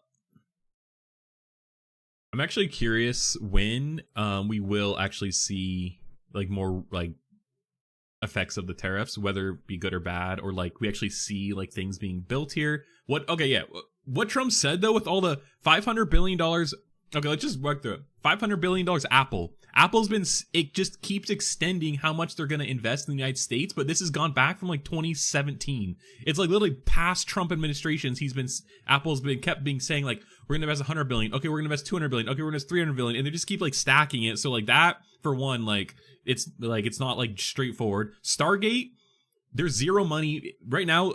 Oracle's already started building the data centers pre-terrorist, pre-Trump even. And the money doesn't exist for Stargate yet. SoftBank, who just gave OpenAI like $10 billion, who said that they're going to give them, more later on, they had to get debt just for the $10 billion to give the OpenAI because they don't even have the money. So that's for one. It's like, I don't know. I don't really know. Like, I want to see like the specifics, I guess.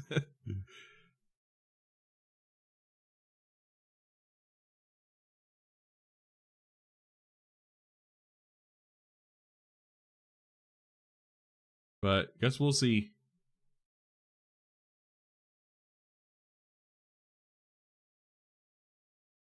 I guess we'll see.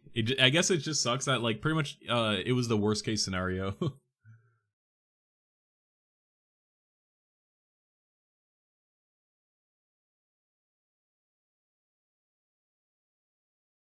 Where was the other one? Where was the other report we're looking at? I can't find it.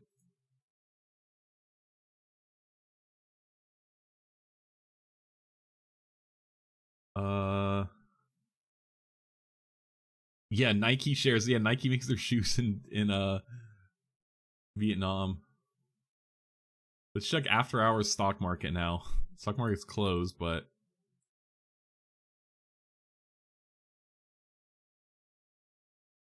I guess we'll see tomorrow the actual.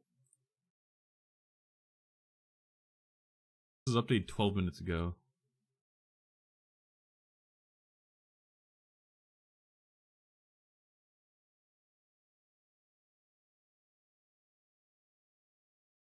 Don't actually say any specifics. Yeah, no changes. These are futures. Futures are, indicator, but all right.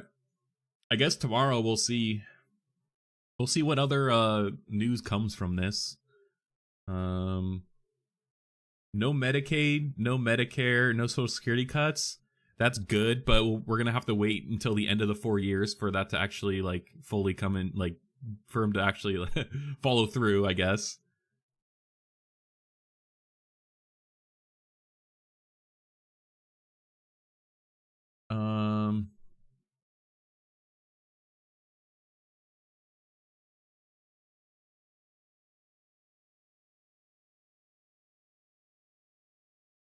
Here's a Washington Post. The way that he says subsidizes, though, it's like, dude, it's a trade. Like, it's both ways, It's like we give them something, they give us something. Yeah, I guess like that was kind of frustrating. Just like there's zero nuance behind what he says, I guess. It's so interesting because I don't know. I swear it's like one of those monkeys clapping in his brain, you know, hitting the fucking things together in his brain, but like it's interesting. It's just like the angle he takes on things are just so crazy. It's like I just don't know how he could get there. Have you heard the rumors about amending the Constitution for what, a Trump third term or some shit? I haven't.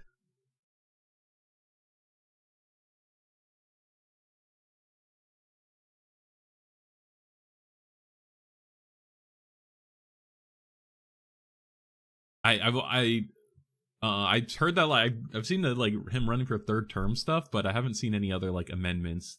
Bro, that'd be crazy. If I actually think there's Republicans who would not let that. Like there's Republicans who are like constitutional Republicans and they're like hardcore. Like no third term, you know, like they actually believe that. And so I don't think that could happen.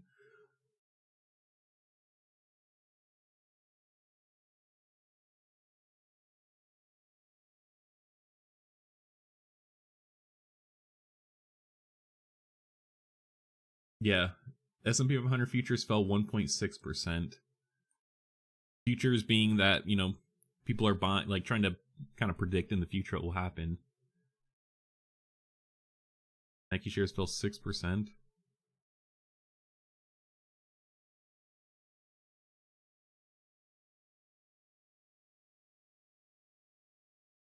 This seems... Oh wow, oil futures. Did they go down? Gold, of course, gold. Yeah, the dollar index. Dollars being less valuable.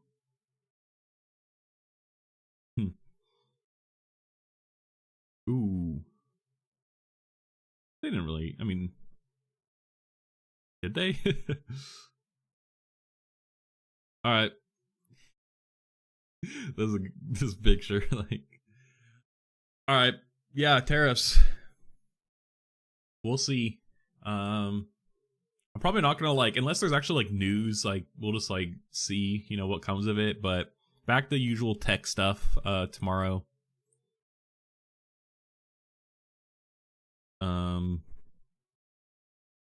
Yeah, what day is tomorrow? Tomorrow's Thursday. This week went by really quick. Yeah, back to the usual tomorrow, 9 a.m.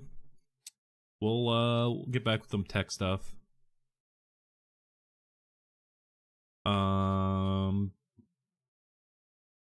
Yep.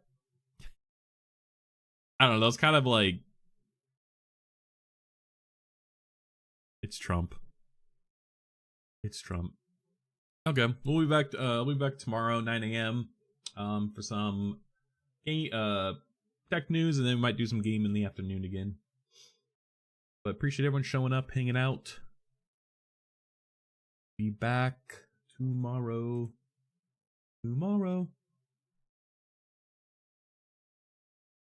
See ya.